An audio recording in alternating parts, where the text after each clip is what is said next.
down to breakfast, when Mrs. Weasley appeared at the foot of the stairs, looking harassed.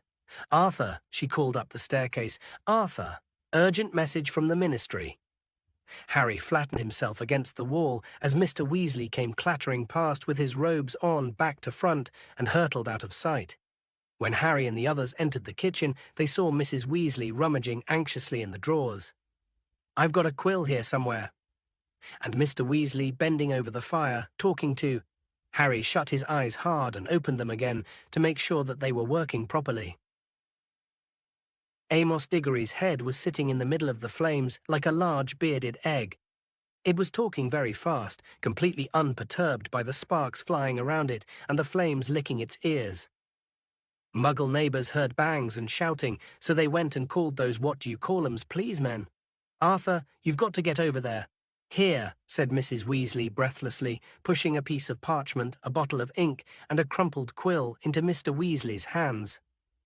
"It's a real stroke of luck I heard about it," said Mr. Diggory's head. "I had to come into the office early to send a couple of owls, and I found the improper use of magic lot all setting off if Rita Skeeter gets hold of this one. Arthur—" "What does Mad Eye say happened?" asked Mr. Weasley, unscrewing the ink bottle, loading up his quill, and preparing to take notes. Mr. Diggory's head rolled its eyes. "Says he heard an intruder in his yard, says he was creeping toward the house, but was ambushed by his dustbins."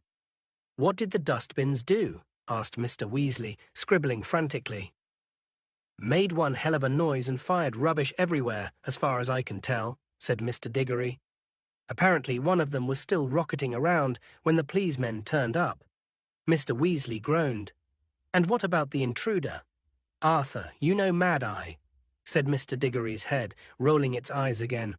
"Someone creeping into his yard in the dead of night. More likely there's a very shell-shocked cat wandering around somewhere, covered in potato peelings. But if the improper use of magic lot get their hands on Mad Eye, he's had it think of his record. We've got to get him off on a minor charge. Something in your department, what are exploding dustbins worth?" "Might be a caution," said Mr. Weasley, still writing very fast, his brow furrowed. "Mad Eye didn't use his wand. He didn't actually attack anyone. I'll bet he leapt out of bed and started jinxing everything he could reach through the window," said Mr. Diggory. "But they'll have a job proving it. There aren't any casualties." "All right, I'm off," Mr. Weasley said, and he stuffed the parchment with his notes on it into his pocket and dashed out of the kitchen again. Mr. Diggory's head looked around at Mrs. Weasley. "Sorry about this, Molly," it said more calmly, "bothering you so early and everything, but Arthur's the only one who can get Mad Eye off, and Mad Eye's supposed to be starting his new job today. Why he had to choose last night." "Never mind, Amos," said Mrs. Weasley. "Sure you won't have a bit of toast or anything before you go?" "Oh, go on then," said Mr. Diggory. Mrs. Weasley took a piece of buttered toast from a stack on the kitchen table, put it into the fire tongs, and transferred it into Mr. Diggory's mouth. "Thanks," he said in a muffled voice, and then with a small pop, vanished. Harry could hear Mr. Weasley calling hurried goodbyes to Bill, Charlie, Percy, and the girls. Within 5 minutes he was back in the kitchen, his robes on the right way now, dragging a comb through his hair. "I'd better hurry. You have a good term, boys," said Mr. Weasley to Harry, Ron, and the twins, fastening a cloak over his shoulders and preparing to disapparate. "Molly, are you going to be all right taking the kids to King's Cross?" "Of course I will," she said. "You just look after Mad Eye. We'll be fine." As Mr. Weasley vanished, Bill and Charlie entered the kitchen. "Did someone say Mad Eye?" Bill asked. "What's he been up to now?" "He says someone tried to break into his house last night," said Mrs. Weasley. "Mad Eye Moody?" said George thoughtfully, spreading marmalade on his toast. "Isn't he that nutter?" "Your father thinks very highly of Mad Eye Moody," said Mrs. Weasley sternly. "Yeah, well, Dad collects plugs, doesn't he?" said Fred quietly as Mrs. Weasley left the room. "Birds of a feather." "Moody was a great wizard in his time," said Bill. "He's an old friend of Dumbledore's, isn't he?" said Charlie. "Dumbledore's not what you'd call normal, though, is he?" said Fred. "I mean, I know he's a genius and everything." "Who is Mad Eye?" asked Harry. He's retired, used to work at the ministry, said Charlie. I met him once when Dad took me in to work with him. He was an aura, one of the best a dark wizard catcher, he added, seeing Harry's blank look. Half the cells in Azkaban are full because of him.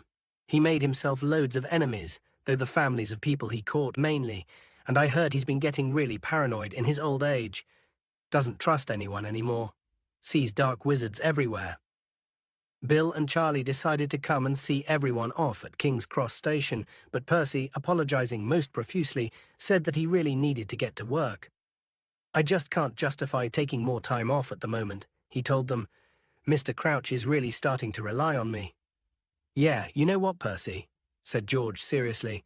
I reckon he'll know your name soon. Mrs. Weasley had braved the telephone in the village post office to order 3 ordinary Muggle taxis to take them into London. Arthur tried to borrow ministry cars for us, Mrs. Weasley whispered to Harry as they stood in the rain-washed yard, watching the taxi drivers heaving 6 heavy Hogwarts trunks into their cars. But there weren't any to spare. Oh dear, they don't look happy, do they? Harry didn't like to tell Mrs. Weasley that Muggle taxi drivers rarely transported overexcited owls, and Pigwidgeon was making an ear-splitting racket.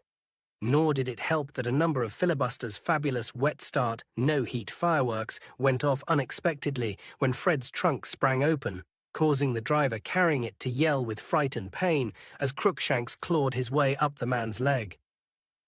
The journey was uncomfortable, owing to the fact that they were jammed in the back of the taxis with their trunks.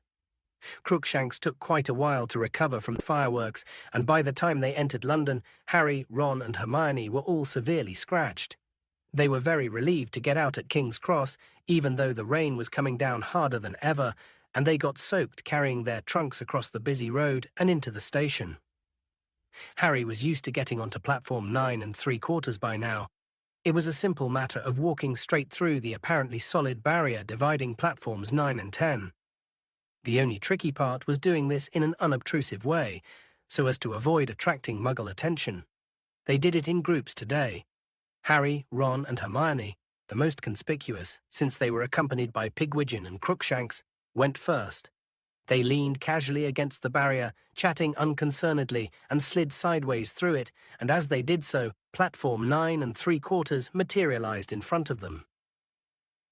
The Hogwarts Express, a gleaming scarlet steam engine, was already there, clouds of steam billowing from it, through which the many Hogwarts students and parents on the platform appeared like dark ghosts.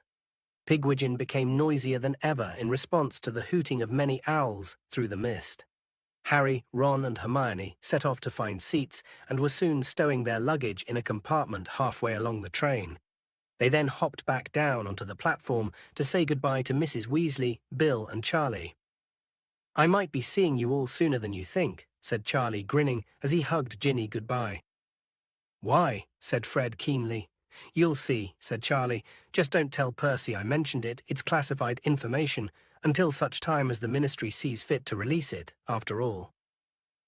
Yeah, I sort of wish I were back at Hogwarts this year, said Bill, hands in his pockets, looking almost wistfully at the train.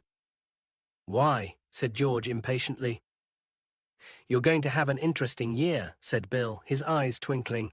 I might even get time off to come and watch a bit of it. A bit of what, said Ron. But at that moment the whistle blew, and Mrs. Weasley chivied them toward the train doors. Thanks for having us to stay, Mrs. Weasley, said Hermione as they climbed on board, closed the door and leaned out of the window to talk to her.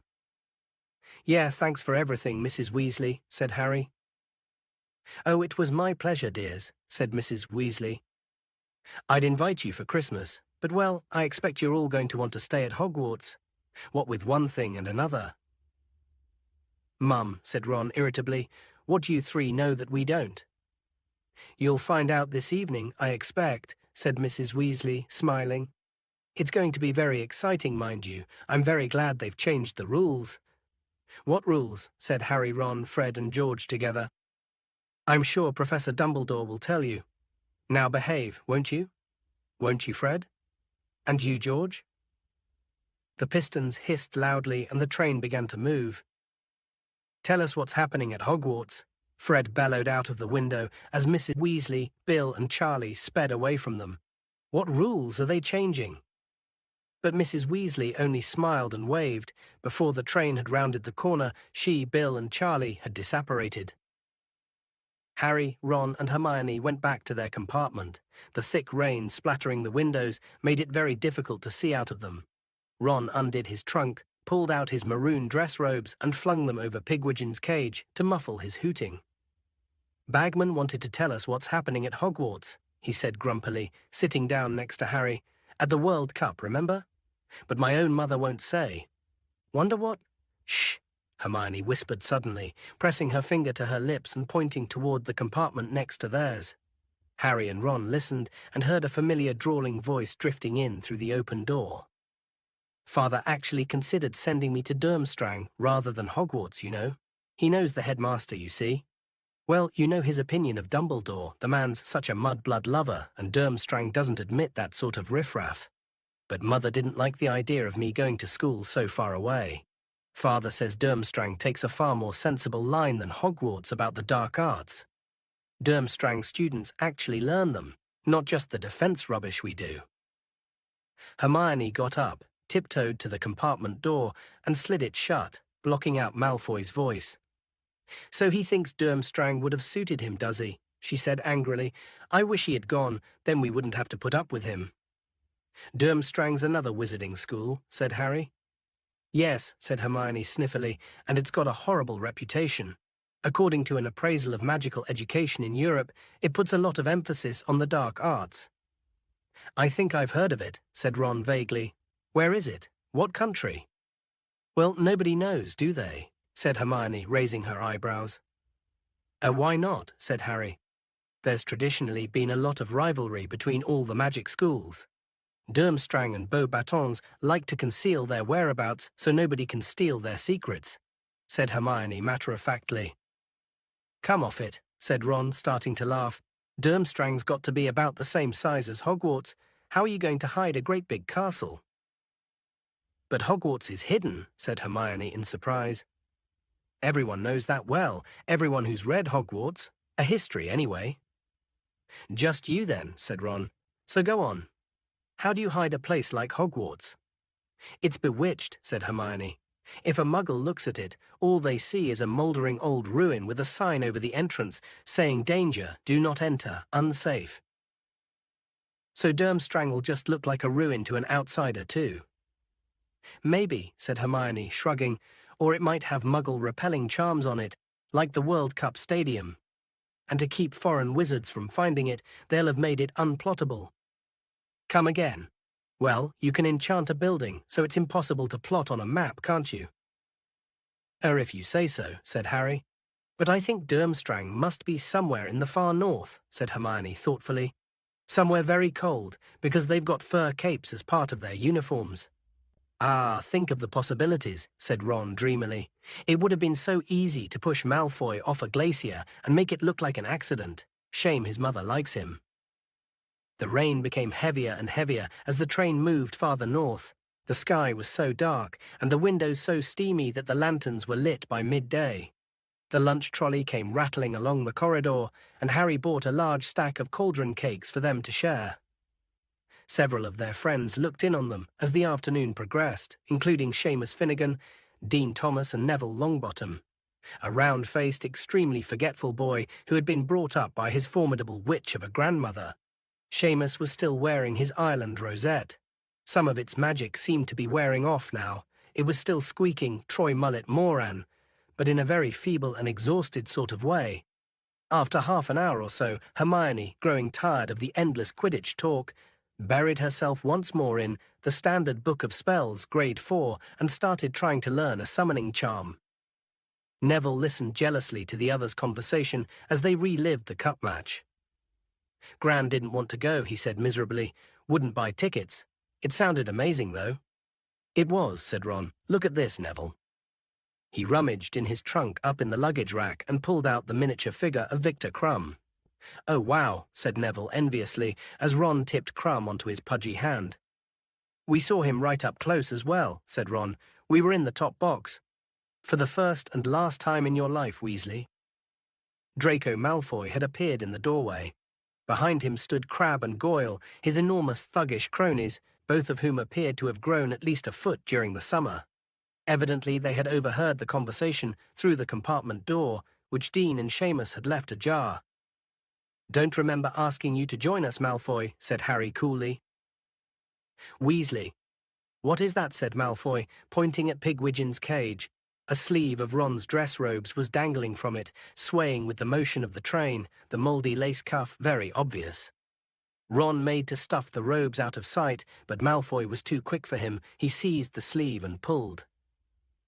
"Look at this," said Malfoy in ecstasy, holding up Ron's robes and showing Crabbe and Goyle. "Weasley, you weren't thinking of wearing these, were you? I mean, they were very fashionable in about 1890. "Eat dung, Malfoy," said Ron, the same color as the dress robes as he snatched them back out of Malfoy's grip. Malfoy howled with derisive laughter. Crabbe and Goyle guffawed stupidly.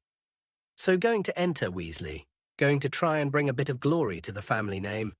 There's money involved as well. You know you'd be able to afford some decent robes if you won." "What are you talking about?" snapped Ron.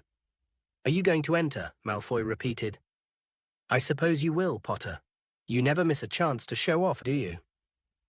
"Either explain what you're on about or go away, Malfoy," said Hermione testily, over the top of the Standard Book of Spells, Grade 4. A gleeful smile spread across Malfoy's pale face. "Don't tell me you don't know," he said delightedly. "You've got a father and brother at the Ministry, and you don't even know. My God, my father told me about it ages ago, heard it from Cornelius Fudge. But then, father's always associated with the top people at the Ministry. Maybe your father's too junior to know about it." Weasley: "Yes, they probably don't talk about important stuff in front of him." Laughing once more, Malfoy beckoned to Crabbe and Goyle, and the three of them disappeared. Ron got to his feet and slammed the sliding compartment door so hard behind them that the glass shattered. "Ron, said Hermione reproachfully, and she pulled out her wand, muttered "Reparo," and the glass shards flew back into a single pane and back into the door. "Well, making it look like he knows everything and we don't," Ron snarled. "Father's always associated with the top people at the Ministry. Dad could have got a promotion any time, he just likes it where he is." "Of course he does," said Hermione quietly. "Don't let Malfoy get to you, Ron." "Him? Get to me?" "As if," said Ron, picking up one of the remaining cauldron cakes and squashing it into a pulp. Ron's bad mood continued for the rest of the journey. He didn't talk much as they changed into their school robes and was still glowering when the Hogwarts Express slowed down at last and finally stopped in the pitch darkness of Hogsmeade Station. As the train doors opened, there was a rumble of thunder overhead. Hermione bundled up Crookshanks in her cloak, and Ron left his dress robes over Pigwidgeon as they left the train, heads bent and eyes narrowed against the downpour. The rain was now coming down so thick and fast that it was as though buckets of ice-cold water were being emptied repeatedly over their heads. "Hi, Hagrid," Harry yelled, seeing a gigantic silhouette at the far end of the platform. "All right, Harry?" Hagrid bellowed back, waving. "See you at the feast if we don't drown." First years traditionally reached Hogwarts Castle by sailing across the lake with Hagrid. "Ooh, I wouldn't fancy crossing the lake in this weather," said Hermione fervently, shivering as they inched slowly along the dark platform with the rest of the crowd. 100 horseless carriages stood waiting for them outside the station. Harry, Ron, Hermione, and Neville climbed gratefully into one of them, the door shut with a snap. And a few moments later, with a great lurch, the long procession of carriages was rumbling and splashing its way up the track toward Hogwarts Castle. Chapter 12. The Triwizard Tournament. Through the gates, flanked with statues of winged boars, and up the sweeping drive the carriages trundled, swaying dangerously in what was fast becoming a gale. Leaning against the window, Harry could see Hogwarts coming nearer, its many lighted windows blurred and shimmering behind the thick curtain of rain. Lightning flashed across the sky as their carriage came to a halt before the great oak front doors, which stood at the top of a flight of stone steps. People who had occupied the carriages in front were already hurrying up the stone steps into the castle. Harry, Ron, Hermione, and Neville jumped down from their carriage and dashed up the steps too, looking up only when they were safely inside the cavernous, torch-lit entrance hall with its magnificent marble staircase. "Blimey," said Ron, shaking his head and sending water everywhere. "If that keeps up, the lake's going to overflow. I'm soaker." A large red water-filled balloon had dropped from out of the ceiling onto Ron's head and exploded. Drenched and sputtering, Ron staggered sideways into Harry. Just as a second water bomb dropped, narrowly missing Hermione, it burst at Harry's feet, sending a wave of cold water over his sneakers into his socks. People all around them shrieked and started pushing one another in their efforts to get out of the line of fire. Harry looked up and saw, floating 20 feet above them, Peeves the poltergeist, a little man in a bell-covered hat and orange bow tie, his wide, malicious face contorted with concentration as he took aim again. "Peeves!" yelled an angry voice. "Peeves, come down here at once!" Professor McGonagall, deputy headmistress and head of Gryffindor House, had come dashing out of the great hall. She skidded on the wet floor and grabbed Hermione around the neck to stop herself from falling. "Ouch, sorry, Miss Granger." "That's all right, Professor," Hermione gasped, massaging her throat. "Peeves, get down here now," barked Professor McGonagall, straightening her pointed hat and glaring upward through her square-rimmed spectacles. "Not doing nothing," cackled Peeves, lobbing a water bomb at several fifth-year girls who screamed and dived into the great hall. "Already wet, aren't they? Little squirts. Whee!" And he aimed another bomb at a group of second-years who had just arrived. "I shall call the headmaster," shouted Professor McGonagall. "I'm warning you, Peeves." Peeves stuck out his tongue, threw the last of his water bombs into the air, and zoomed off up the marble staircase, cackling insanely. "Well, move along then," said Professor McGonagall sharply to the bedraggled crowd. "Into the great hall, come on." Harry, Ron, and Hermione slipped and slid across the entrance hall and through the double doors on the right, Ron muttering furiously under his breath as he pushed his sopping hair off his face. The great hall looked its usual splendid self, decorated for the start-of-term feast. Golden plates and goblets gleamed by the light of hundreds and hundreds of candles, floating over the tables in mid-air. The 4 long house tables were packed with chattering students. At the top of the hall, the staff sat along one side of a 5th table, facing their pupils. It was much warmer in here. Harry, Ron, and Hermione walked past the Slytherins, the Ravenclaws, and the Hufflepuffs, and sat down with the rest of the Gryffindors at the far side of the hall, next to nearly headless Nick, the Gryffindor ghost. Pearly white and semi-transparent, Nick was dressed tonight in his usual doublet, but with a particularly large ruff, which served the dual purpose of looking extra festive and ensuring that his head didn't wobble too much on his partially severed neck. "Good evening," he said, beaming at them.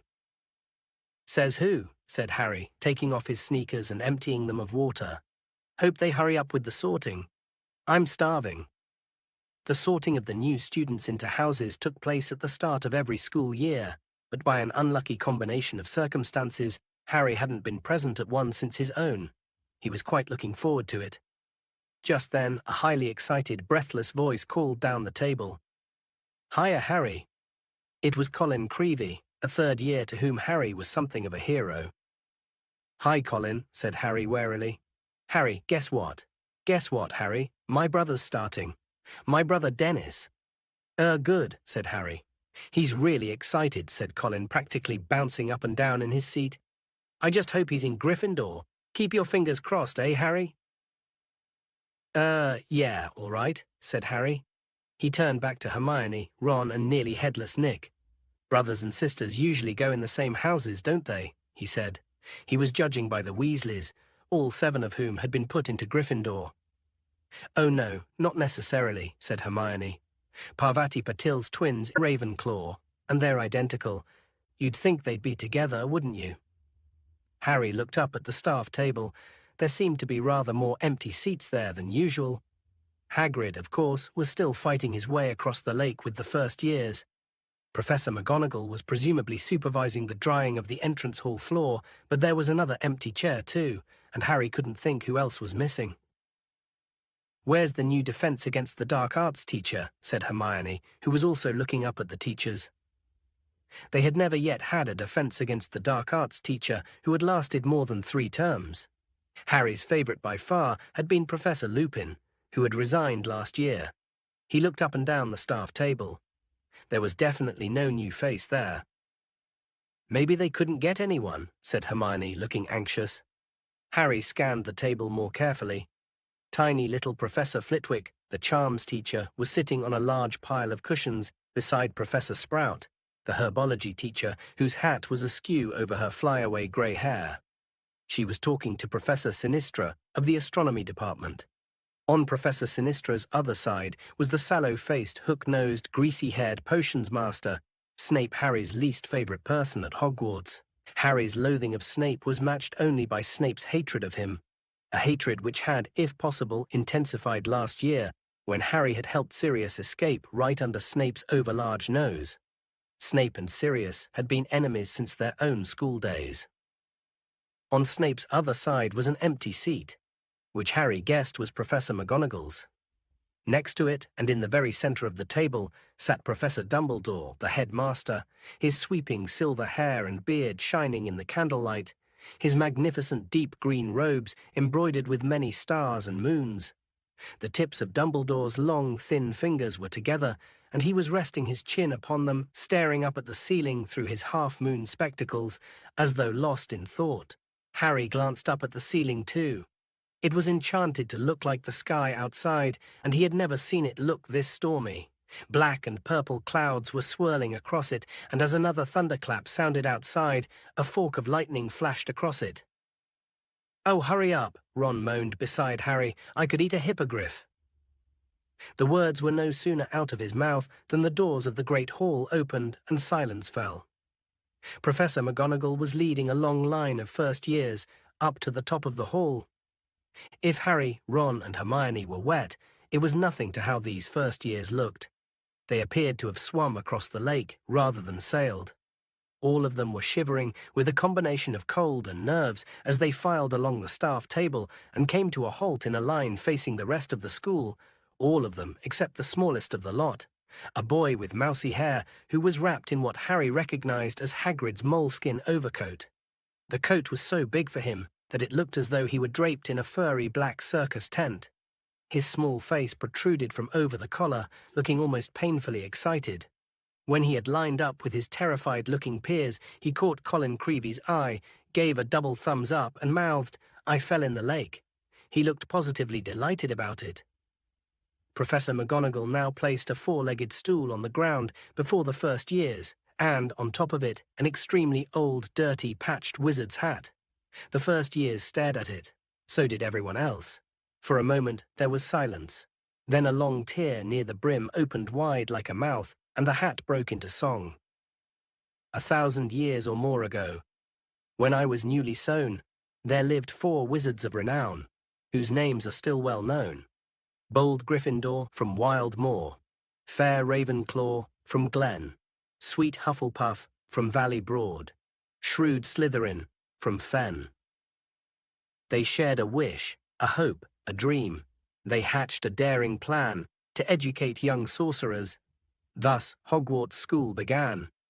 Now each of these 4 founders formed their own house for each, did value different virtues in the ones they had to teach. By Gryffindor the bravest were, prized far beyond the rest, for Ravenclaw the cleverest would always be the best.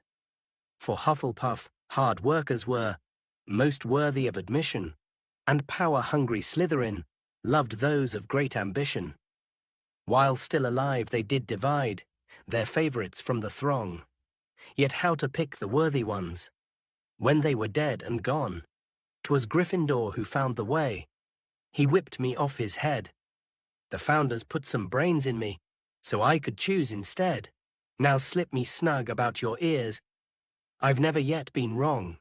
I'll have a look inside your mind and tell where you belong. The great hall rang with applause as the sorting hat finished. That's not the song it sang when it sorted us, said Harry, clapping along with everyone else. Sings a different one every year, said Ron. It's got to be a pretty boring life, hasn't it, being a hat? I suppose it spends all year making up the next one. Professor McGonagall was now unrolling a large scroll of parchment. "When I call out your name, you will put on the hat and sit on the stool," she told the first years. "When the hat announces your house, you will go and sit at the appropriate table." Ackley, Stuart. A boy walked forward, visibly trembling from head to foot, picked up the sorting hat, put it on, and sat down on the stool. "Ravenclaw!" shouted the hat. Stuart Ackley took off the hat and hurried into a seat at the Ravenclaw table, where everyone was applauding him. Harry caught a glimpse of Cho, the Ravenclaw seeker, cheering Stuart Ackley as he sat down. For a fleeting second, Harry had a strange desire to join the Ravenclaw table too. "Baddock, Malcolm. Slytherin." The table on the other side of the hall erupted with cheers. Harry could see Malfoy clapping as Baddock joined the Slytherins. Harry wondered whether Baddock knew that Slytherin House had turned out more dark witches and wizards than any other. Fred and George hissed Malcolm Baddock as he sat down. "Branstone, Eleanor. Hufflepuff. Caldwell, Owen. Hufflepuff. Creevy, Dennis." Tiny Dennis Creevy staggered forward, tripping over Hagrid's moleskin, just as Hagrid himself sidled into the hall through a door behind the teacher's table. About twice as tall as a normal man, and at least 3 times as broad, Hagrid, with his long, wild, tangled black hair and beard, looked slightly alarming, a misleading impression, for Harry, Ron and Hermione knew Hagrid to possess a very kind nature. He winked at them as he sat down at the end of the staff table and watched Dennis Creevy putting on the sorting hat. The rip at the brim opened wide. "Gryffindor," the hat shouted. Hagrid clapped along with the Gryffindors as Dennis Creevy, beaming widely, took off the hat, placed it back on the stool, and hurried over to join his brother. "Colin, I fell in," he said shrilly, throwing himself into an empty seat. "It was brilliant. And something in the water grabbed me and pushed me back in the boat." "Cool," said Colin, just as excitedly. "It was probably the giant squid, Dennis." "Wow," said Dennis, as though nobody in their wildest dreams could hope for more than being thrown into a storm-tossed, fathoms-deep lake and pushed out of it again by a giant sea monster. Dennis, see that boy down there? The one with the black hair and glasses? See him? Know who he is, Dennis?" Harry looked away, staring very hard at the sorting hat, now sorting Emma Dobbs. The sorting continued, boys and girls with varying degrees of fright on their faces moving one by one to the 4-legged stool, the line dwindling slowly as Professor McGonagall passed the L's. "Oh, hurry up," Ron moaned, massaging his stomach. "Now, Ron, the sorting's much more important than food," said nearly headless Nick, as Madly Laura became a Hufflepuff. "Course it is, if you're dead," snapped Ron. "I do hope this year's batch of Gryffindors are up to scratch," said nearly headless Nick, applauding as MacDonald Natalie joined Gryffindor table. "We don't want to break our winning streak, do we?" Gryffindor had won the Inter-House Championship for the last 3 years in a row. Pritchard, Graham.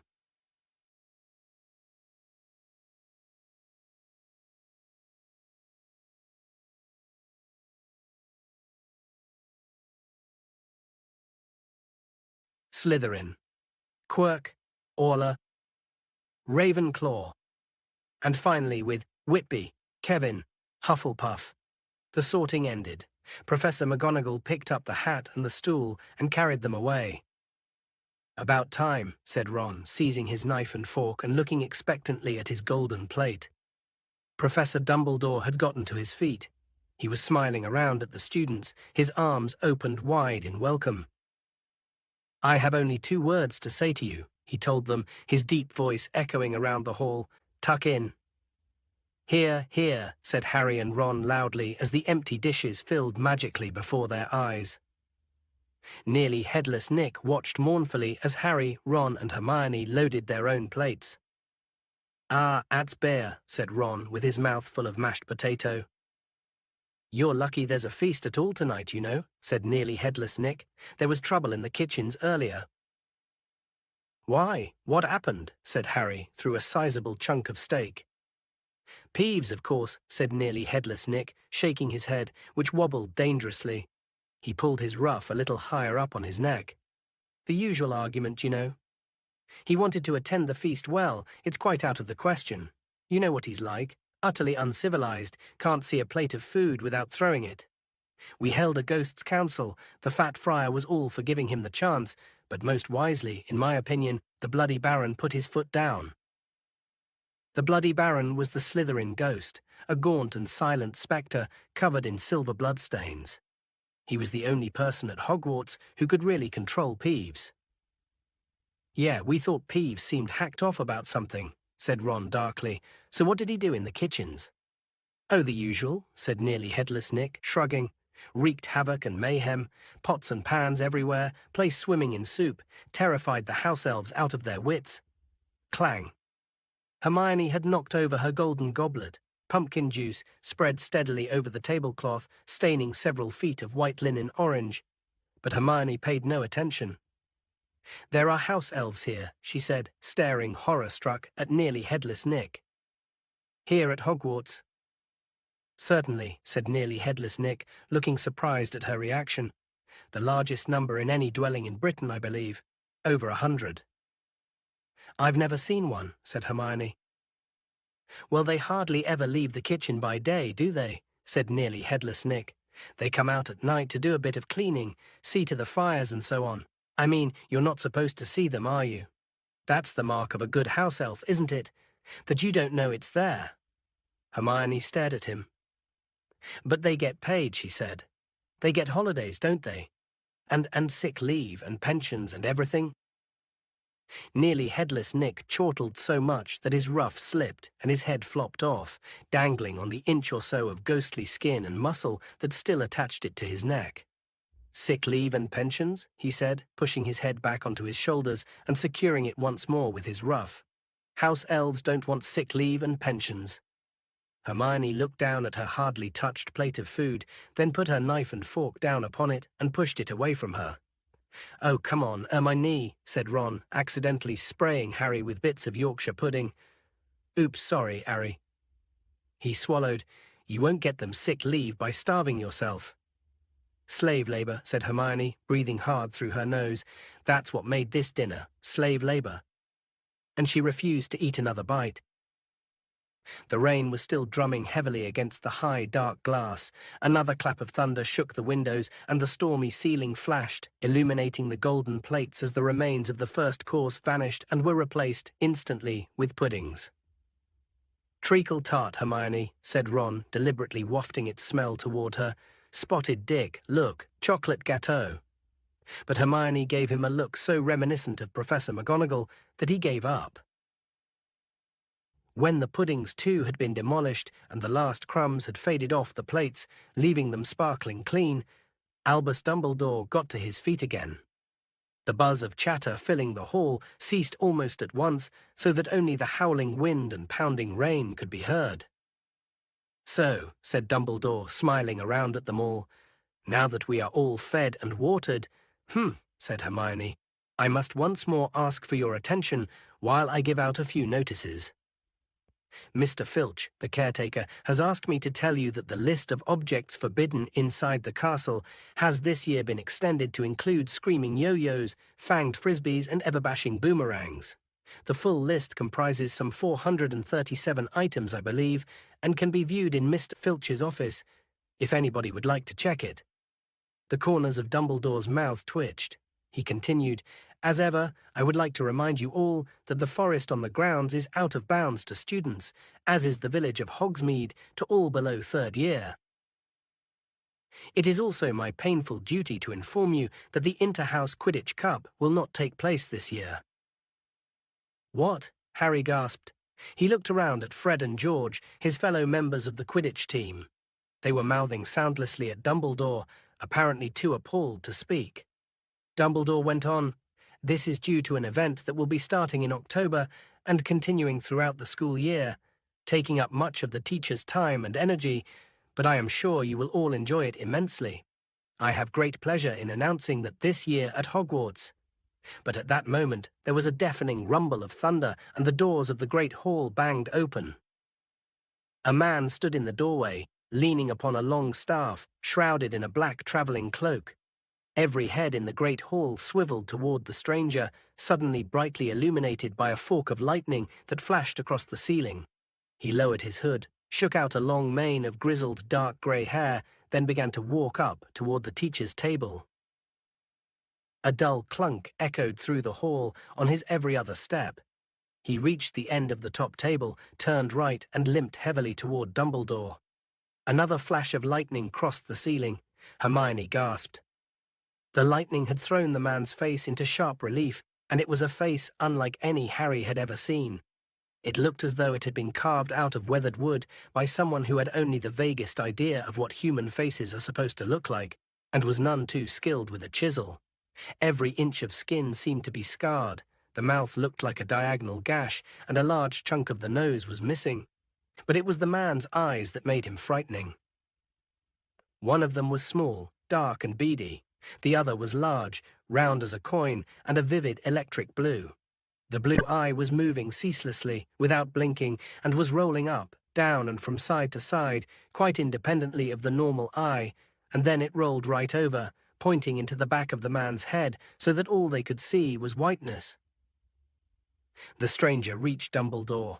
He stretched out a hand that was as badly scarred as his face, and Dumbledore shook it, muttering words Harry couldn't hear.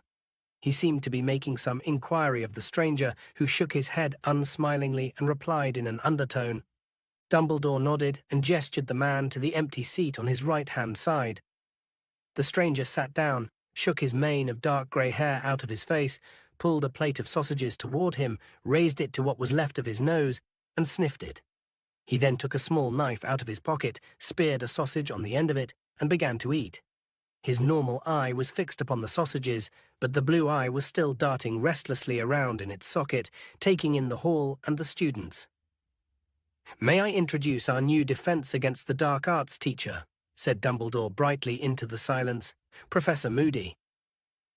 It was usual for new staff members to be greeted with applause, but none of the staff or students clapped except Dumbledore and Hagrid, who both put their hands together and applauded, but the sound echoed dismally into the silence, and they stopped fairly quickly. Everyone else seemed too transfixed by Moody's bizarre appearance to do more than stare at him. "Moody?" Harry muttered to Ron. "Mad-Eye Moody? The one your dad went to help this morning?" "Must be," said Ron in a low, awed voice. "What happened to him?" Hermione whispered. "What happened to his face?" "Dunno," Ron whispered back, watching Moody with fascination. Moody seemed totally indifferent to his less-than-warm welcome. Ignoring the jug of pumpkin juice in front of him, he reached again into his travelling cloak, pulled out a hip flask, and took a long draught from it. As he lifted his arm to drink, his cloak was pulled a few inches from the ground, and Harry saw below the table several inches of carved wooden leg, ending in a clawed foot. Dumbledore cleared his throat. "As I was saying," he said, smiling at the sea of students before him, all of whom were still gazing transfixed at Mad-Eye Moody, "we are to have the honor of hosting a very exciting event over the coming months, an event that has not been held for over a century. It is my very great pleasure to inform you that the Triwizard Tournament will be taking place at Hogwarts this year." "You're joking," said Fred Weasley loudly. The tension that had filled the hall ever since Moody's arrival suddenly broke. Nearly everyone laughed, and Dumbledore chuckled appreciatively. "I am not joking, Mr. Weasley," he said, "though now that you mention it, I did hear an excellent one over the summer about a troll, a hag, and a leprechaun who all go into a bar." Professor McGonagall cleared her throat loudly. But maybe this is not the time, no," said Dumbledore. "Where was I? Ah, yes, the Triwizard Tournament. Well, some of you will not know what this tournament involves, so I hope those who do know will forgive me for giving a short explanation and allow their attention to wander freely. The Triwizard Tournament was first established some 700 years ago as a friendly competition between the three largest European schools of wizardry, Hogwarts, Beauxbatons, and Durmstrang. A champion was selected to represent each school, and the three champions competed in 3 magical tasks. The schools took it in turns to host the tournament once every 5 years, and it was generally agreed to be a most excellent way of establishing ties between young witches and wizards of different nationalities, until, that is, the death toll mounted so high that the tournament was discontinued. Death toll, Hermione whispered, looking alarmed, but her anxiety did not seem to be shared by the majority of students in the hall. Many of them were whispering excitedly to one another, and Harry himself was far more interested in hearing about the tournament than in worrying about deaths that had happened hundreds of years ago. There have been several attempts over the centuries to reinstate the tournament, Dumbledore continued, none of which has been very successful.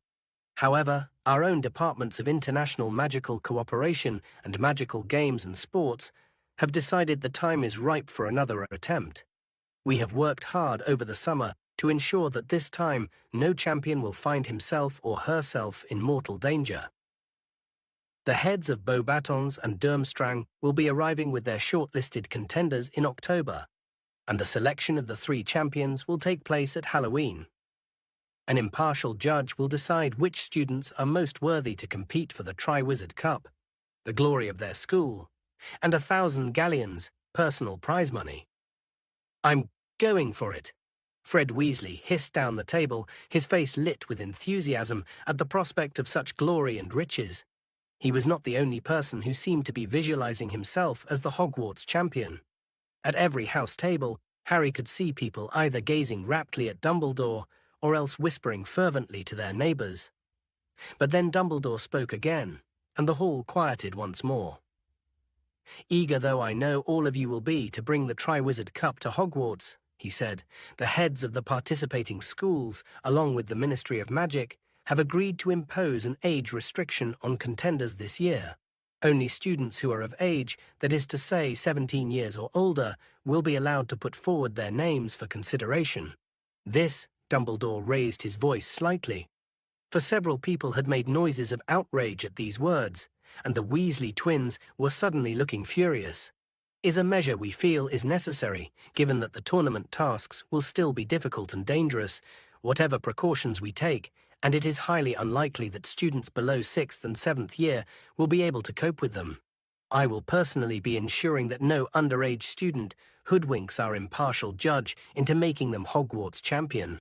His light blue eyes twinkled as they flickered over Fred's and George's mutinous faces. I therefore beg you not to waste your time submitting yourself if you are under 17. The delegations from Beauxbatons and Durmstrang will be arriving in October and remaining with us for the greater part of this year. I know that you will all extend every courtesy to our foreign guests while they are with us, and will give your wholehearted support to the Hogwarts champion when he or she is selected. And now it is late, and I know how important it is to you all to be alert and rested as you enter your lessons tomorrow morning. Bedtime, chop chop. Dumbledore sat down again and turned to talk to Mad-Eye Moody. There was a great scraping and banging as all the students got to their feet and swarmed toward the double doors into the entrance hall. They can't do that, said George Weasley, who had not joined the crowd moving toward the door, but was standing up and glaring at Dumbledore. We're 17 in April. Why can't we have a shot? They're not stopping me entering, said Fred stubbornly, also scowling at the top table. The champions'll get to do all sorts of stuff you'd never be allowed to do normally. And 1,000 galleons prize money. Yeah, said Ron, a faraway look on his face. Yeah, 1,000 galleons. Come on, said Hermione, we'll be the only ones left here if you don't move. Harry, Ron, Hermione, Fred and George set off for the entrance hall, Fred and George debating the ways in which Dumbledore might stop those who were under 17 from entering the tournament. Who's this impartial judge who's going to decide who the champions are? Said Harry. Dunno, said Fred, but it's them we'll have to fool. I reckon a couple of drops of aging potion might do it, George. Dumbledore knows you're not of age, though, said Ron. Yeah, but he's not the one who decides who the champion is he? Said Fred shrewdly. Sounds to me like once this judge knows who wants to enter, he'll choose the best from each school, and never mind how old they are. Dumbledore's trying to stop us giving our names. People have died, though, said Hermione in a worried voice as they walked through a door concealed behind a tapestry and started up another, narrower staircase. Yeah, said Fred airily, but that was years ago, wasn't it? Anyway, where's the fun without a bit of risk? Hey, Ron, what if we find out how to get around Dumbledore? Fancy entering? What do you reckon? Ron asked Harry. Be cool to enter, wouldn't it? But I suppose they might want someone older. Dunno if we've learned enough. "I definitely haven't," came Neville's gloomy voice from behind Fred and George. "I expect my gran'd want me to try, though. She's always going on about how I should be upholding the family honor. I'll just have to—" Oops. Neville's foot had sunk right through a step halfway up the staircase. There were many of these trick stairs at Hogwarts. It was second nature to most of the older students to jump this particular step, but Neville's memory was notoriously poor. Harry and Ron seized him under the armpits and pulled him out, while a suit of armor at the top of the stairs creaked and clanked, laughing wheezily. "Shut it, you," said Ron, banging down its visor as they passed. They made their way up to the entrance to Gryffindor Tower, which was concealed behind a large portrait of a fat lady in a pink silk dress. "Password?" she said as they approached. "Balderdash," said George. "A prefect downstairs told me." The portrait swung forward to reveal a hole in the wall through which they all climbed. A crackling fire warmed the circular common room, which was full of squashy armchairs and tables.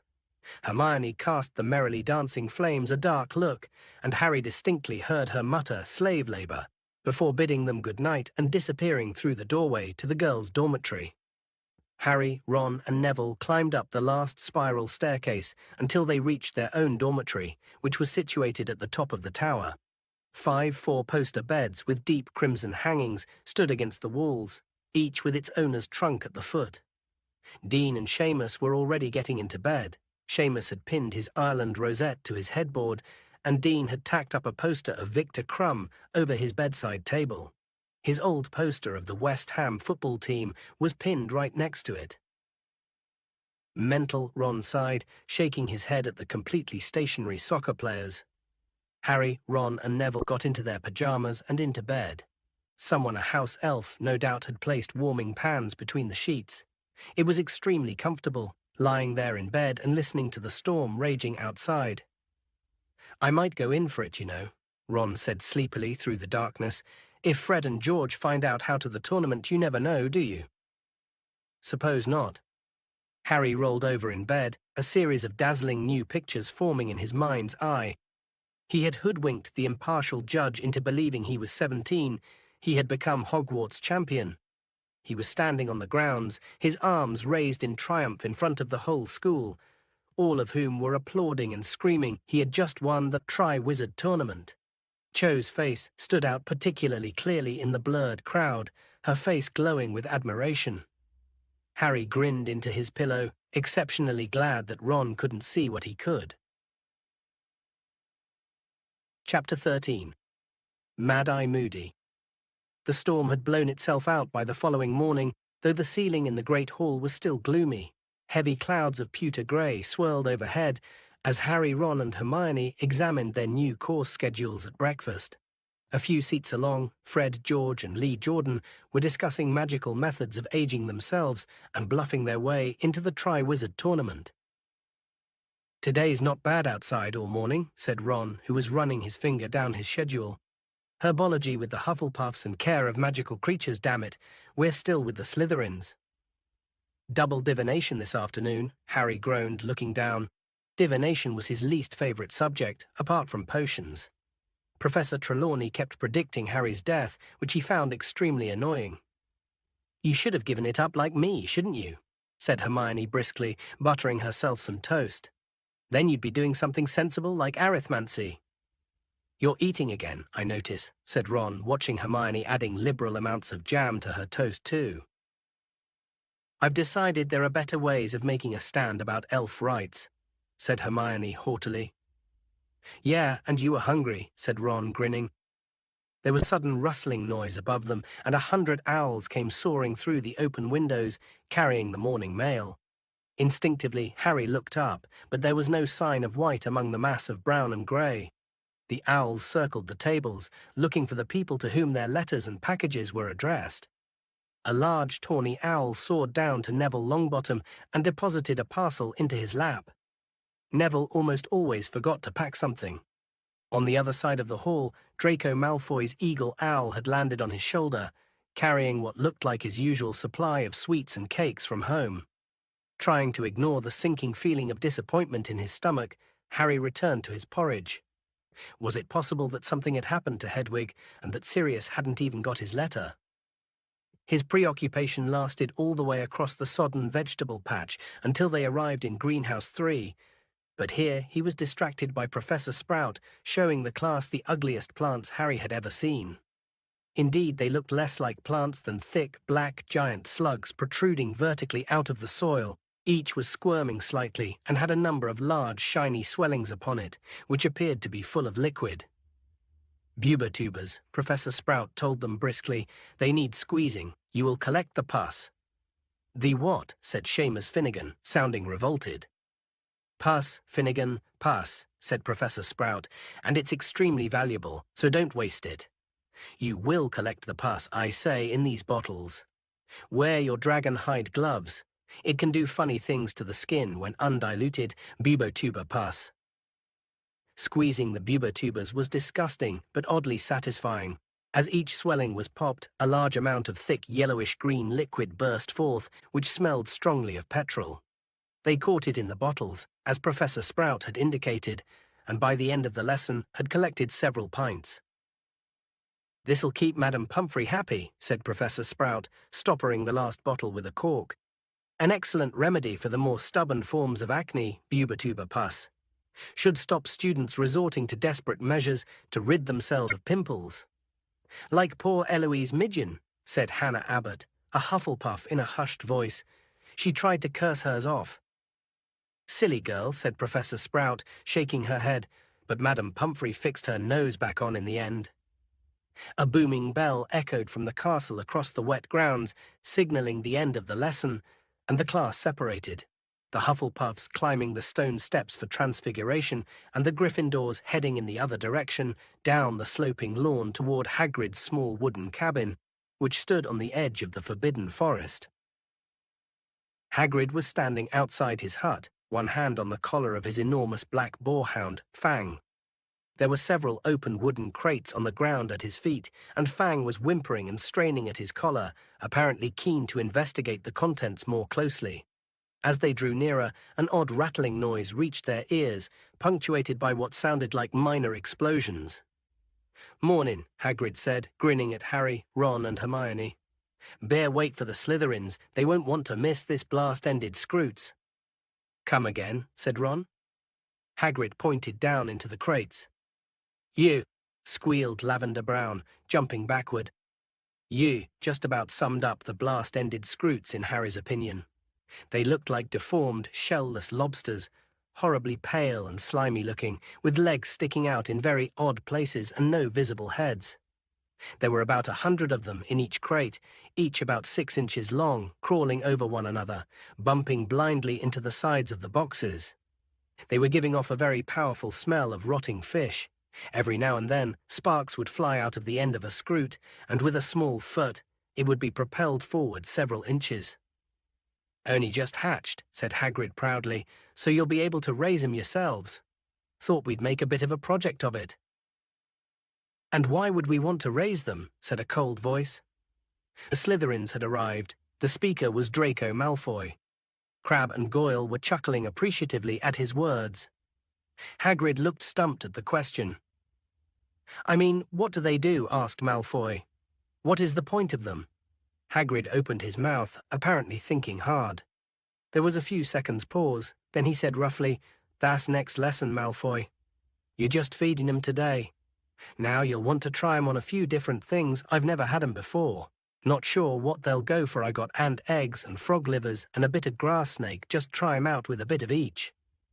"First pus, and now this," muttered Seamus.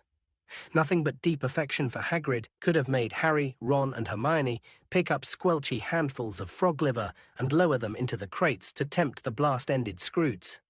Harry couldn't suppress the suspicion that the whole thing was entirely pointless, because the Scroots didn't seem to have mouths. "Ouch!" yelled Dean Thomas after about 10 minutes. "It got me." Hagrid hurried over to him, looking anxious. "Its end exploded," said Dean angrily, showing Hagrid a burn on his hand. "Ah, yeah, that can happen when they blast off," said Hagrid, nodding. "Ugh," said Lavender Brown again. "You're Hagrid.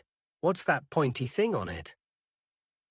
"Ah, some of them have got stings," said Hagrid enthusiastically. Lavender quickly withdrew her hand from the box. "I reckon they're the males.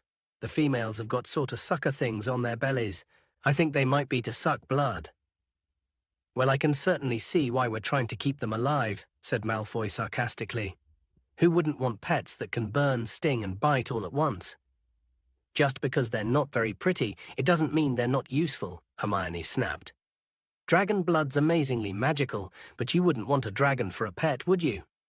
Harry and Ron grinned at Hagrid, who gave them a furtive smile from behind his bushy beard. Hagrid would have liked nothing better than a pet dragon, as Harry, Ron, and Hermione knew only too well he had owned one for a brief period during their first year, a vicious Norwegian ridgeback by the name of Norbert. Hagrid simply loved monstrous creatures, the more lethal, the better. "Well, at least the Scroots are small," said Ron as they made their way back up to the castle for lunch an hour later. "They are now," said Hermione in an exasperated voice, "but once Hagrid's found out what they eat, I expect they'll be 6 feet long." "Well, that won't matter if they turn out to cure seasickness or something, will it?" said Ron, grinning slyly at her. "You know perfectly well I only said that to shut Malfoy up," said Hermione. "As a matter of fact, I think he's right.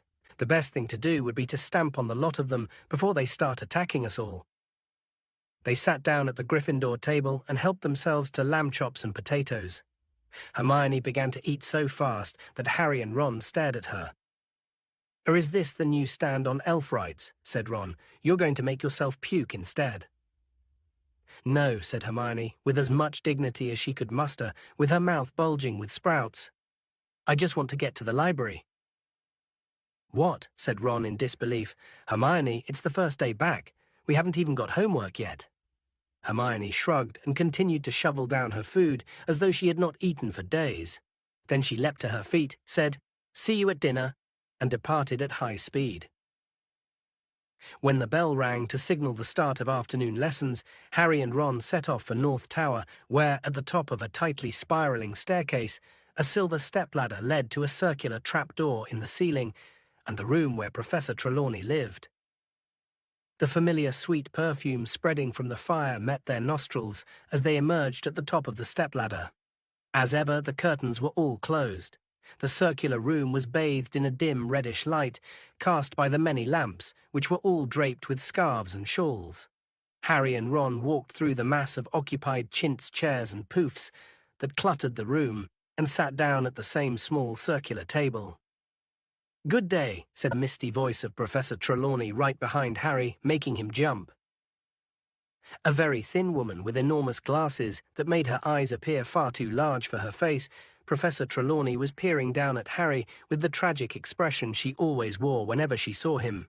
The usual large amount of beads, chains, and bangles glittered upon her person in the firelight.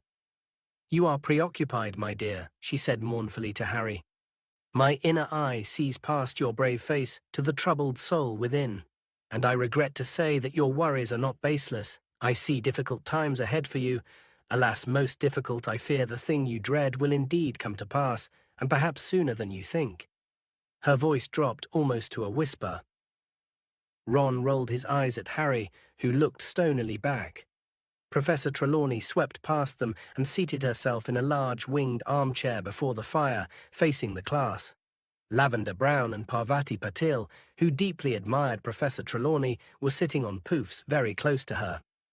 "My dears, it is time for us to consider the stars," she said. "The movements of the planets and the mysterious portents they reveal only to those who understand the steps of the celestial dance. Human destiny may be deciphered by the planetary rays which intermingle." But Harry's thoughts had drifted.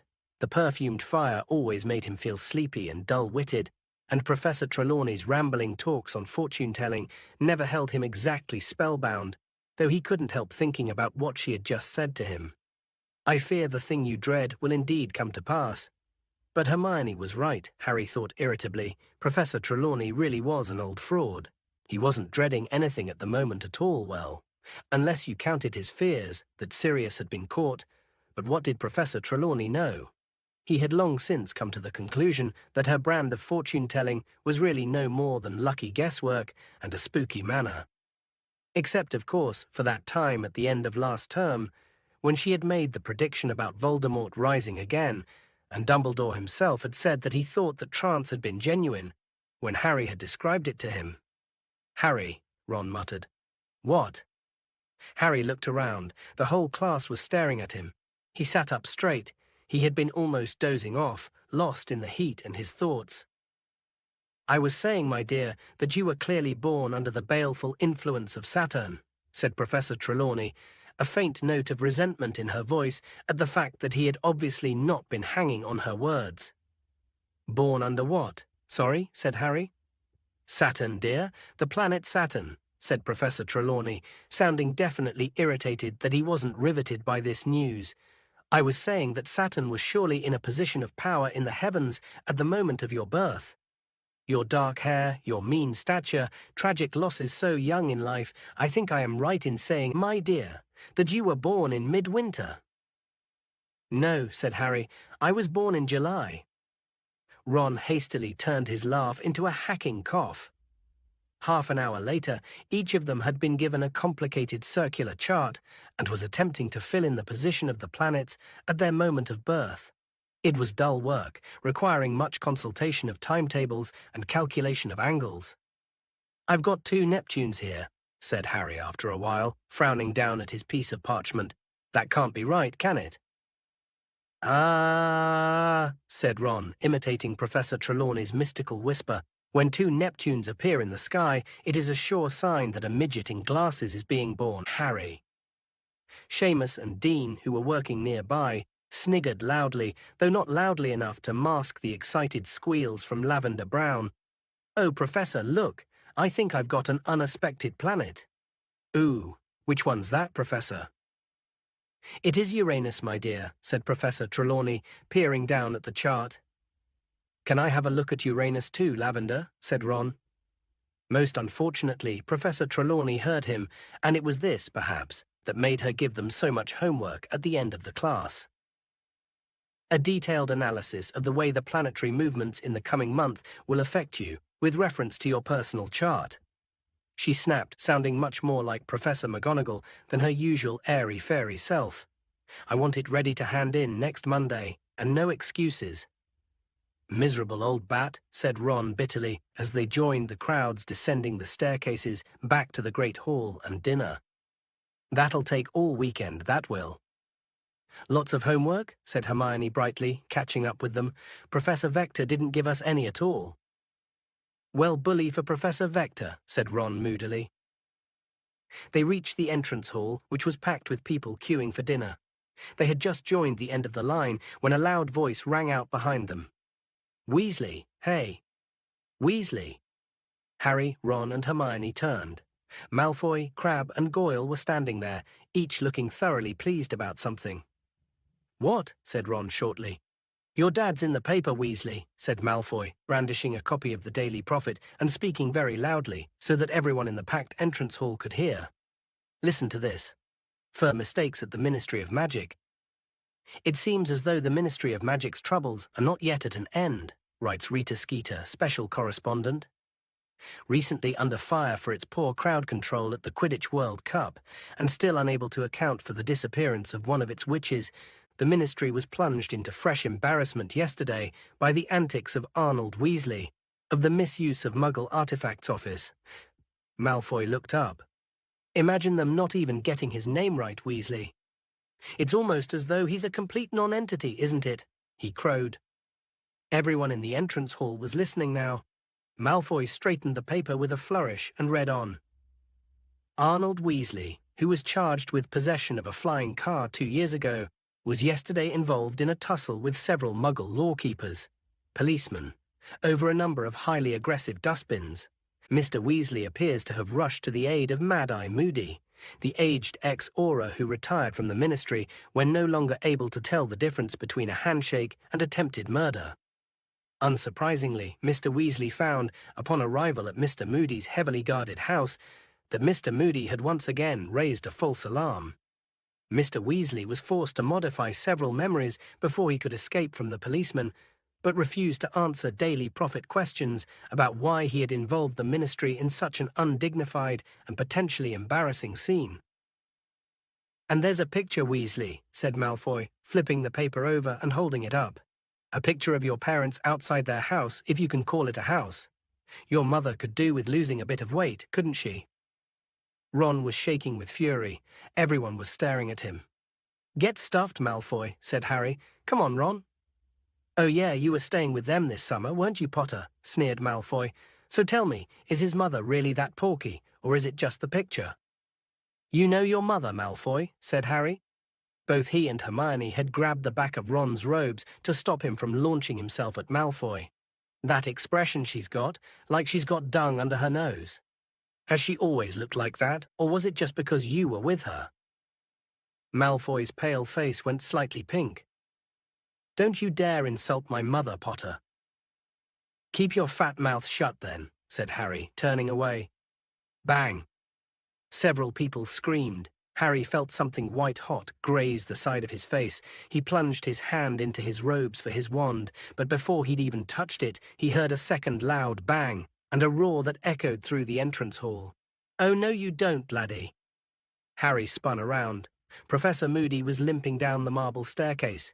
His wand was out and it was pointing right at a pure white ferret which was shivering on the stone-flagged floor, exactly where Malfoy had been standing. There was a terrified silence in the entrance hall. Nobody but Moody was moving a muscle. Moody turned to look at Harry at least. His normal eye was looking at Harry. The other one was pointing into the back of his head. "Did he get you?" Moody growled. His voice was low and gravelly. "No," said Harry, "missed." "Leave it," Moody shouted. "Leave what?" Harry said, bewildered. "Not you him," Moody growled, jerking his thumb over his shoulder at Crabbe, who had just frozen, about to pick up the white ferret. It seemed that Moody's rolling eye was magical and could see out of the back of his head. Moody started to limp toward Crabbe, Goyle, and the ferret, which gave a terrified squeak and took off, streaking toward the dungeons. "I don't think so," roared Moody, pointing his wand at the ferret again. It flew 10 feet into the air, fell with a smack to the floor, and then bounced upward once more. "I don't like people who attack when their opponent's back's turned," growled Moody as the ferret bounced higher and higher, squealing in pain. "Stinking, cowardly, scummy thing to do." The ferret flew through the air, its legs and tail flailing helplessly. "Never do that again," said Moody, speaking each word as the ferret hit the stone floor and bounced upward again. "Professor Moody," said a shocked voice. Professor McGonagall was coming down the marble staircase with her arms full of books. "Hello, Professor McGonagall," said Moody calmly, bouncing the ferret still higher. What are you doing?" said Professor McGonagall, her eyes following the bouncing ferret's progress through the air. "Teaching," said Moody. "Teach Moody," is that a student shrieked Professor McGonagall, the book spilling out of her arms. "Yep," said Moody. "No," cried Professor McGonagall, running down the stairs and pulling out her wand. A moment later, with a loud snapping noise, Draco Malfoy had reappeared, lying in a heap on the floor with his sleek blonde hair all over his now brilliantly pink face. He got to his feet, wincing. "Moody, we never use transfiguration as a punishment," said Professor McGonagall weakly. "Surely Professor Dumbledore told you that." "He might have mentioned it, yeah," said Moody, scratching his chin unconcernedly, "but I thought a good sharp shock. We give detentions, Moody, or speak to the offender's head of house." "I'll do that then," said Moody, staring at Malfoy with great dislike. Malfoy, whose pale eyes were still watering with pain and humiliation, looked malevolently up at Moody and muttered something in which the words, "my father," were distinguishable. "Oh yeah," said Moody quietly, limping forward a few steps, the dull clunk of his wooden leg echoing around the hall. "Well, I know your father of old, boy. You tell him Moody's keeping a close eye on his son. You tell him that from me. Now, your head of house'll be Snape, will it?" "Yes," said Malfoy resentfully. "Another old friend," growled Moody. "I've been looking forward to a chat with old Snape. Come on, you." And he seized Malfoy's upper arm and marched him off toward the dungeons. Professor McGonagall stared anxiously after them for a few moments, then waved her wand at her fallen books, causing them to soar up into the air and back into her arms. "Don't talk to me," Ron said quietly to Harry and Hermione as they sat down at the Gryffindor table a few minutes later, surrounded by excited talk on all sides about what had just happened. "Why not?" said Hermione in surprise. "Because I want to fix that in my memory forever," said Ron, his eyes closed and an uplifted expression on his face. "Draco Malfoy, the amazing bouncing ferret." Harry and Hermione both laughed, and Hermione began doling beef casserole onto each of their plates. "He could have really hurt Malfoy, though," she said. "It was good, really, that Professor McGonagall stopped it." "Hermione," said Ron furiously, his eyes snapping open again, "you're ruining the best moment of my life." Hermione made an impatient noise and began to eat at top speed again. "Don't tell me you're going back to the library this evening," said Harry, watching her. "Got to," said Hermione thickly. "Loads to do." "But you told us Professor Vector—" "It's not schoolwork," she said. Within 5 minutes she had cleared her plate and departed. No sooner had she gone than her seat was taken by Fred Weasley. "Moody," he said. "How cool is he?" "Beyond cool," said George, sitting down opposite Fred. "Super cool," said the twins' best friend, Lee Jordan, sliding into the seat beside George. "We had him this afternoon," he told Harry and Ron. "What was it like?" said Harry eagerly. Fred, George, and Lee exchanged looks full of meaning. "Never had a lesson like it," said Fred. "He knows, man," said Lee. "Knows what?" said Ron, leaning forward. "Knows what it's like to be out there doing it," said George impressively. "Doing what?" said Harry. "Fighting the dark arts," said Fred. "He's seen it all," said George. "Amazing," said Lee. Ron dived into his bag for his schedule. "We haven't got him till Thursday," he said in a disappointed voice. Chapter 14. The Unforgivable Curses. The next 2 days passed without great incident, unless you counted Neville melting his 6th cauldron in potions. Professor Snape, who seemed to have attained new levels of vindictiveness over the summer, gave Neville detention, and Neville returned from it in a state of nervous collapse, having been made to disembowel a barrel full of horned toads. "You know why Snape's in such a foul mood, don't you?" said Ron to Harry, as they watched Hermione teaching Neville a scouring charm to remove the toad guts from under his fingernails. "Yeah," said Harry, "moody." It was common knowledge that Snape really wanted the dark arts job, and he had now failed to get it for the 4th year running. Snape had disliked all of their previous dark arts teachers and shown it, but he seemed strangely wary of displaying overt animosity to Mad-Eye Moody. Indeed, whenever Harry saw the two of them together at mealtimes, or when they passed in the corridors, he had the distinct impression that Snape was avoiding Moody's eye, whether magical or normal. "I reckon Snape's a bit scared of him, you know," Harry said thoughtfully. "Imagine if Moody turned Snape into a horned toad," said Ron, his eyes misting over, "and bounced him all around his dungeon." The Gryffindor 4th years were looking forward to Moody's first lesson, so much that they arrived early on Thursday lunchtime and queued up outside his classroom before the bell had even rung. The only person missing was Hermione, who turned up just in time for the lesson. "Been in the library." Harry finished her sentence for her. "Come on, quick, or we won't get decent seats." They hurried into 3 chairs right in front of the teacher's desk, took out their copies of The Dark Forces, A Guide to Self-Protection, and waited unusually quiet. Soon they heard Moody's distinctive clunking footsteps coming down the corridor, and he entered the room, looking as strange and frightening as ever. They could just see his clawed wooden foot protruding from underneath his robes. "You can put those away," he growled, stumping over to his desk and sitting down. "Those books, you won't need them." They returned the books to their bags, Ron looking excited. Moody took out a register, shook his long mane of grizzled grey hair out of his twisted and scarred face, and began to call out names, his normal eye moving steadily down the list, while his magical eye swiveled around, fixing upon each student as he or she answered.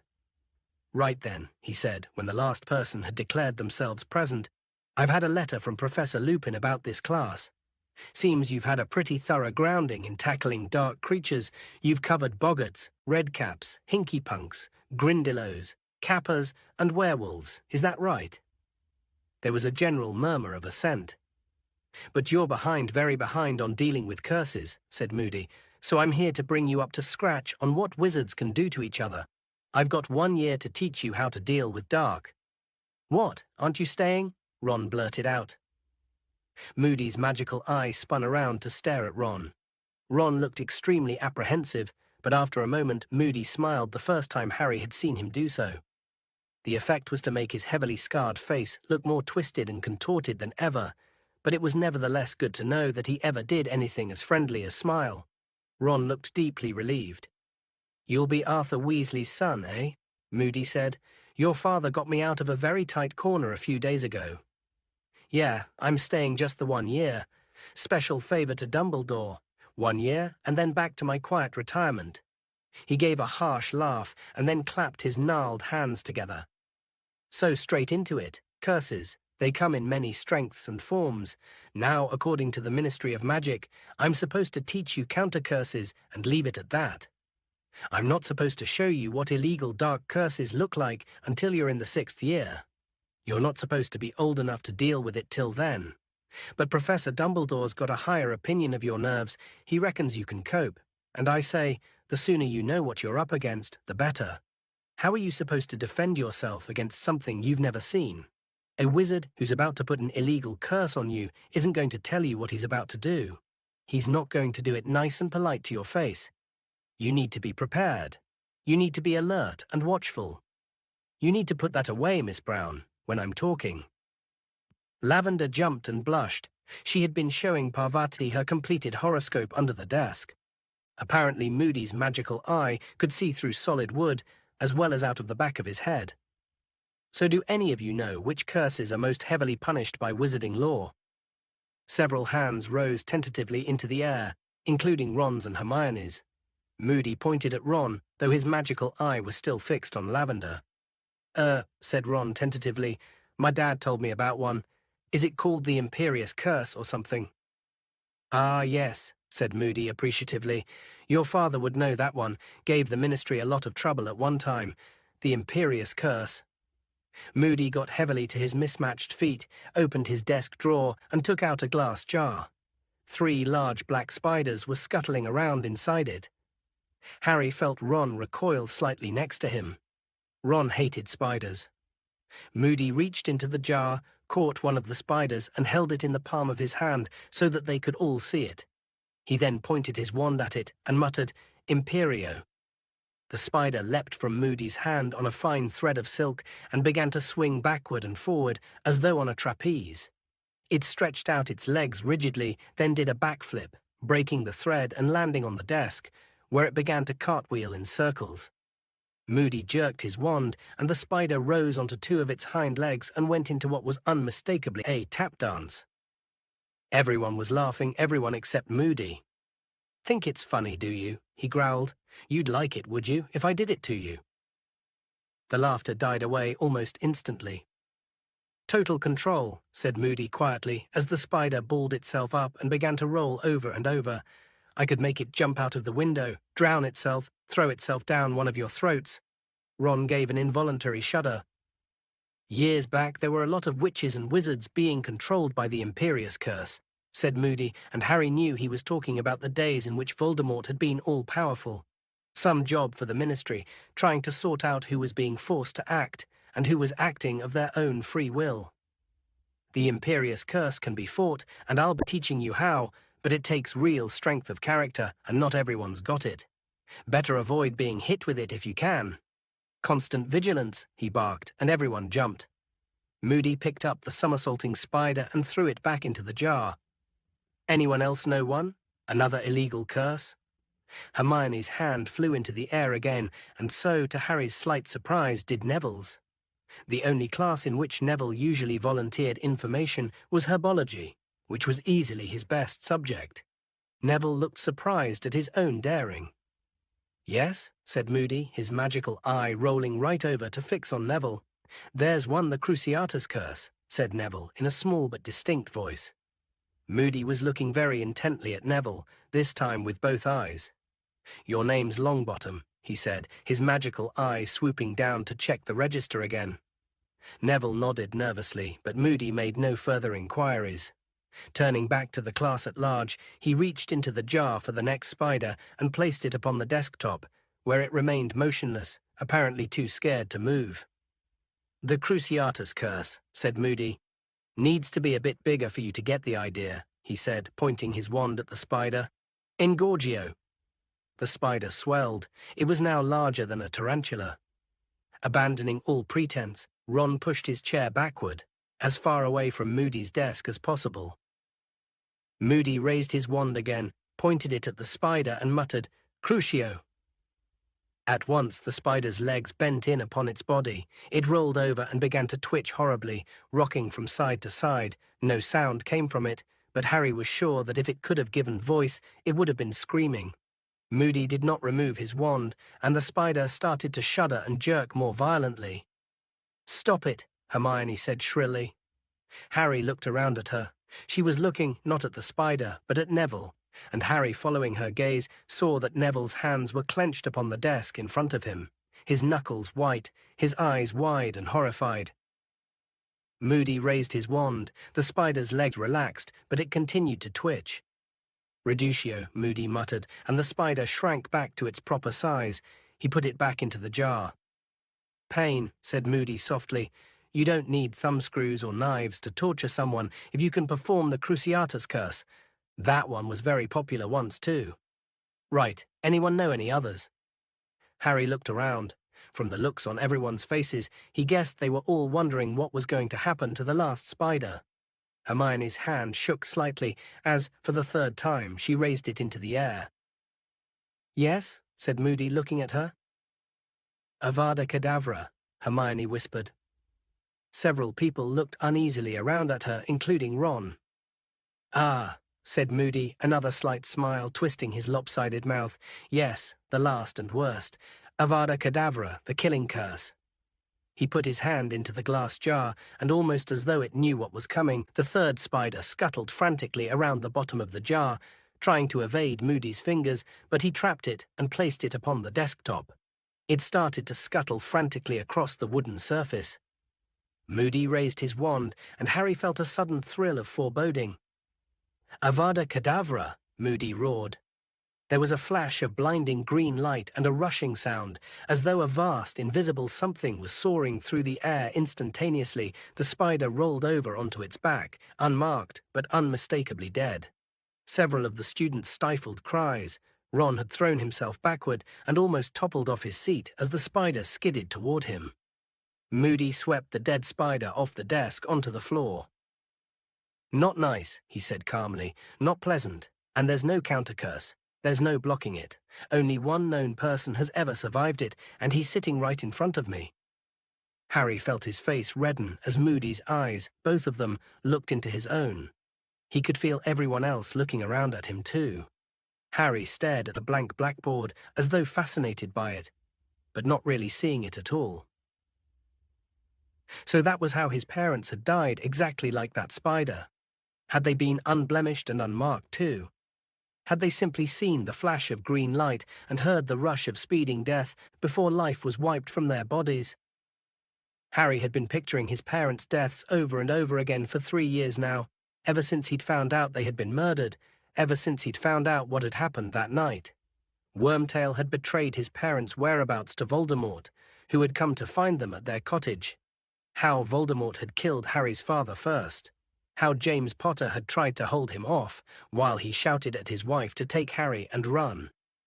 Voldemort had advanced on Lily Potter, told her to move aside so that he could kill Harry, how she had begged him to kill her instead, refused to stop shielding her son, and so Voldemort had murdered her too, before turning his wand on Harry.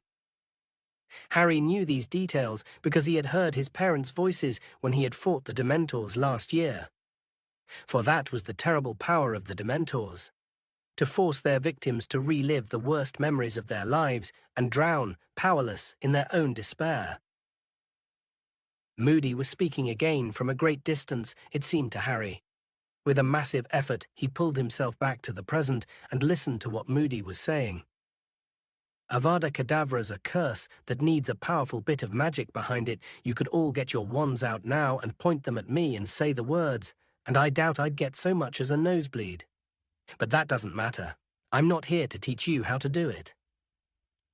Now, if there's no counter curse, why am I showing you? Because you've got to know. You've got to appreciate what the worst is. You don't want to find yourself in a situation where you're facing it. Constant vigilance, he roared, and the whole class jumped again. Now those three curses, Avada Kedavra, Imperius, and Cruciatus, are known as the unforgivable curses.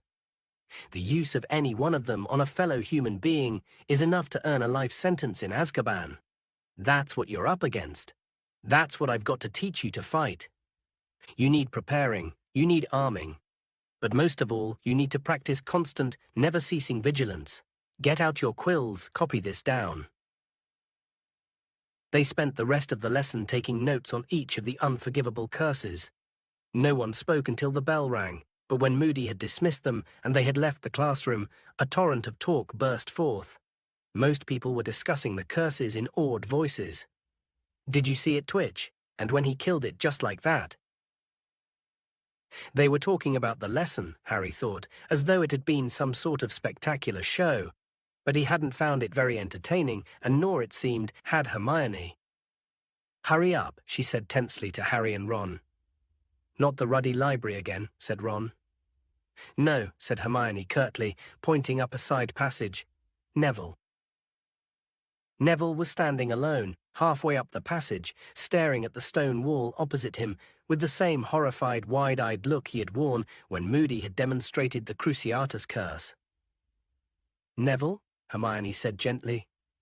Neville looked around. "Oh, hello," he said, his voice much higher than usual. "Interesting lesson, wasn't it? I wonder what's for dinner. I'm starving, aren't you?" "Neville, are you all right?" said Hermione.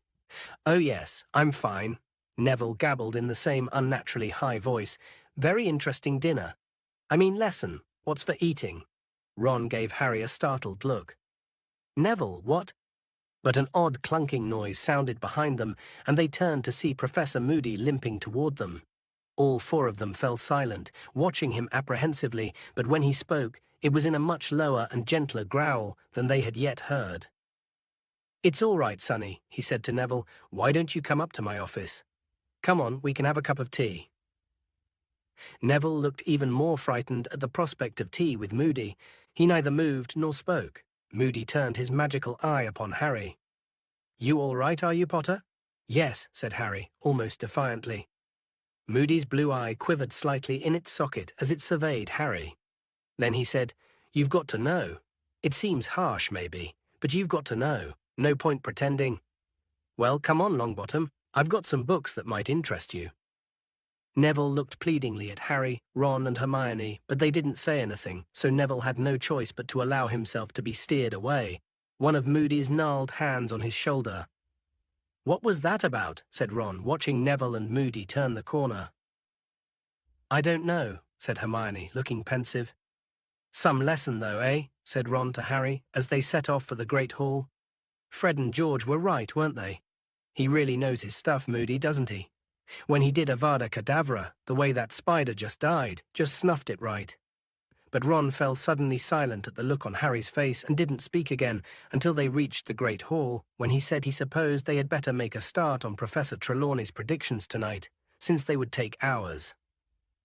Hermione did not join in with Harry and Ron's conversation during dinner, but ate furiously fast and then left for the library again. Harry and Ron walked back to Gryffindor Tower, and Harry, who had been thinking of nothing else all through dinner, now raised the subject of the unforgivable curses himself. "Wouldn't Moody and Dumbledore be in trouble with the Ministry if they knew we'd seen the curses?" Harry asked as they approached the fat lady. "Yeah, probably," said Ron. "But Dumbledore's always done things his way, hasn't he? And Moody's been getting in trouble for years, I reckon. Attacks first and asks questions later, look at his dustbins." Balderdash. The fat lady swung forward to reveal the entrance hole, and they climbed into the Gryffindor common room, which was crowded and noisy. "Shall we get our divination stuff, then?" said Harry. "I suppose," Ron groaned. They went up to the dormitory to fetch their books and charts, to find Neville there alone, sitting on his bed, reading. He looked a good deal calmer than at the end of Moody's lesson, though still not entirely normal. His eyes were rather red. You all right, Neville? Harry asked him. Oh yes, said Neville. I'm fine, thanks. Just reading this book Professor Moody lent me. He held up the book, Magical Water Plants of the Mediterranean. Apparently, Professor Sprout told Professor Moody I'm really good at herbology, Neville said. There was a faint note of pride in his voice that Harry had rarely heard there before. He thought I'd like this. Telling Neville what Professor Sprout had said, Harry thought, had been a very tactful way of cheering Neville up, for Neville very rarely heard that he was good at anything. It was the sort of thing Professor Lupin would have done. Harry and Ron took their copies of Unfogging the Future back down to the common room, found a table, and set to work on their predictions for the coming month. An hour later, they had made very little progress, though their table was littered with bits of parchment bearing sums and symbols, and Harry's brain was as fogged as though it had been filled with the fumes from Professor Trelawney's fire. I haven't got a clue what this lot's supposed to mean, he said, staring down at a long list of calculations. You know, said Ron, whose hair was on end because of all the times he had run his fingers through it in frustration, I think it's back to the old divination standby. What make it up? Yeah, said Ron, sweeping the jumble of scrawled notes off the table, dipping his pen into some ink, and starting to write. Next Monday, he said as he scribbled, I am likely to develop a cough owing to the unlucky conjunction of Mars and Jupiter. He looked up at Harry. You know her just put in loads of misery, she'll lap it up. Right, said Harry, crumpling up his first attempt and lobbing it over the heads of a group of chattering first years into the fire. Okay, on Monday, I will be in danger of burns. Yeah, you will be, said Ron darkly. We're seeing the Scroots again on Monday. Okay, Tuesday, I'll, lose a treasured possession, said Harry, who was flicking through Unfogging the Future for ideas. Good one, said Ron, copying it down, because of Mercury. Why don't you get stabbed in the back by someone you thought was a friend? Yeah, cool, said Harry, scribbling it down, because Venus is in the 12th house. And on Wednesday, I think I'll come off worst in a fight. I was going to have a fight. Okay, I'll lose a bet. Yeah, you'll be betting I'll win my fight. They continued to make up predictions, which grew steadily more tragic, for another hour, while the common room around them slowly emptied as people went up to bed. Crookshanks wandered over to them, leapt lightly into an empty chair, and stared inscrutably at Harry, rather as Hermione might look if she knew they weren't doing their homework properly. Staring around the room, trying to think of a kind of misfortune he hadn't yet used, Harry saw Fred and George sitting together against the opposite wall, heads together, quills out, poring over a single piece of parchment. It was most unusual to see Fred and George hidden away in a corner and working silently. They usually liked to be in the thick of things and the noisy center of attention. There was something secretive about the way they were working on the piece of parchment, and Harry was reminded of how they had sat together writing something back at the Burrow. He had thought then that it was another order form for Weasley's Wizard Wheezes, but it didn't look like that this time. If it had been, they would surely have let Lee Jordan in on the joke. He wondered whether it had anything to do with entering the Triwizard Tournament. As Harry watched, George shook his head at Fred, scratched out something with his quill, and said, in a very quiet voice that nevertheless carried across the almost deserted room, No, that sounds like we're accusing him. Got to be careful. Then George looked over and saw Harry watching him. Harry grinned and quickly returned to his predictions. He didn't want George to think he was eavesdropping. Shortly after that, the twins rolled up their parchment, said goodnight, and went off to bed. Fred and George had been gone 10 minutes or so when the portrait hole opened and Hermione climbed into the common room, carrying a sheaf of parchment in one hand and a box whose contents rattled as she walked in the other. Crookshanks arched his back, purring. Hello, she said. I just finished. So have I, said Ron triumphantly, throwing down his quill. Hermione sat down, laid the things she was carrying in an empty armchair, and pulled Ron's predictions toward her. Not going to have a very good month, are you? She said sardonically as Crookshanks curled up in her lap. Ah, well, at least I'm forewarned, Ron yawned. You seem to be drowning twice, said Hermione. Oh, am I? Said Ron, peering down at his predictions. I'd better change one of them to getting trampled by a rampaging hippogriff. Don't you think it's a bit obvious you've made these up? Said Hermione. "How dare you?" said Ron in mock outrage. "We've been working like house elves here." Hermione raised her eyebrows. "It's just an expression," said Ron hastily. Harry laid down his quill too, having just finished predicting his own death by decapitation. "What's in the box?" he asked, pointing at it. "Funny you should ask," said Hermione, with a nasty look at Ron. She took off the lid and showed them the contents. Inside were about 50 badges, all of different colours, but all bearing the same letters. "Spew." "Spew," said Harry, picking up a badge and looking at it. "What's this about?" "Not spew," said Hermione impatiently. "It's SPEW, stands for the Society for the Promotion of Elfish Welfare." "Never heard of it," said Ron. "Well, of course you haven't," said Hermione briskly. "I've only just started it." "Yeah?" said Ron in mild surprise. "How many members have you got?" "Well, if you two join 3, said Hermione. "And you think we want to walk around wearing badges saying spew, do you?" said Ron. "SPEW, said Hermione hotly. "I was going to put stop the outrageous abuse of our fellow magical creatures and campaign for a change in their legal status, but it wouldn't fit, so that's the heading of our manifesto." She brandished the sheaf of parchment at them. "I've been researching it thoroughly in the library. Elf enslavement goes back centuries. I can't believe no one's done anything about it before now." "Hermione, open your ears," said Ron loudly. "They like it. They like being enslaved." "Our short-term aims," said Hermione, speaking even more loudly than Ron and acting as though she hadn't heard a word, "are to secure house elves fair wages and working conditions.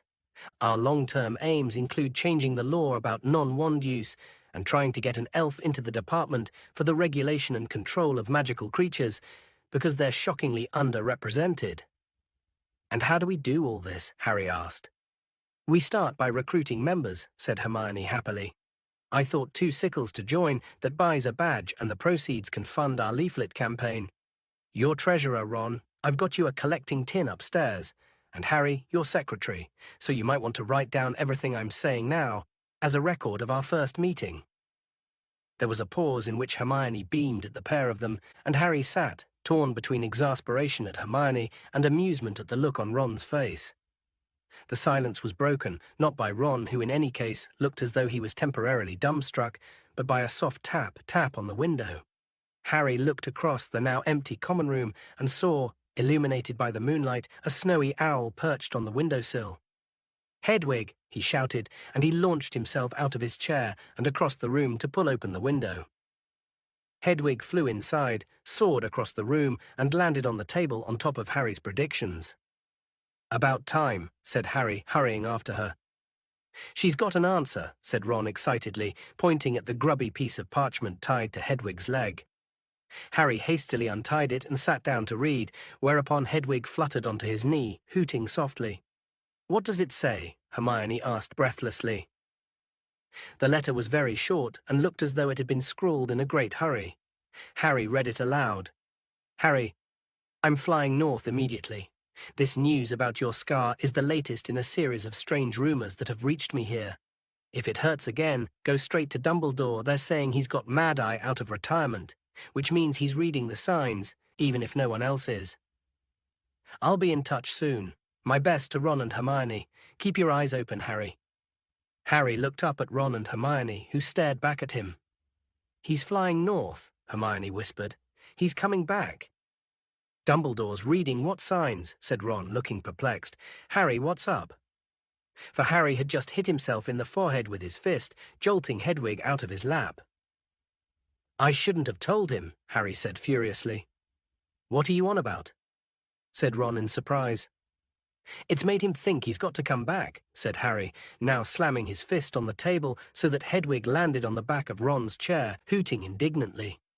"Coming back because he thinks I'm in trouble? And there's nothing wrong with me, and I haven't got anything for you." Harry snapped at Hedwig, who was clicking her beak expectantly. "You'll have to go up to the owlery if you want food."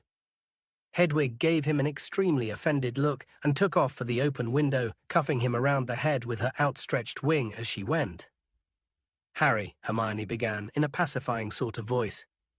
"I'm going to bed," said Harry shortly. "See you in the morning." Upstairs in the dormitory, he pulled on his pajamas and got into his four-poster, but he didn't feel remotely tired.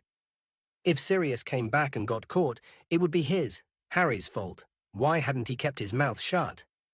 A few seconds' pain and he'd had to blab, if he'd just had the sense to keep it to himself. He heard Ron come up into the dormitory a short while later, but did not speak to him. For a long time, Harry lay staring up at the dark canopy of his bed. The dormitory was completely silent, and had he been less preoccupied, Harry would have realized that the absence of Neville's usual snores meant that he was not the only one lying awake. Chapter 15.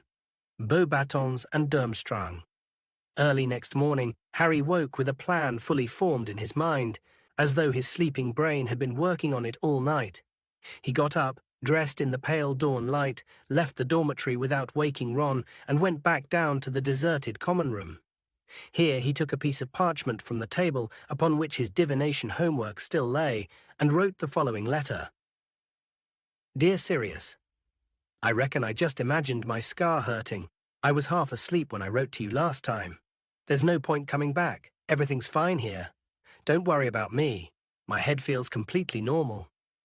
He then climbed out of the portrait hole, up through the silent castle, held up only briefly by Peeves, who tried to overturn a large vase on him halfway along the fourth-floor corridor, finally arriving at the owlery, which was situated at the top of West Tower.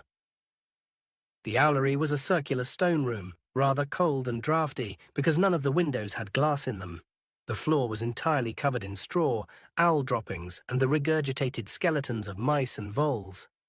Hundreds upon hundreds of owls of every breed imaginable were nestled here on perches that rose right up to the top of the tower, nearly all of them asleep, though here and there a round amber eye glared at Harry. He spotted Hedwig nestled between a barn owl and a tawny, and hurried over to her, sliding a little on the dropping-strewn floor. It took him a while to persuade her to wake up and then to look at him, as she kept shuffling around on her perch, showing him her tail. She was evidently still furious about his lack of gratitude the previous night. In the end, it was Harry suggesting she might be too tired, and that perhaps he would ask Ron to borrow Pigwidgeon, that made her stick out her leg and allow him to tie the letter to it. Just find him, all right? Harry said, stroking her back as he carried her on his arm to one of the holes in the wall. Before the Dementors do.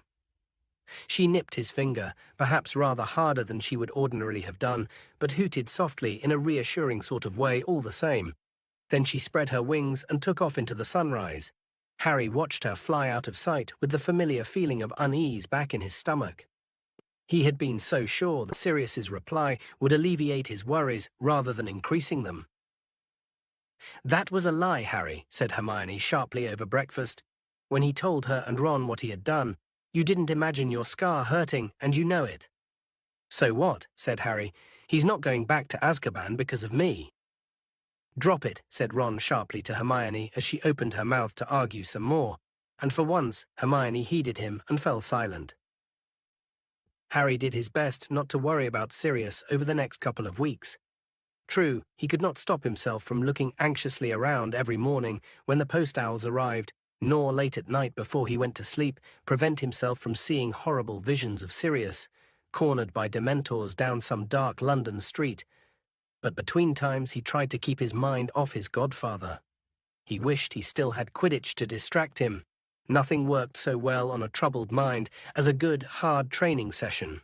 On the other hand, their lessons were becoming more difficult and demanding than ever before, particularly Moody's defense against the dark arts. To their surprise, Professor Moody had announced that he would be putting the Imperious Curse on each of them in turn to demonstrate its power and to see whether they could resist its effects. But you said it's illegal, Professor, said Hermione uncertainly as Moody cleared away the desks with a sweep of his wand, leaving a large clear space in the middle of the room. You said to use it against another human was... Dumbledore wants you taught what it feels like, said Moody, his magical eye swiveling onto Hermione and fixing her with an eerie, unblinking stare. If you'd rather learn the hard way when someone's putting it on you so they can control you completely, fine by me. You're excused. Off you go. He pointed one gnarled finger toward the door. Hermione went very pink and muttered something about not meaning that she wanted to leave. Harry and Ron grinned at each other. They knew Hermione would rather eat bubotuber pus than miss such an important lesson. Moody began to beckon students forward in turn and put the imperious curse upon them. Harry watched as, one by one, his classmates did the most extraordinary things under its influence. Dean Thomas hopped 3 times around the room, singing the national anthem. Lavender Brown imitated a squirrel. Neville performed a series of quite astonishing gymnastics he would certainly not have been capable of in his normal state.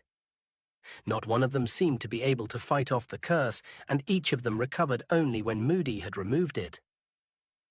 "Potter," Moody growled, "you next." Harry moved forward into the middle of the classroom, into the space that Moody had cleared of desks. Moody raised his wand, pointed it at Harry, and said, "Imperio." It was the most wonderful feeling. Harry felt a floating sensation as every thought and worry in his head was wiped gently away, leaving nothing but a vague, untraceable happiness. He stood there feeling immensely relaxed, only dimly aware of everyone watching him. And then he heard Mad-Eye Moody's voice echoing in some distant chamber of his empty brain. "Jump onto the desk. Jump onto the desk."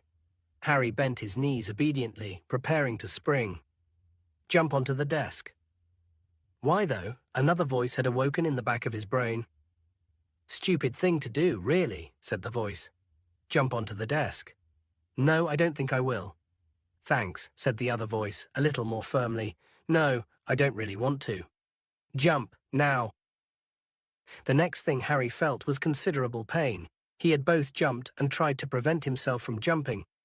The result was that he'd smashed headlong into the desk, knocking it over, and, by the feeling in his legs, fractured both his kneecaps. "Now that's more like it," growled Moody's voice, and suddenly Harry felt the empty, echoing feeling in his head disappear. He remembered exactly what was happening, and the pain in his knees seemed to double. "Look at that, you lot Potter fought. He fought it, and he damn near beat it. We'll try that again, Potter, and the rest of you, pay attention. Watch his eyes. That's where you see it very good, Potter. Very good indeed. They'll have trouble controlling you." "The way he talks," Harry muttered as he hobbled out of the Defense Against the Dark Arts class an hour later. Moody had insisted on putting Harry through his paces 4 times in a row, until Harry could throw off the curse entirely.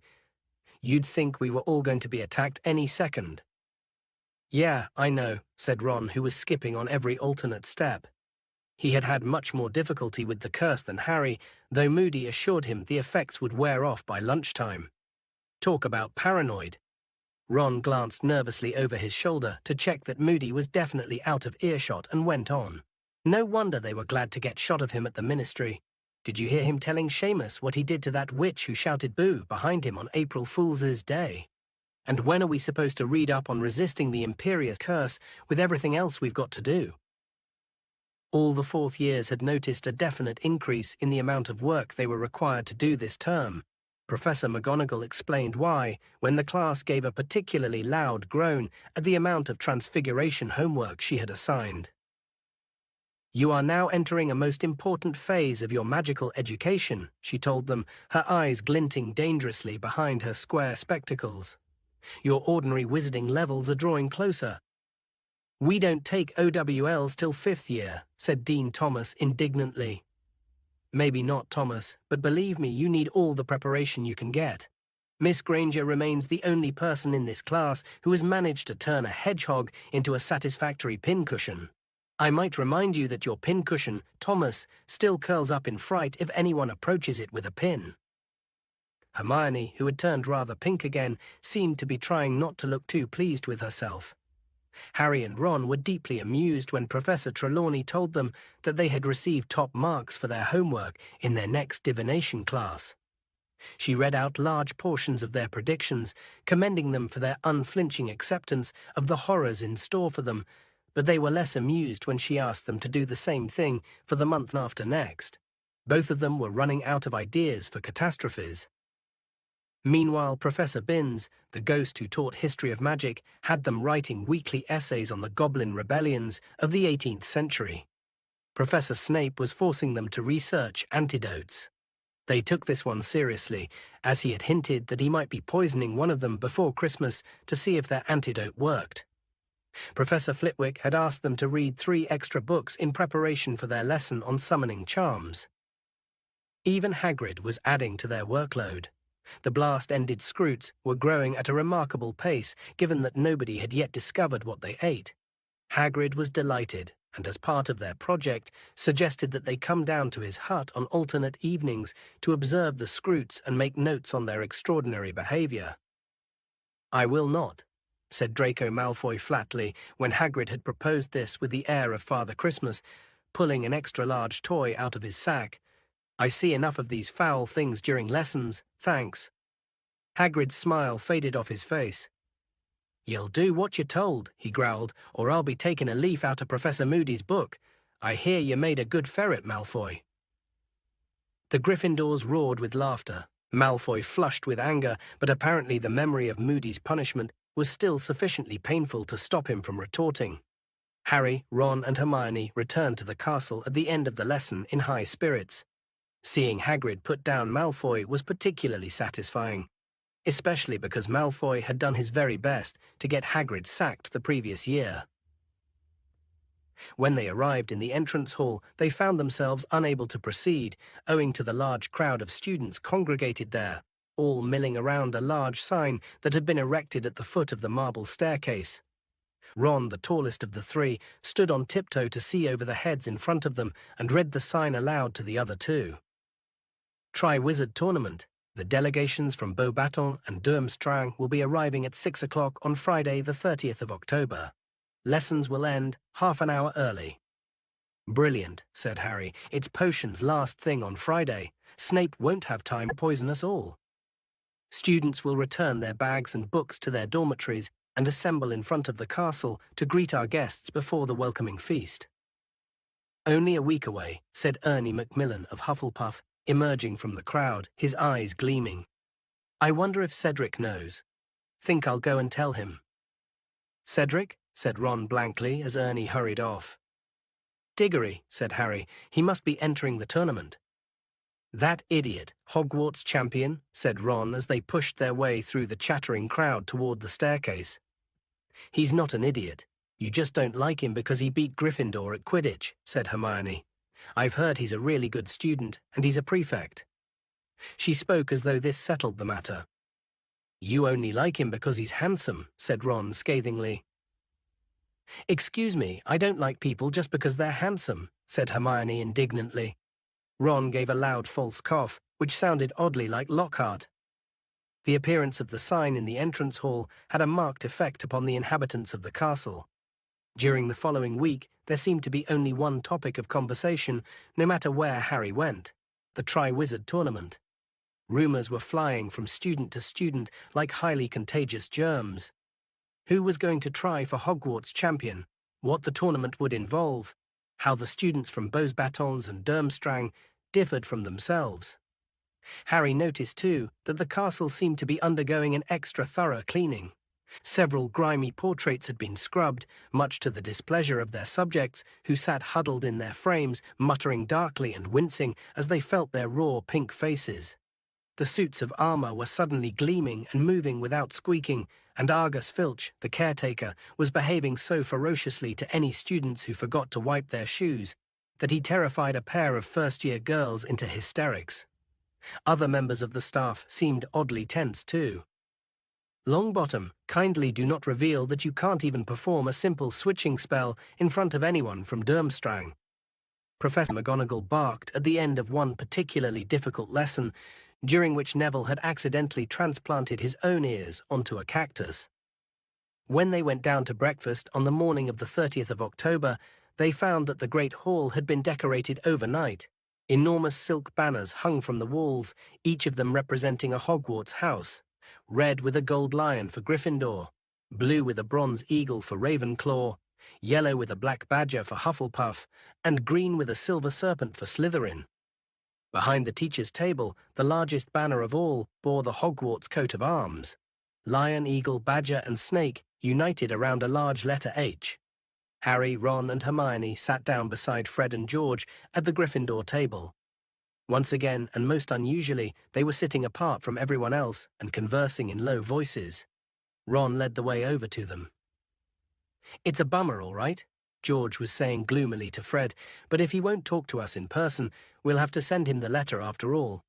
Or we'll stuff it into his hand. He can't avoid us forever.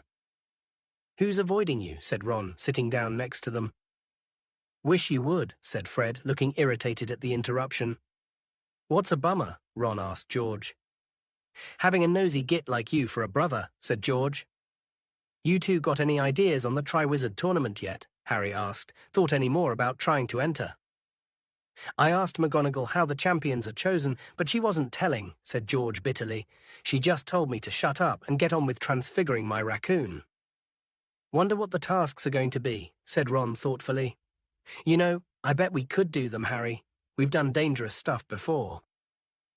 Not in front of a panel of judges, you haven't, said Fred. McGonagall says the champions get awarded points according to how well they've done the tasks. Who are the judges? Harry asked.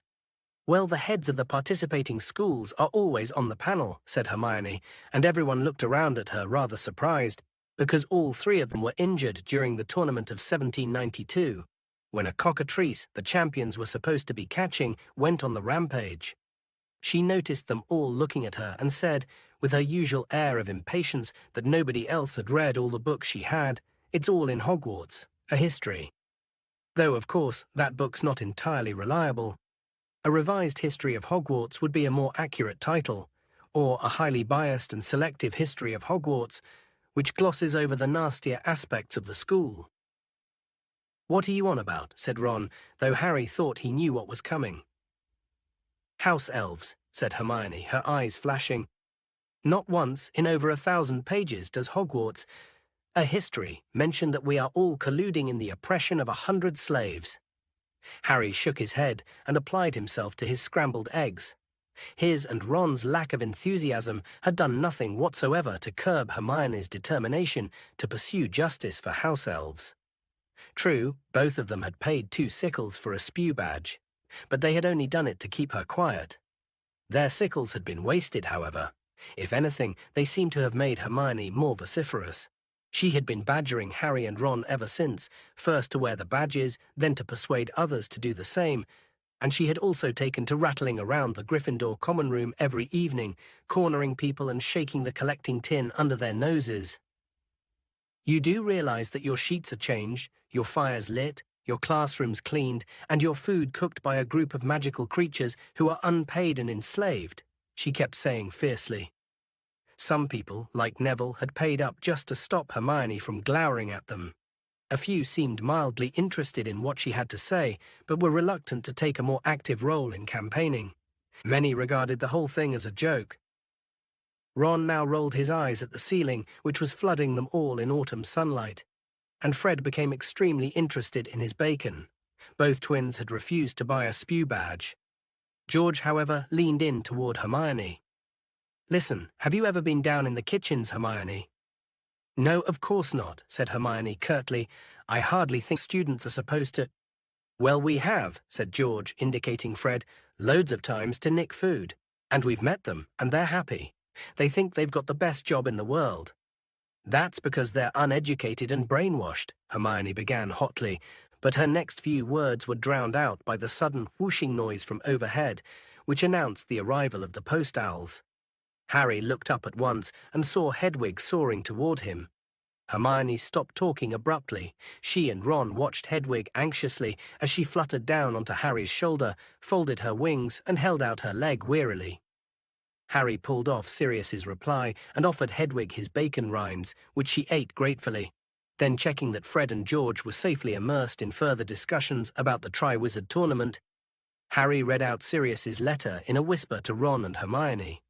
Nice try, Harry. I'm back in the country and well hidden. I want you to keep me posted on everything that's going on at Hogwarts. Don't use Hedwig, keep changing owls, and don't worry about me. Just watch out for yourself.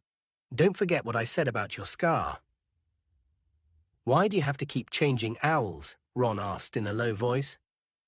Hedwig'll attract too much attention, said Hermione at once. She stands out, a snowy owl that keeps returning to wherever he's hiding. I mean, they're not native birds, are they? Harry rolled up the letter and slipped it inside his robes, wondering whether he felt more or less worried than before.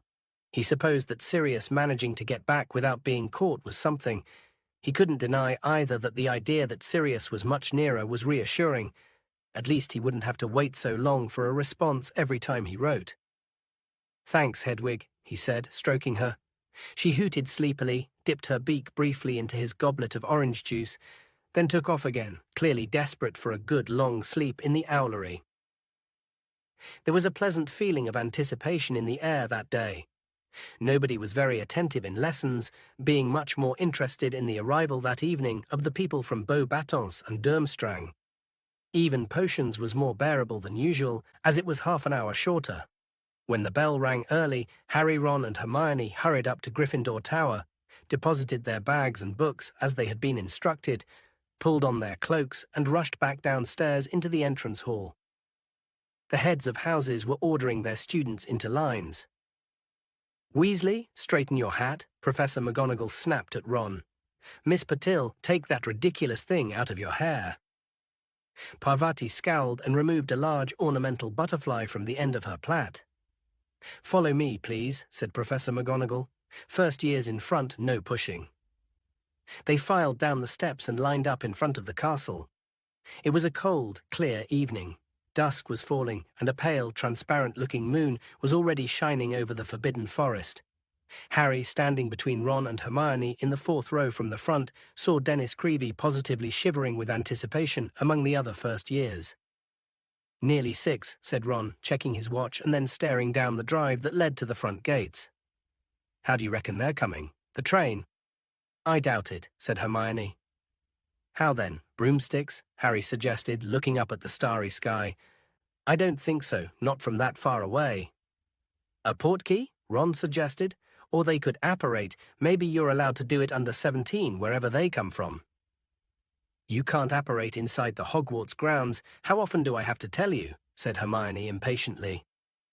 They scanned the darkening grounds excitedly, but nothing was moving. Everything was still, silent, and quite as usual. Harry was starting to feel cold. He wished they'd hurry up. Maybe the foreign students were preparing a dramatic entrance. He remembered what Mr. Weasley had said back at the campsite before the Quidditch World Cup. "Always the same, we can't resist showing off when we get together." And then Dumbledore called out from the back row, where he stood with the other teachers. "Aha! Unless I am very much mistaken, the delegation from Beauxbatons approaches." "Where?" said many students eagerly, all looking in different directions. "There," yelled a sixth year, pointing over the forest.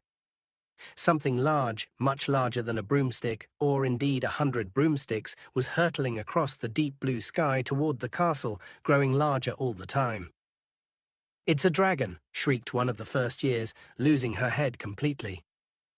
"Don't be stupid, it's a flying house," said Dennis Creevey. Dennis's guess was closer. As the gigantic black shape skimmed over the treetops of the Forbidden Forest, and the lights shining from the castle windows hit it, they saw a gigantic powder-blue horse-drawn carriage the size of a large house soaring toward them, pulled through the air by a dozen winged horses, all palominos, and each the size of an elephant. The front 3 rows of students drew backward as the carriage hurtled ever lower, coming into land at a tremendous speed then, with an almighty crash that made Neville jump backward onto a Slytherin 5th year's foot. The horse's hooves, larger than dinner plates, hit the ground. A second later, the carriage landed too, bouncing upon its vast wheels, while the golden horses tossed their enormous heads and rolled large, fiery red eyes. Harry just had time to see that the door of the carriage bore a coat of arms, 2 crossed golden wands, each emitting 3 stars, before it opened. A boy in pale blue robes jumped down from the carriage, bent forward, fumbled for a moment with something on the carriage floor, and unfolded a set of golden steps. He sprang back respectfully. Then Harry saw a shining, high-heeled black shoe emerging from the inside of the carriage, a shoe the size of a child's sled, followed almost immediately by the largest woman he had ever seen in his life. The size of the carriage and of the horses was immediately explained. A few people gasped. Harry had only ever seen one person as large as this woman in his life, and that was Hagrid. He doubted whether there was an inch difference in their heights. Yet somehow, maybe simply because he was used to Hagrid, this woman, now at the foot of the steps and looking around at the waiting, wide-eyed crowd, seemed even more unnaturally large. As she stepped into the light flooding from the entrance hall, she was revealed to have a handsome, olive-skinned face, large, black, liquid-looking eyes, and a rather beaky nose. Her hair was drawn back in a shining knob at the base of her neck. She was dressed from head to foot in black satin, and many magnificent opals gleamed at her throat and on her thick fingers. Dumbledore started to clap. The students, following his lead, broke into applause too, many of them standing on tiptoe, the better to look at this woman. Her face relaxed into a gracious smile, and she walked forward toward Dumbledore, extending a glittering hand. Dumbledore, though tall himself, had barely to bend to kiss it. "My dear Madame Maxime," he said, "welcome to Hogwarts."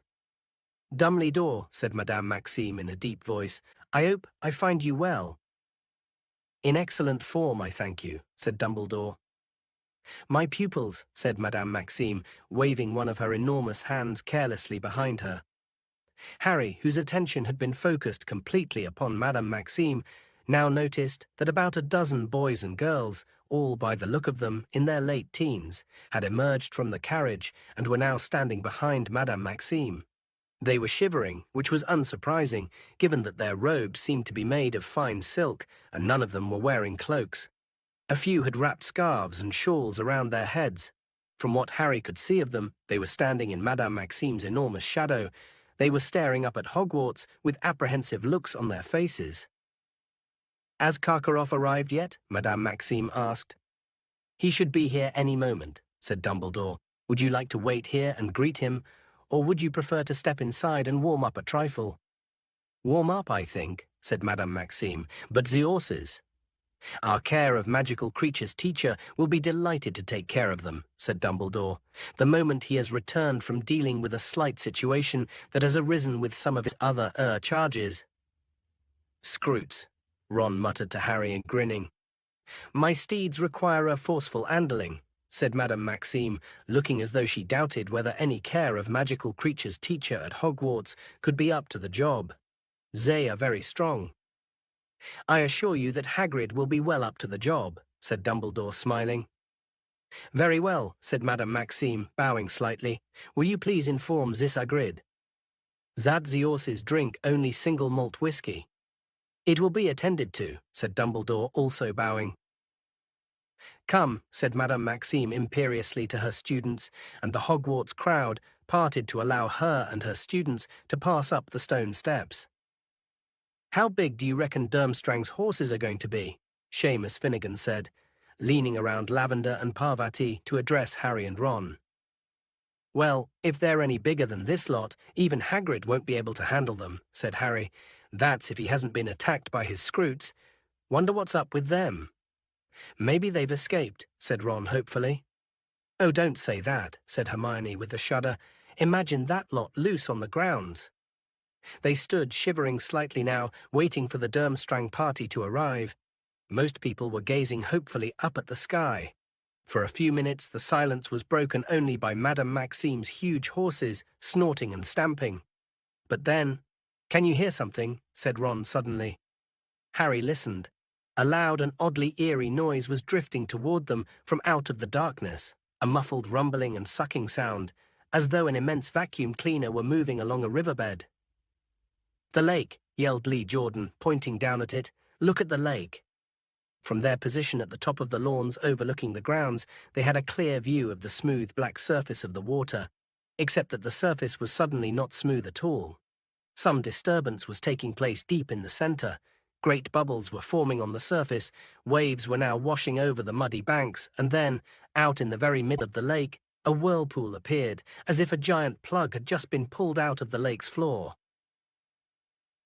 What seemed to be a long black pole began to rise slowly out of the heart of the whirlpool, and then Harry saw the rigging. "It's a mast," he said to Ron and Hermione. Slowly, magnificently, the ship rose out of the water, gleaming in the moonlight. It had a strangely skeletal look about it, as though it were a resurrected wreck, and the dim, misty lights shimmering at its portholes looked like ghostly eyes. Finally, with a great sloshing noise, the ship emerged entirely, bobbing on the turbulent water, and began to glide toward the bank. A few moments later, they heard the splash of an anchor being thrown down in the shallows and the thud of a plank being lowered onto the bank. People were disembarking. They could see their silhouettes passing the lights in the ship's portholes. All of them, Harry noticed, seemed to be built along the lines of Crabbe and Goyle, but then, as they drew nearer, walking up the lawns into the light streaming from the entrance hall, he saw that their bulk was really due to the fact that they were wearing cloaks of some kind of shaggy, matted fur. But the man who was leading them up to the castle was wearing furs of a different sort, sleek and silver, like his hair. "Dumbledore?" he called heartily as he walked up the slope. "How are you, my dear fellow? How are you?" "Blooming, thank you, Professor Karkaroff," Dumbledore replied. Karkaroff had a fruity, unctuous voice. When he stepped into the light pouring from the front doors of the castle, they saw that he was tall and thin, like Dumbledore. But his white hair was short, and his goatee, finishing in a small curl, did not entirely hide his rather weak chin. When he reached Dumbledore, he shook hands with both of his own. "Dear old Hogwarts," he said, looking up at the castle and smiling. His teeth were rather yellow, and Harry noticed that his smile did not extend to his eyes, which remained cold and shrewd. "How good it is to be here, how good! Victor, come along, into the warmth, you don't mind, Dumbledore? Victor has a slight head cold." Karkaroff beckoned forward one of his students. As the boy passed, Harry caught a glimpse of a prominent curved nose and thick black eyebrows. He didn't need the punch on the arm Ron gave him, or the hiss in his ear to recognize that profile. "Harry, it's Crumb." Chapter 16. The Goblet of Fire. "I don't believe it," Ron said in a stunned voice, as the Hogwarts students filed back up the steps behind the party from Durmstrang. "Crumb, Harry, Victor Crumb."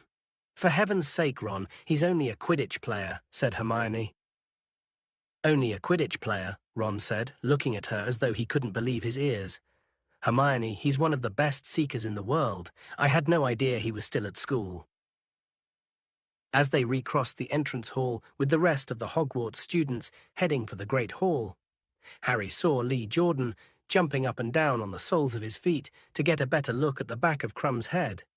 Several sixth-year girls were frantically searching their pockets as they walked. "Oh, I don't believe it. I haven't got a single quill on me." "Do you think he'd sign my hat in lipstick?" "Really?" Hermione said loftily as they passed the girls, now squabbling over the lipstick. "I'm getting his autograph if I can," said Ron. "You haven't got a quill, have you, Harry?" "Nope, they're upstairs in my bag," said Harry. They walked over to the Gryffindor table and sat down. Ron took care to sit on the side facing the doorway because Crumb and his fellow Durmstrang students were still gathered around it, apparently unsure about where they should sit. The students from Beauxbatons had chosen seats at the Ravenclaw table. They were looking around the Great Hall with glum expressions on their faces. 3 of them were still clutching scarves and shawls around their heads. "It's not that cold," said Hermione defensively. "Why didn't they bring cloaks?" "Over here. Come and sit over here," Ron hissed. "Over here. Hermione, budge up, make a space." "What?" "Too late," said Ron bitterly. Victor Crumb and his fellow Durmstrang students had settled themselves at the Slytherin table.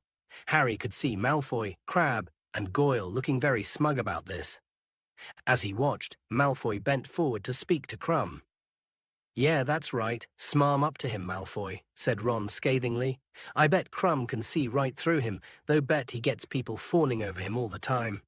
Where do you reckon they're going to sleep? We could offer him a space in our dormitory. Harry, I wouldn't mind giving him my bed. I could kip on a camp bed." Hermione snorted. "They look a lot happier than the Beauxbatons lot," said Harry. The Durmstrang students were pulling off their heavy furs and looking up at the starry black ceiling with expressions of interest. A couple of them were picking up the golden plates and goblets and examining them, apparently impressed. Up at the staff table, Filch, the caretaker, was adding chairs. He was wearing his mouldy old tailcoat in honor of the occasion. Harry was surprised to see that he added 4 chairs, 2 on either side of Dumbledore's. "But there are only 2 extra people," Harry said. "Why's Filch putting out 4 chairs? Who else is coming?" "Eh?" said Ron vaguely. He was still staring avidly at Crumb. When all the students had entered the hall and settled down at their house tables, the staff entered, filing up to the top table and taking their seats. Last in line were Professor Dumbledore, Professor Karkaroff, and Madame Maxime. When their headmistress appeared, the pupils from Beauxbatons leapt to their feet. A few of the Hogwarts students laughed. The Beauxbatons party appeared quite unembarrassed, however, and did not resume their seats until Madame Maxime had sat down on Dumbledore's left-hand side. Dumbledore remained standing, and a silence fell over the great hall. "Good evening, ladies and gentlemen, ghosts and most particularly guests," said Dumbledore, beaming around at the foreign students. "I have great pleasure in welcoming you all to Hogwarts. I hope and trust that your stay here will be both comfortable and enjoyable." One of the Beauxbatons girls, still clutching a muffler around her head, gave what was unmistakably a derisive laugh. "No one's making you stay," Hermione whispered, bristling at her. "The tournament will be officially opened at the end of the feast," said Dumbledore. "I now invite you all to eat, drink, and make yourselves at home." He sat down, and Harry saw Karkaroff lean forward at once and engage him in conversation. The plates in front of them filled with food as usual. The house elves in the kitchen seemed to have pulled out all the stops. There was a greater variety of dishes in front of them than Harry had ever seen, including several that were definitely foreign. "What's that?" said Ron, pointing at a large dish of some sort of shellfish stew that stood beside a large steak and kidney pudding. "Bouillabaisse," said Hermione. "Bless you," said Ron. "It's French," said Hermione. "I had it on holiday summer before last. It's very nice." "I'll take your word for it," said Ron, helping himself to black pudding. The great hall seemed somehow much more crowded than usual, even though there were barely 20 additional students there. Perhaps it was because their differently colored uniforms stood out so clearly against the black of the Hogwarts robes. Now that they had removed their furs, the Durmstrang students were revealed to be wearing robes of a deep blood red.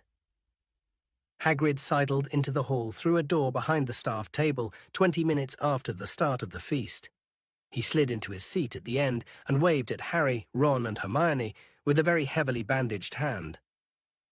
"Scroot's doing all right, Hagrid?" Harry called. "Thriving," Hagrid called back happily. "Yeah, I'll just bet they are," said Ron quietly. "Looks like they've finally found a food they like, doesn't it? Hagrid's fingers." At that moment, a voice said, "Excuse me, are you wanting the bouillabaisse?" It was the girl from Beauxbatons who had laughed during Dumbledore's speech.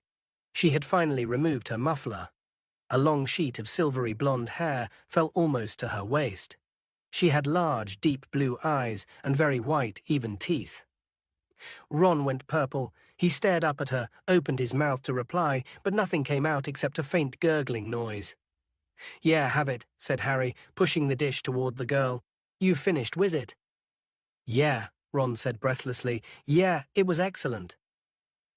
The girl picked up the dish and carried it carefully off to the Ravenclaw table.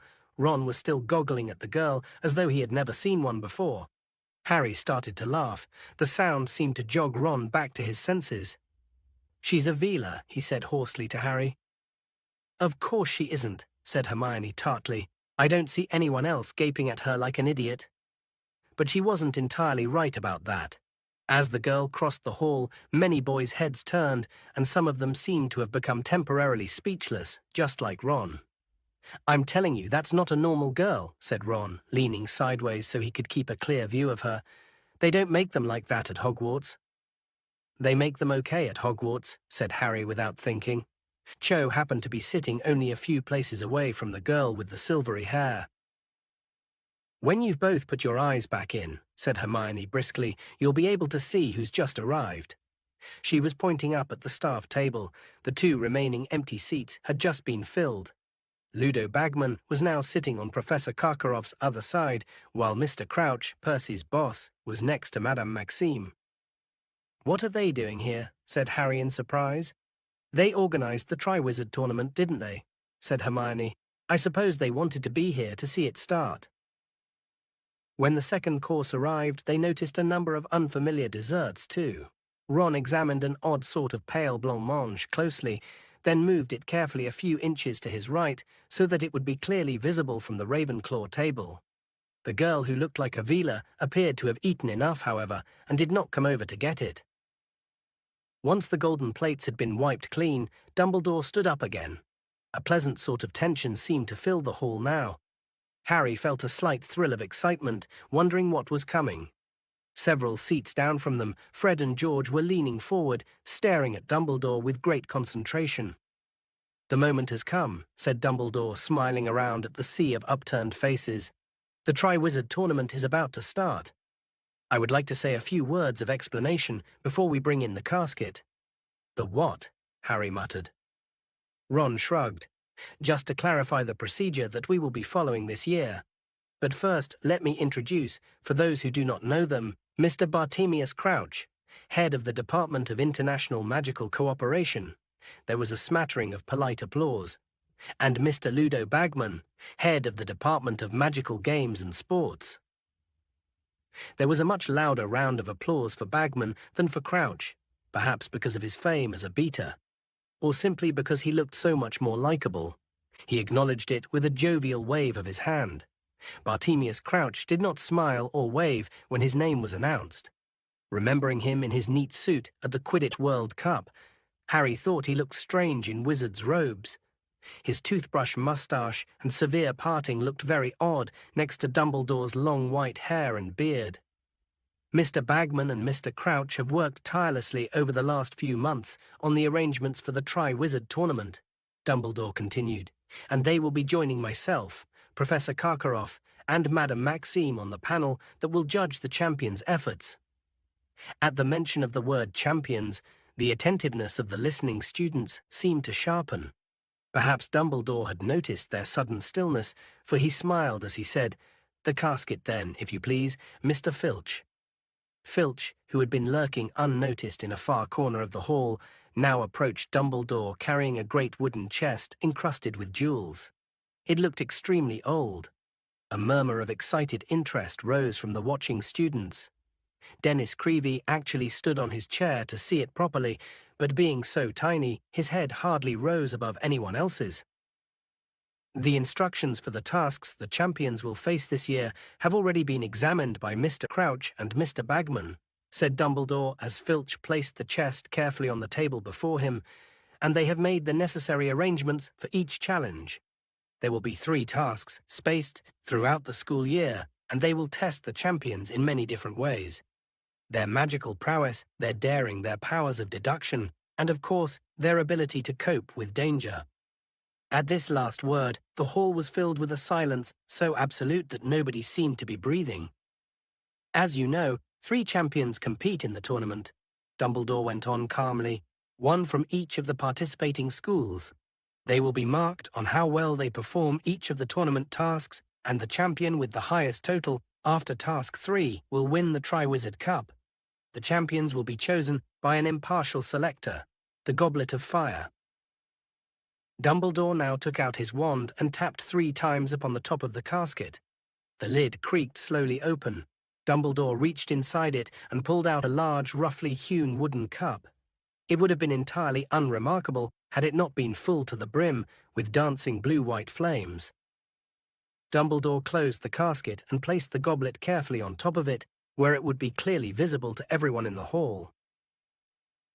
"Anybody wishing to submit themselves as champion must write their name and school clearly upon a slip of parchment and drop it into the goblet," said Dumbledore. "Aspiring champions have 24 hours in which to put their names forward. Tomorrow night, Halloween, the goblet will return the names of the 3 it has judged most worthy to represent their schools. The goblet will be placed in the entrance hall tonight, where it will be freely accessible to all those wishing to compete. To ensure that no underage student yields to temptation," said Dumbledore, "I will be drawing an age line around the Goblet of Fire once it has been placed in the entrance hall. Nobody under the age of 17 will be able to cross this line. Finally, I wish to impress upon any of you wishing to compete that this tournament is not to be entered into lightly. Once a champion has been selected by the Goblet of Fire, he or she is obliged to see the tournament through to the end. The placing of your name in the goblet constitutes a binding, magical contract. There can be no change of heart once you have become a champion. Please be very sure, therefore, that you are wholeheartedly prepared to play before you drop your name into the goblet. Now, I think it is time for bed. Good night to you all." "An age line," Fred Weasley said, his eyes glinting, as they all made their way across the hall to the doors into the entrance hall. "Well, that should be fooled by an aging potion, shouldn't it? And once your name's in that goblet, you're laughing it can't tell whether you're 17 or not." "But I don't think anyone under 17 will stand a chance," said Hermione. "We just haven't learned enough." "Speak for yourself," said George shortly. "You'll try and get in, won't you, Harry?" Harry thought briefly of Dumbledore's insistence that nobody under 17 should submit their name, but then the wonderful picture of himself winning the Triwizard tournament filled his mind again. He wondered how angry Dumbledore would be if someone younger than 17 did find a way to get over the age line. "Where is he?" said Ron, who wasn't listening to a word of this conversation, but looking through the crowd to see what had become of Crumb. "Dumbledore didn't say where the Durmstrang people are sleeping, did he?" But this query was answered almost instantly. They were level with the Slytherin table now, and Karkaroff had just bustled up to his students. "Back to the ship, then," he was saying. "Victor, how are you feeling? Did you eat enough? Should I send for some mulled wine from the kitchens?" Harry saw Crumb shake his head as he pulled his furs back on. "Professor, I vooed like some vine," said one of the other Durmstrang boys hopefully. "I wasn't offering it to you, Polyakov," snapped Karkaroff, his warmly paternal air vanishing in an instant. "I notice you have dribbled food all down the front of your robes again, disgusting boy." Karkaroff turned and led his students toward the doors, reaching them at exactly the same moment as Harry, Ron, and Hermione. Harry stopped to let him walk through first. "Thank you," said Karkaroff carelessly, glancing at him. And then Karkaroff froze. He turned his head back to Harry and stared at him as though he couldn't believe his eyes. Behind their headmaster, the students from Durmstrang came to a halt too. Karkaroff's eyes moved slowly up Harry's face and fixed upon his scar. The Durmstrang students were staring curiously at Harry too.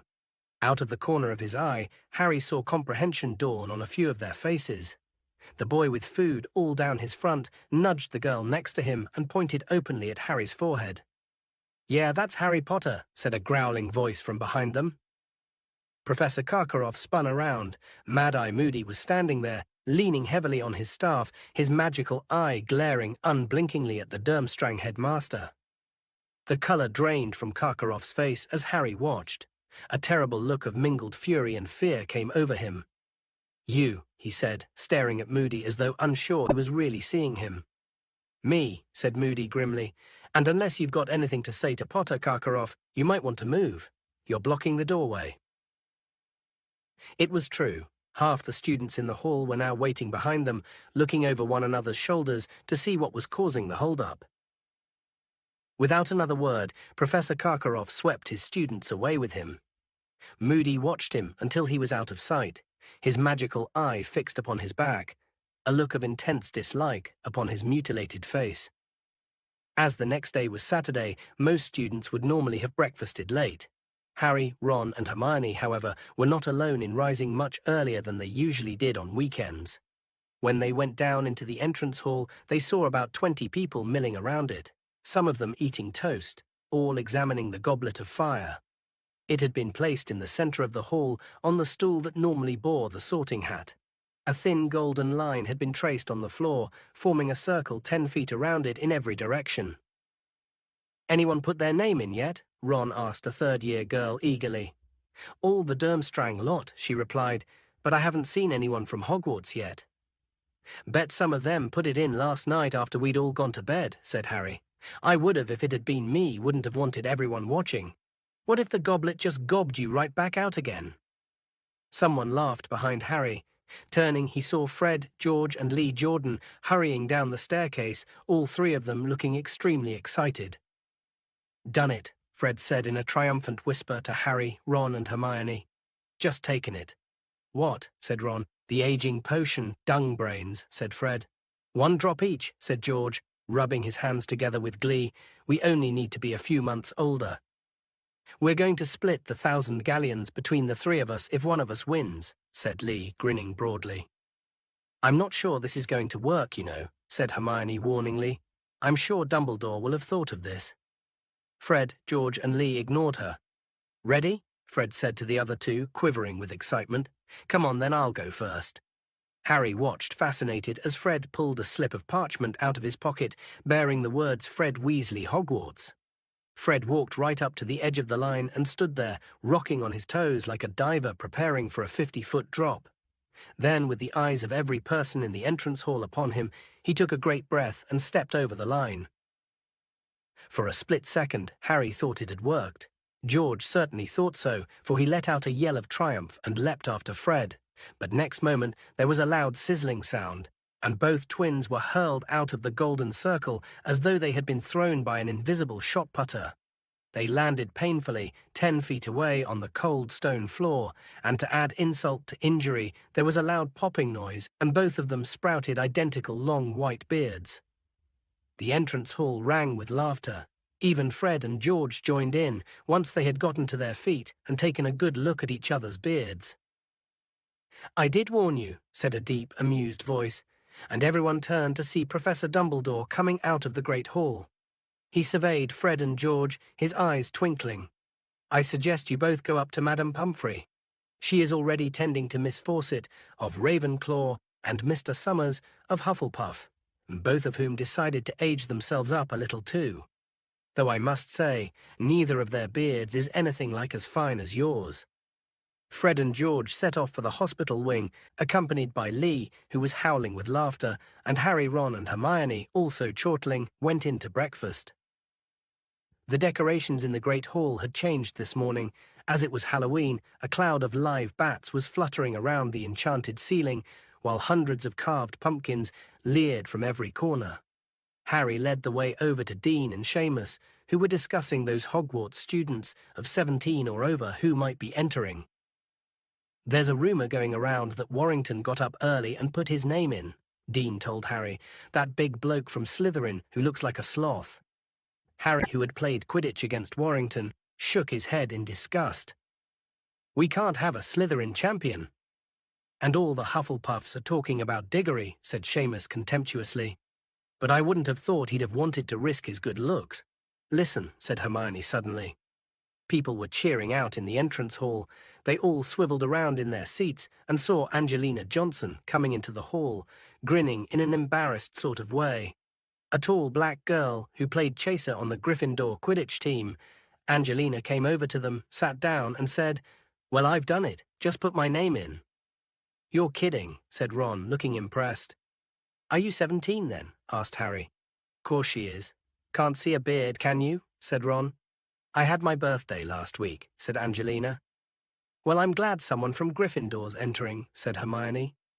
I really hope you get it, Angelina. Thanks, Hermione, said Angelina, smiling at her. Yeah, better you than pretty boy Diggory, said Seamus, causing several Hufflepuffs passing their table to scowl heavily at him. What are we going to do today, then? Ron asked Harry and Hermione when they had finished breakfast and were leaving the Great Hall. We haven't been down to visit Hagrid yet, said Harry.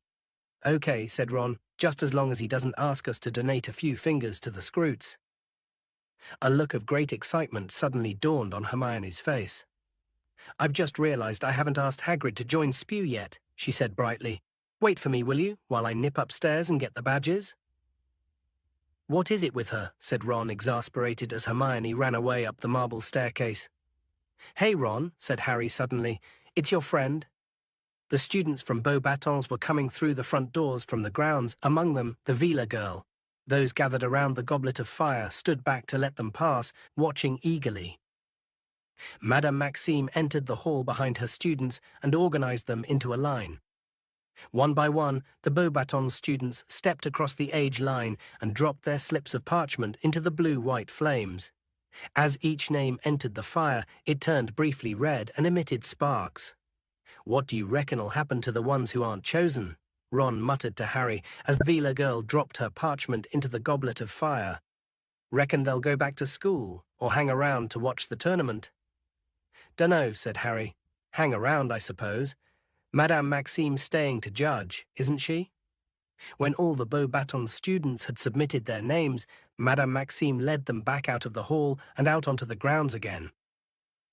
"Where are they sleeping then?" said Ron, moving toward the front doors and staring after them. A loud rattling noise behind them announced Hermione's reappearance with the box of spew badges. "Oh good, hurry up," said Ron, and he jumped down the stone steps, keeping his eyes on the back of the Vila girl, who was now halfway across the lawn with Madame Maxime. As they neared Hagrid's cabin on the edge of the Forbidden Forest, the mystery of the Beauxbatons' sleeping quarters was solved. The gigantic powder-blue carriage in which they had arrived had been parked 200 yards from Hagrid's front door, and the students were climbing back inside it. The elephantine flying horses that had pulled the carriage were now grazing in a makeshift paddock alongside it. Harry knocked on Hagrid's door, and Fang's booming barks answered instantly. "'Bout time," said Hagrid when he'd flung open the door. "Thought you lot had forgotten where I live." "We've been really busy," Hermione started to say, but then she stopped dead, looking up at Hagrid, apparently lost for words. Hagrid was wearing his best, and very horrible, hairy brown suit, plus a checked yellow and orange tie. This wasn't the worst of it, though. He had evidently tried to tame his hair, using large quantities of what appeared to be axle grease. It was now slicked down into 2 bunches. Perhaps he had tried a ponytail like Bill's, but found he had too much hair. The look didn't really suit Hagrid at all. For a moment, Hermione goggled at him. Then, obviously deciding not to comment, she said, "Where are the Scroots?" "Out by the pumpkin patch," said Hagrid happily. "They're getting massive, must be nearly 3 foot long now. Only trouble is, they've started killing each other." "Oh no, really," said Hermione, shooting a repressive look at Ron, who, staring at Hagrid's odd hairstyle, had just opened his mouth to say something about it. "Yeah," said Hagrid sadly. "It's okay, though. I've got 'em in separate boxes now. Still got about 20. "Well, that's lucky," said Ron. Hagrid missed the sarcasm. Hagrid's cabin comprised a single room, in one corner of which was a gigantic bed covered in a patchwork quilt. A similarly enormous wooden table and chairs stood in front of the fire beneath the quantity of cured hams and dead birds hanging from the ceiling. They sat down at the table while Hagrid started to make tea, and were soon immersed in yet more discussion of the Triwizard Tournament. Hagrid seemed quite as excited about it as they were. "You wait," he said, grinning. "You just wait. You're going to see some stuff you've never seen before. First task, but I'm not supposed to say." "Go on, Hagrid," Harry, Ron, and Hermione urged him, but he just shook his head, grinning. "I don't want to spoil it for you," said Hagrid, "but it's going to be spectacular, I'll tell you that. Them champions are going to have their work cut out. Never thought I'd live to see the Triwizard Tournament played again." They ended up having lunch with Hagrid, though they didn't eat much.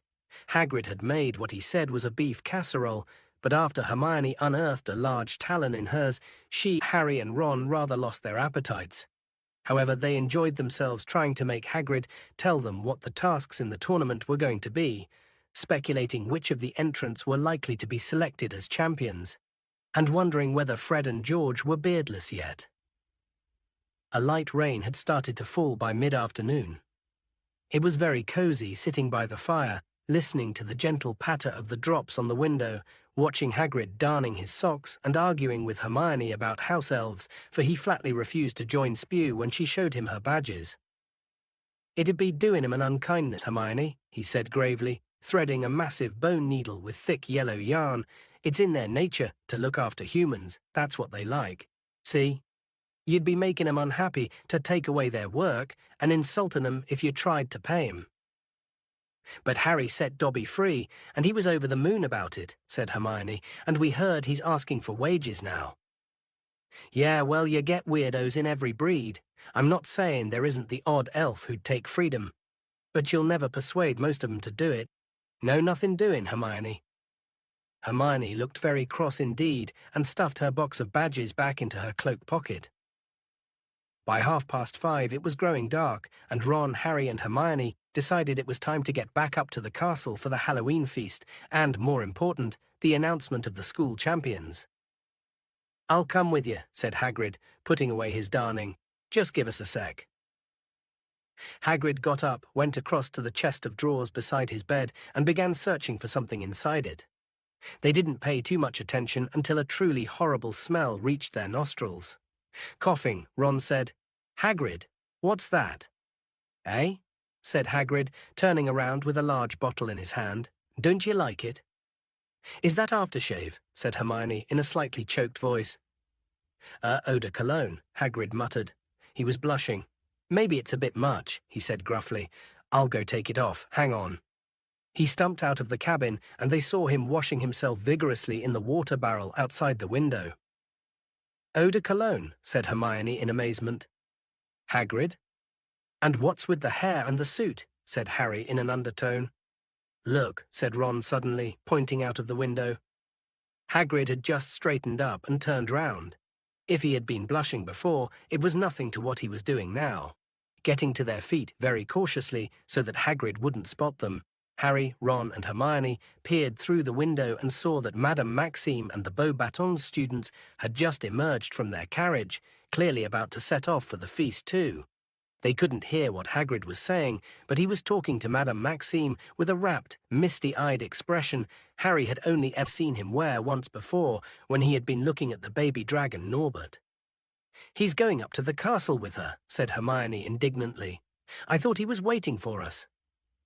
Without so much as a backward glance at his cabin, Hagrid was trudging off up the grounds with Madame Maxime, the Beauxbatons students following in their wake, jogging to keep up with their enormous strides. "He fancies her," said Ron incredulously. "Well, if they end up having children, they'll be setting a world record bet any baby of theirs would weigh about a ton." They let themselves out of the cabin and shut the door behind them. It was surprisingly dark outside.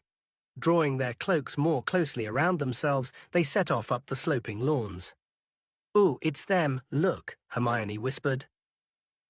The Durmstrang party was walking up toward the castle from the lake. Victor Crumb was walking side by side with Karkaroff, and the other Durmstrang students were straggling along behind them. Ron watched Crumb excitedly, but Crumb did not look around as he reached the front doors a little ahead of Hermione, Ron, and Harry, and proceeded through them. When they entered the candle-lit Great Hall, it was almost full. The goblet of fire had been moved. It was now standing in front of Dumbledore's empty chair at the teacher's table. Fred and George, clean-shaven again, seemed to have taken their disappointment fairly well. "Hope it's Angelina," said Fred as Harry, Ron, and Hermione sat down. "So do I," said Hermione breathlessly. "Well, we'll soon know." The Halloween feast seemed to take much longer than usual, perhaps because it was their second feast in 2 days. Harry didn't seem to fancy the extravagantly prepared food as much as he would have normally. Like everyone else in the hall, judging by the constantly craning necks, the impatient expressions on every face, the fidgeting and the standing up to see whether Dumbledore had finished eating yet, Harry simply wanted the plates to clear, and to hear who had been selected as champions. At long last, the golden plates returned to their original spotless state. There was a sharp upswing in the level of noise within the hall, which died away almost instantly as Dumbledore got to his feet. On either side of him, Professor Karkaroff and Madame Maxime looked as tense and expectant as anyone. Ludo Bagman was beaming and winking at various students. Mr. Crouch, however, looked quite uninterested, almost bored. "Well, the goblet is almost ready to make its decision," said Dumbledore. "I estimate that it requires 1 more minute. Now, when the champions' names are called, I would ask them, please, to come up to the top of the hall, walk along the staff table, and go through into the next chamber." He indicated the door behind the staff table, "where they will be receiving their first instructions." He took out his wand and gave a great sweeping wave with it. At once, all the candles except those inside the carved pumpkins were extinguished, plunging them into a state of semi-darkness. The goblet of fire now shone more brightly than anything in the whole hall, the sparkling, bright, bluey whiteness of the flames almost painful on the eyes. Everyone watched, waiting. A few people kept checking their watches. "Any second," Lee Jordan whispered, 2 seats away from Harry. The flames inside the goblet turned suddenly red again. Sparks began to fly from it. Next moment, a tongue of flame shot into the air. A charred piece of parchment fluttered out of it. The whole room gasped. Dumbledore caught the piece of parchment and held it at arm's length so that he could read it by the light of the flames, which had turned back to blue-white. "The champion for Durmstrang," he read in a strong, clear voice, will be Victor Crumb. No surprises there, yelled Ron as a storm of applause and cheering swept the hall. Harry saw Victor Crumb rise from the Slytherin table and slouch up toward Dumbledore. He turned right, walked along the staff table, and disappeared through the door into the next chamber. Bravo, Victor, boomed Karkaroff so loudly that everyone could hear him, even over all the applause. Knew you had it in you. The clapping and chatting died down. Now everyone's attention was focused again on the goblet, which seconds later turned red once more. A second piece of parchment shot out of it, propelled by the flames. The champion for Beauxbatons, said Dumbledore, is Fleur Delacour. It's her, Ron, Harry shouted as the girl who so resembled Avila got gracefully to her feet, shook back her sheet of silvery blonde hair, and swept up between the Ravenclaw and Hufflepuff tables. Oh, look, they're all disappointed, Hermione said over the noise, nodding toward the remainder of the Beauxbatons party. Disappointed was a bit of an understatement, Harry thought. Two of the girls who had not been selected had dissolved into tears and were sobbing with their heads on their arms. When Fleur Delacour too had vanished into the side chamber, silence fell again. But this time it was a silence so stiff with excitement you could almost taste it. The Hogwarts champion next. And the goblet of fire turned red once more, sparks showered out of it, the tongue of flame shot high into the air, and from its tip Dumbledore pulled the third piece of parchment. The Hogwarts champion, he called, is Cedric Diggory. No, said Ron loudly, but nobody heard him except Harry. The uproar from the next table was too great. Every single Hufflepuff had jumped to his or her feet, screaming and stamping as Cedric made his way past them, grinning broadly, and headed off toward the chamber behind the teacher's table. Indeed, the applause for Cedric went on so long that it was some time before Dumbledore could make himself heard again. Excellent, Dumbledore called happily, as at last the tumult died down. Well, we now have our 3 champions. I am sure I can count upon all of you, including the remaining students from Beauxbatons and Durmstrang, to give your champions every ounce of support you can muster. By cheering your champion on, you will contribute in a very real... But Dumbledore suddenly stopped speaking, and it was apparent to everybody what had distracted him. The fire in the goblet had just turned red again. Sparks were flying out of it. A long flame shot suddenly into the air, and borne upon it was another piece of parchment. Automatically, it seemed, Dumbledore reached out a long hand and seized the parchment. He held it out and stared at the name written upon it.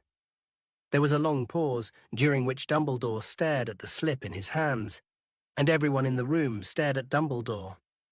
And then Dumbledore cleared his throat and read out, Harry Potter.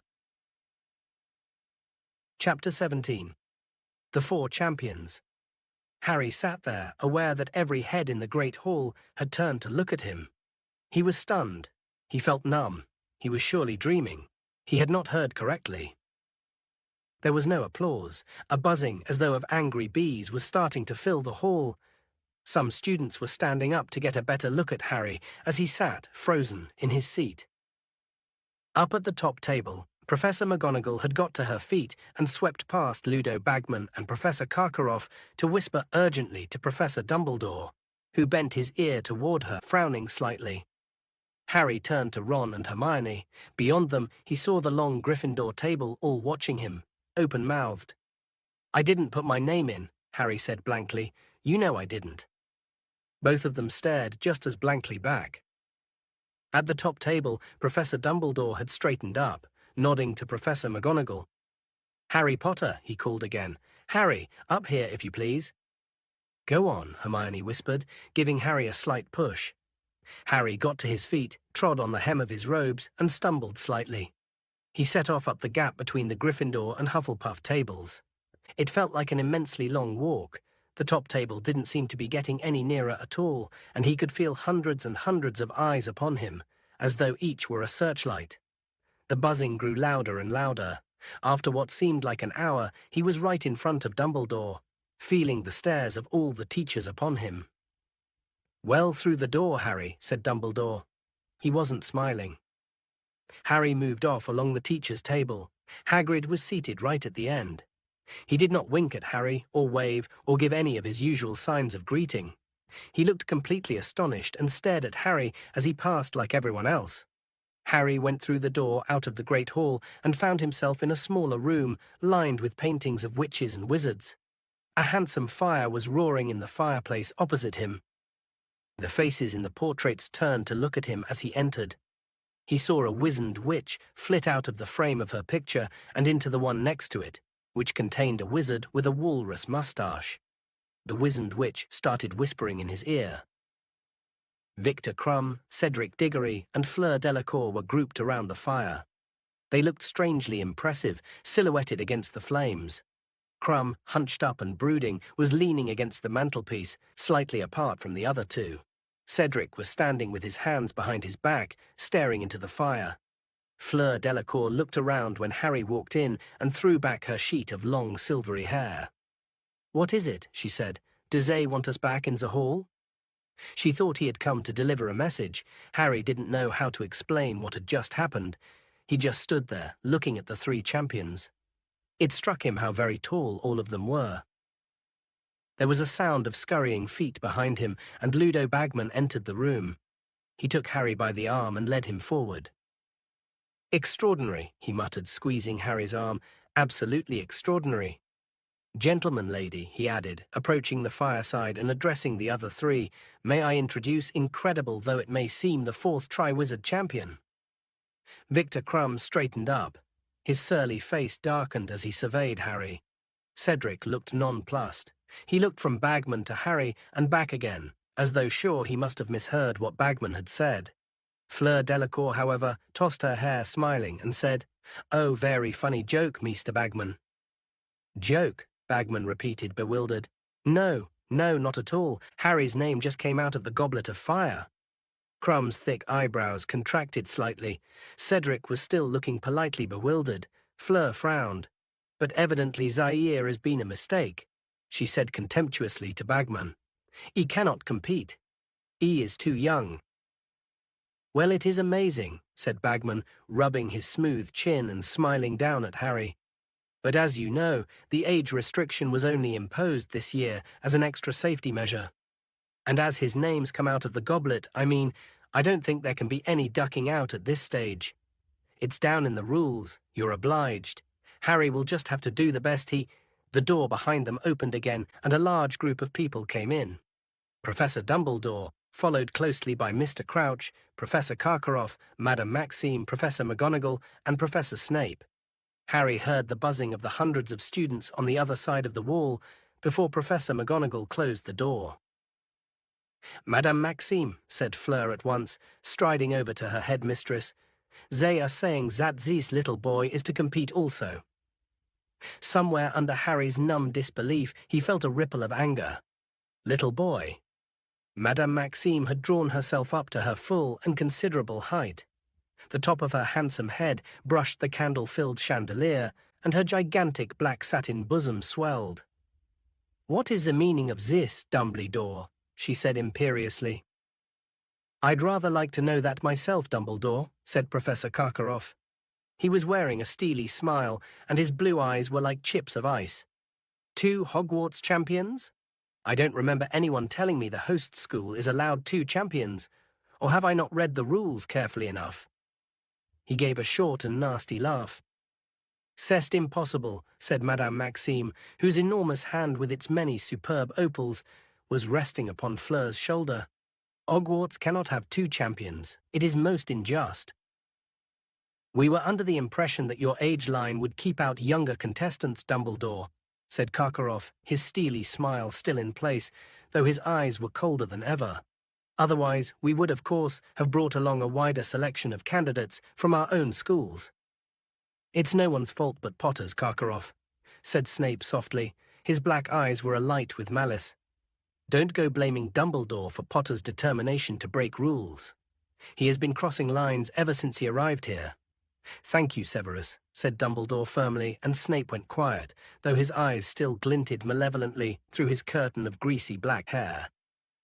Professor Dumbledore was now looking down at Harry, who looked right back at him, trying to discern the expression of the eyes behind the half-moon spectacles. "Did you put your name into the goblet of fire, Harry?" he asked calmly. "No," said Harry. He was very aware of everybody watching him closely. Snape made a soft noise of impatient disbelief in the shadows. "Did you ask an older student to put it into the goblet of fire for you?" said Professor Dumbledore, ignoring Snape. "No," said Harry vehemently. "Ah, but of course he is lying," cried Madame Maxime. Snape was now shaking his head, his lip curling. "He could not have crossed the age line," said Professor McGonagall sharply. "I am sure we are all agreed on that." "Dumbledore must have made a mistake with the line," said Madame Maxime, shrugging. "It is possible, of course," said Dumbledore politely. "Dumbledore, you know perfectly well you did not make a mistake," said Professor McGonagall angrily. "Really, what nonsense. Harry could not have crossed the line himself, and as Professor Dumbledore believes that he did not persuade an older student to do it for him, I'm sure that should be good enough for everybody else." She shot a very angry look at Professor Snape. "Mr. Crouch, Mr. Bagman," said Karkaroff, his voice unctuous once more, "you are our objective judges. Surely you will agree that this is most irregular." Bagman wiped his round, boyish face with his handkerchief and looked at Mr. Crouch, who was standing outside the circle of the firelight, his face half hidden in shadow.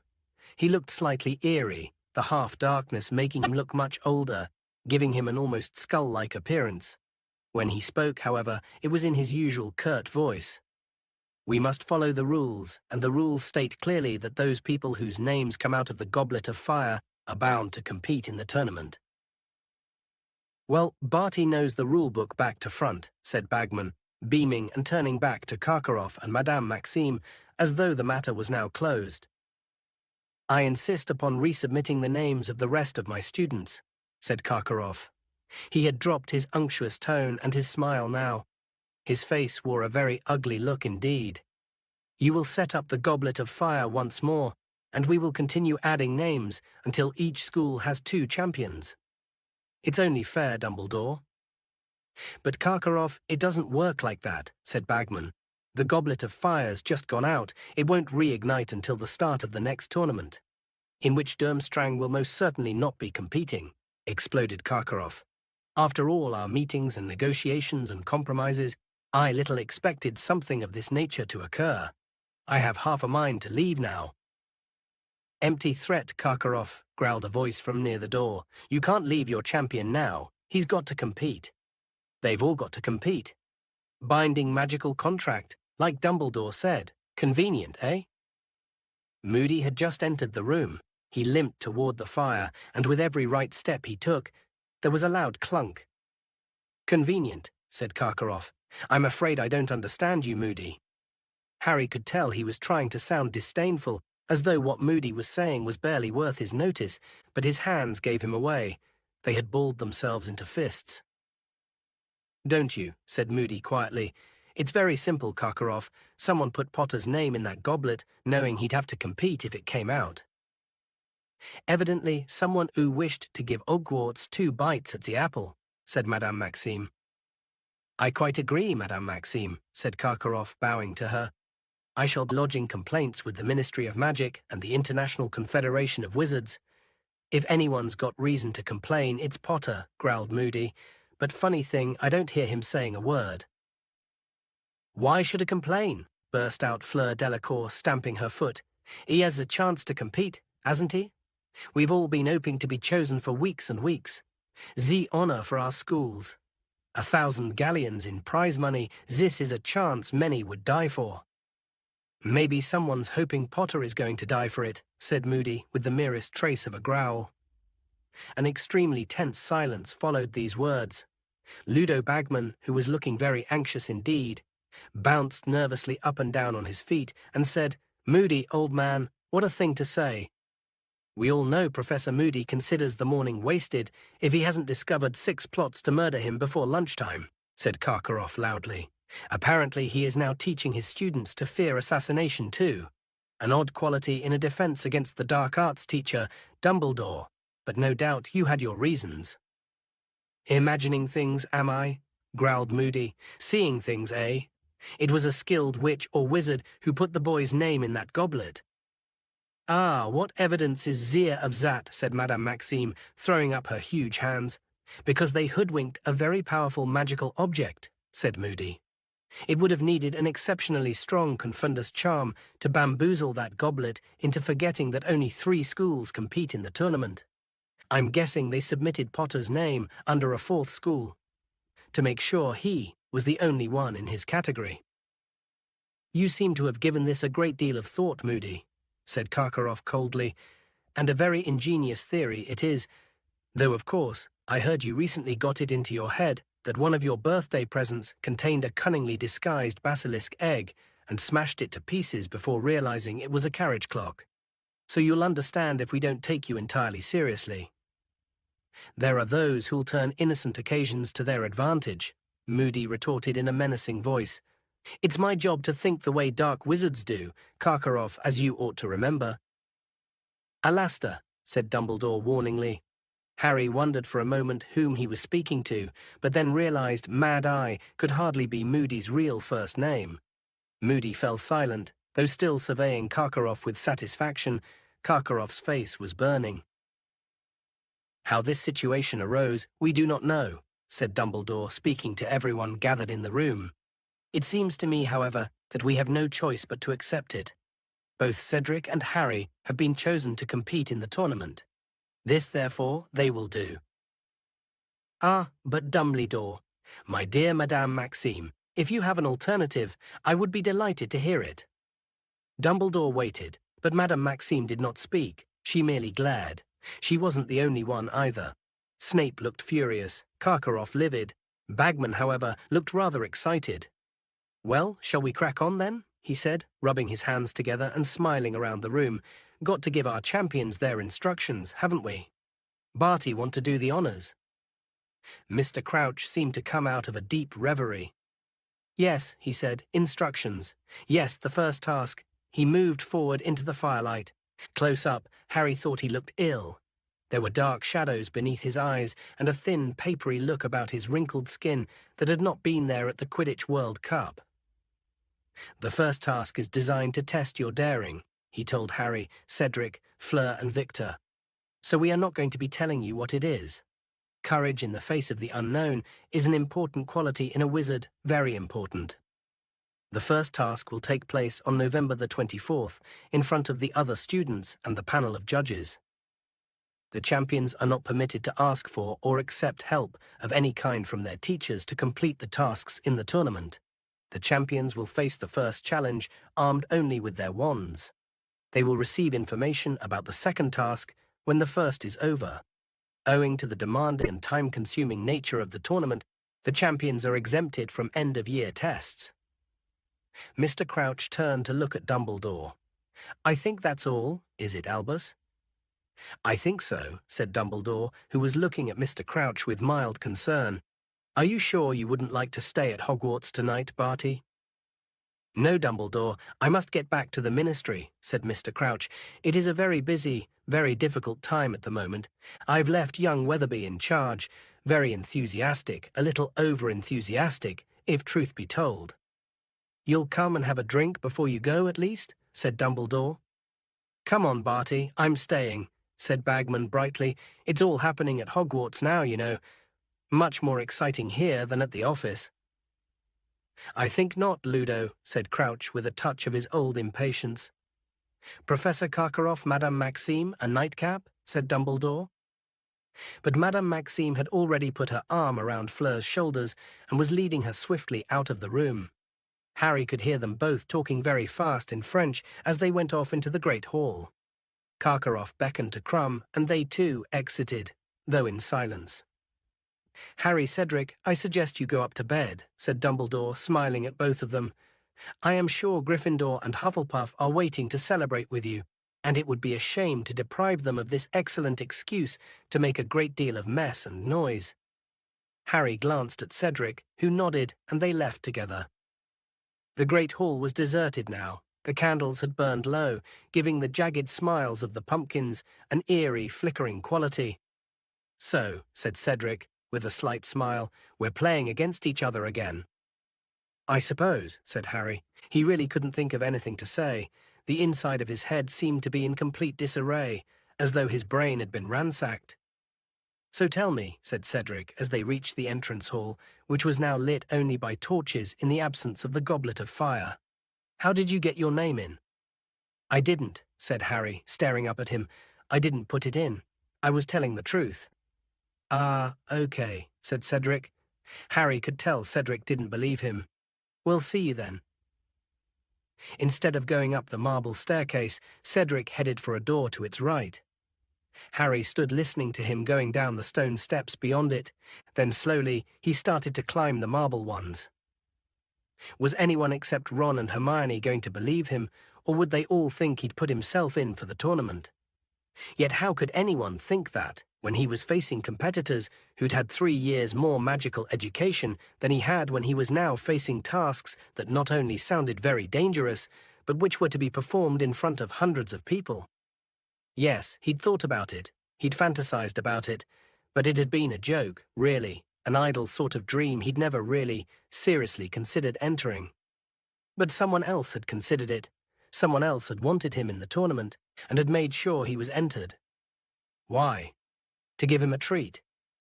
He didn't think so, somehow. To see him make a fool of himself? Well, they were likely to get their wish. But to get him killed? Was Moody just being his usual paranoid self? Couldn't someone have put Harry's name in the goblet as a trick? A practical joke? Did anyone really want him dead? Harry was able to answer that at once. Yes, someone wanted him dead. Someone had wanted him dead ever since he had been a year-old Lord Voldemort. But how could Voldemort have ensured that Harry's name got into the Goblet of Fire? Voldemort was supposed to be far away, in some distant country, in hiding, alone, feeble and powerless. Yet in that dream he had had, just before he had awoken with his scar hurting, Voldemort had not been alone. He had been talking to Wormtail, plotting Harry's murder. Harry got a shock to find himself facing the fat lady already. He had barely noticed where his feet were carrying him. It was also a surprise to see that she was not alone in her frame. The wizened witch who had flitted into her neighbor's painting when he had joined the champions downstairs was now sitting smugly beside the fat lady. She must have dashed through every picture lining 7 staircases to reach here before him. Both she and the fat lady were looking down at him with the keenest interest. "Well, well, well," said the fat lady, "Violet's just told me everything. Who's just been chosen as school champion, then?" "Balderdash," said Harry dully. "It most certainly isn't," said the pale witch indignantly.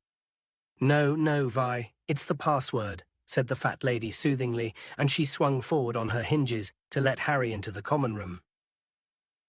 The blast of noise that met Harry's ears when the portrait opened almost knocked him backward.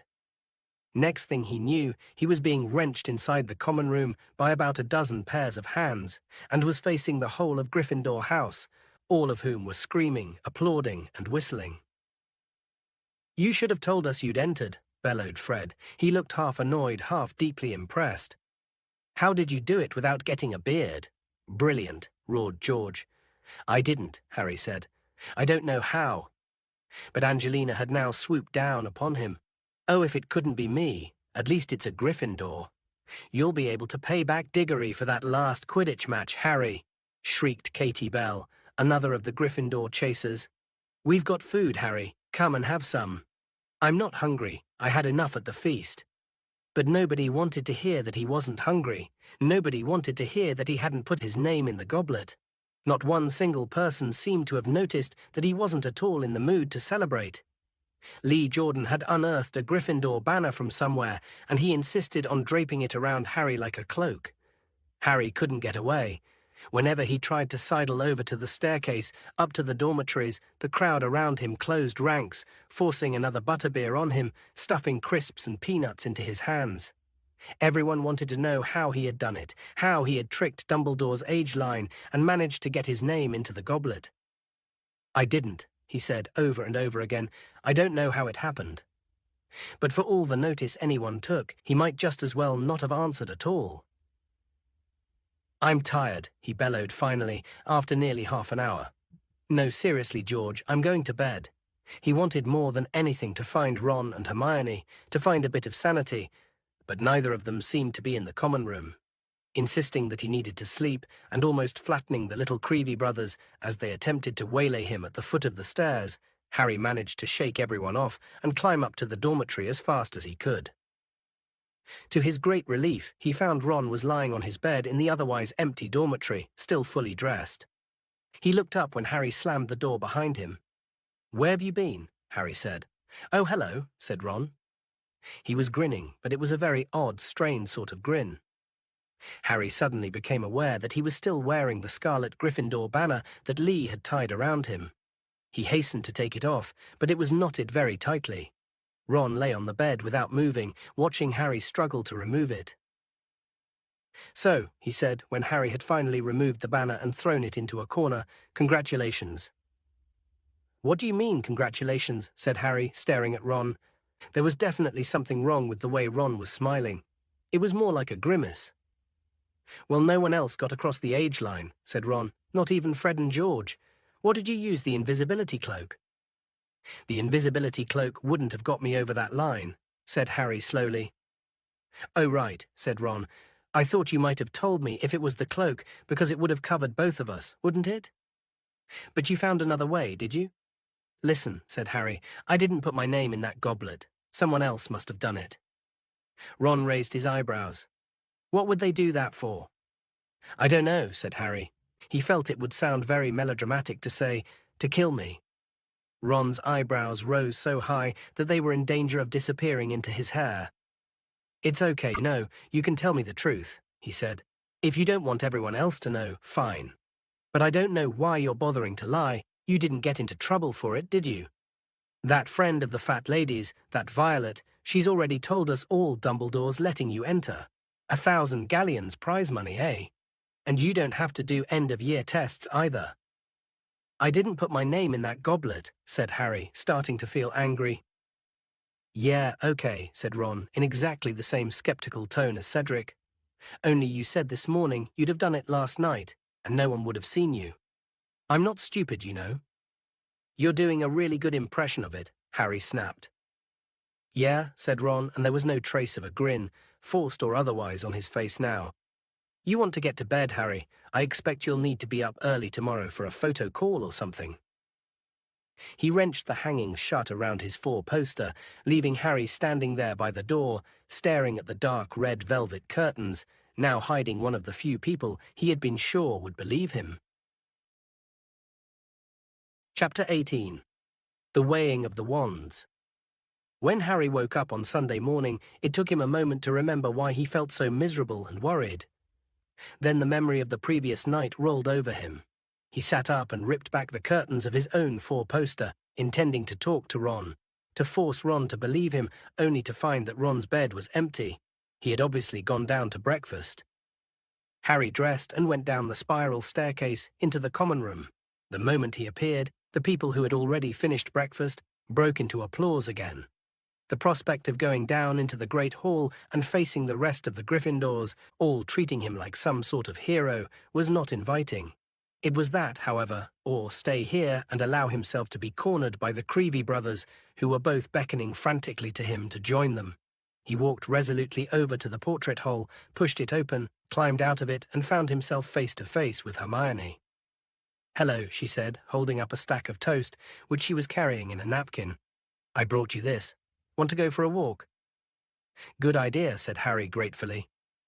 They went downstairs, crossed the entrance hall quickly without looking in at the great hall, and were soon striding across the lawn toward the lake, where the Durmstrang ship was moored, reflected blackly in the water. It was a chilly morning, and they kept moving, munching their toast, as Harry told Hermione exactly what had happened after he had left the Gryffindor table the night before. To his immense relief, Hermione accepted his story without question. "Well, of course I knew you hadn't entered yourself," she said, when he'd finished telling her about the scene in the chamber off the hall. "The look on your face when Dumbledore read out your name.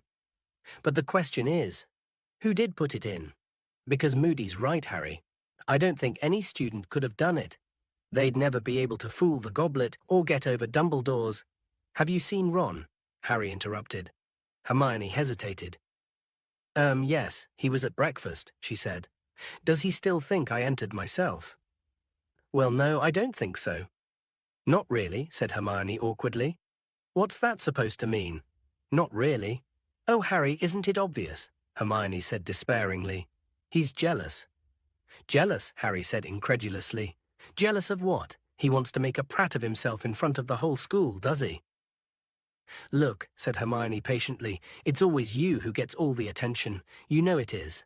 I know it's not your fault, she added quickly, seeing Harry open his mouth furiously.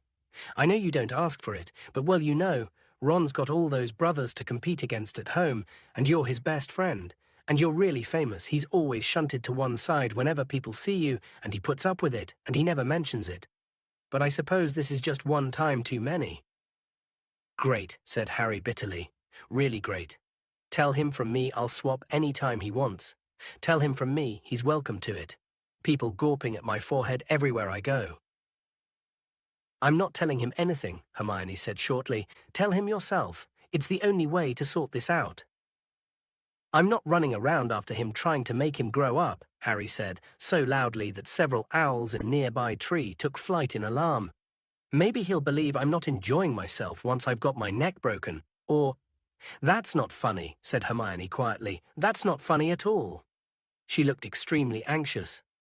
Harry, I've been thinking you know what we've got to do, don't you? Straight away, the moment we get back to the castle. Yeah, give Ron a good kick up the... Right to Sirius. You've got to tell him what's happened. He asked you to keep him posted on everything that's going on at Hogwarts. It's almost as if he expected something like this to happen. I brought some parchment and a quill out with me. Come off it, said Harry, looking around to check that they couldn't be overheard, but the grounds were quite deserted. He came back to the country just because my scar twinged. He'll probably come bursting right into the castle if I tell him someone's entered me in the Triwizard Tournament. He'd want you to tell him, said Hermione sternly. He's going to find out anyway. How? Harry, this isn't going to be kept quiet, said Hermione very seriously. This tournament's famous, and you're famous.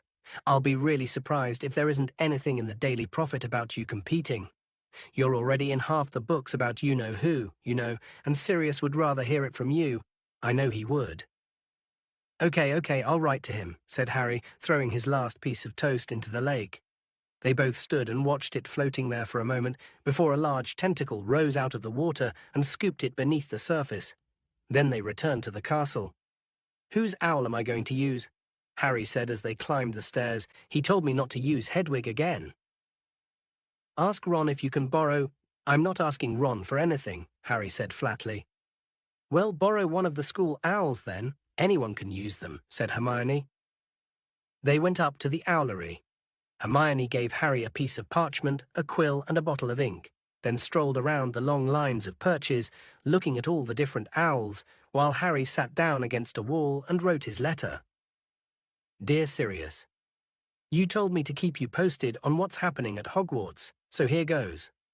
I don't know if you've heard, but the Triwizard Tournament's happening this year, and on Saturday night I got picked as a 4th champion. I don't know who put my name in the Goblet of Fire because I didn't. The other Hogwarts champion is Cedric Diggory from Hufflepuff. He paused at this point, thinking. He had an urge to say something about the large weight of anxiety that seemed to have settled inside his chest since last night.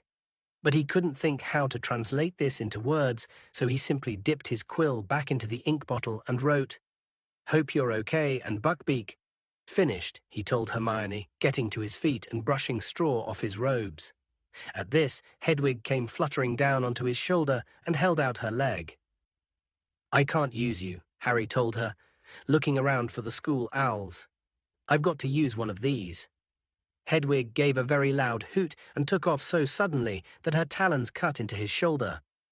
She kept her back to Harry all the time he was tying his letter to the leg of a large barn owl. When the barn owl had flown off, Harry reached out to stroke Hedwig, but she clicked her beak furiously and soared up into the rafters out of reach. First Ron, then you, said Harry angrily. This isn't my fault. If Harry had thought that matters would improve once everyone got used to the idea of him being champion, the following day showed him how mistaken he was. He could no longer avoid the rest of the school once he was back at lessons, and it was clear that the rest of the school, just like the Gryffindors, thought Harry had entered himself for the tournament. Unlike the Gryffindors, however, they did not seem impressed. The Hufflepuffs, who were usually on excellent terms with the Gryffindors, had turned remarkably cold toward the whole lot of them. One herbology lesson was enough to demonstrate this. It was plain that the Hufflepuffs felt that Harry had stolen their champion's glory. A feeling exacerbated, perhaps, by the fact that Hufflepuff House very rarely got any glory, and that Cedric was one of the few who had ever given them any, having beaten Gryffindor once at Quidditch. Ernie Macmillan and Justin Finch Fletchley, with whom Harry normally got on very well, did not talk to him even though they were repotting bouncing bulbs at the same tray, though they did laugh rather unpleasantly when one of the bouncing bulbs wriggled free from Harry's grip and smacked him hard in the face. Ron wasn't talking to Harry either. Hermione sat between them, making very forced conversation, but though both answered her normally, they avoided making eye contact with each other. Harry thought even Professor Sprout seemed distant with him. But then she was head of Hufflepuff House. He would have been looking forward to seeing Hagrid under normal circumstances, but care of magical creatures meant seeing the Slytherins too, the first time he would come face to face with them since becoming champion.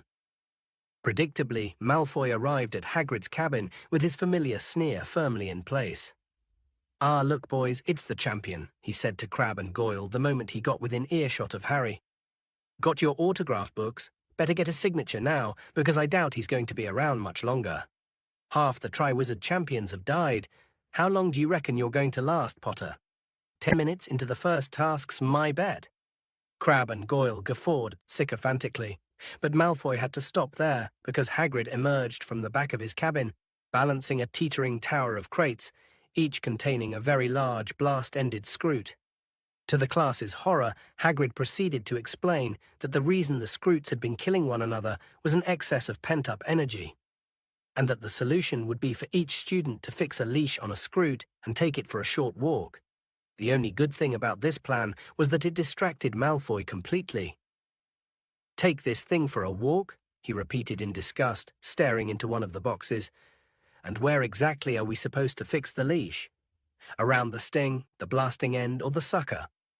"Round the middle," said Hagrid, demonstrating. "You might want to put on your dragon hide gloves, just as an extra precaution like. Harry, you come here and help me with this big one." Hagrid's real intention, however, was to talk to Harry away from the rest of the class. He waited until everyone else had set off with their Scroots, then turned to Harry and said very seriously, "So you're competing, Harry, in the tournament, school champion." "One of the champions," Harry corrected him. Hagrid's beetle-black eyes looked very anxious under his wild eyebrows. "No idea who put you in for it, Harry." "You believe I didn't do it, then?" said Harry, concealing with difficulty the rush of gratitude he felt at Hagrid's words. "Course I do," Hagrid grunted. "You say it wasn't you, and I believe you and Dumbledore believes you and all." "Wish I knew who did do it," said Harry bitterly. The pair of them looked out over the lawn. The class was widely scattered now, and all in great difficulty. The Scroots were now over 3 feet long and extremely powerful. No longer shell-less and colourless, they had developed a kind of thick, greyish, shiny armour. They looked like a cross between giant scorpions and elongated crabs, but still without recognisable heads or eyes. They had become immensely strong and very hard to control. "Look like they're having fun, don't they?" Hagrid said happily. Harry assumed he was talking about the Scroots because his classmates certainly weren't. Every now and then, with an alarming bang, one of the Scroots' ends would explode, causing it to shoot forward several yards, and more than one person was being dragged along on their stomach, trying desperately to get back on their feet. I don't know, Harry." Hagrid sighed suddenly, looking back down at him with a worried expression on his face. "School champion, everything seems to happen to you, doesn't it?" Harry didn't answer. Yes, everything did seem to happen to him that was more or less what Hermione had said as they had walked around the lake, and that was the reason, according to her, that Ron was no longer talking to him. The next few days were some of Harry's worst at Hogwarts. The closest he had ever come to feeling like this had been during those months in his second year, when a large part of the school had suspected him of attacking his fellow students. But Ron had been on his side then. He thought he could have coped with the rest of the school's behavior if he could just have had Ron back as a friend, but he wasn't going to try and persuade Ron to talk to him if Ron didn't want to. Nevertheless, it was lonely with dislike pouring in on him from all sides. He could understand the Hufflepuff's attitude, even if he didn't like it. They had their own champion to support. He expected nothing less than vicious insults from the Slytherins. He was highly unpopular there and always had been, because he had helped Gryffindor beat them so often, both at Quidditch and in the Inter-House Championship. But he had hoped the Ravenclaws might have found it in their hearts to support him as much as Cedric. He was wrong, however.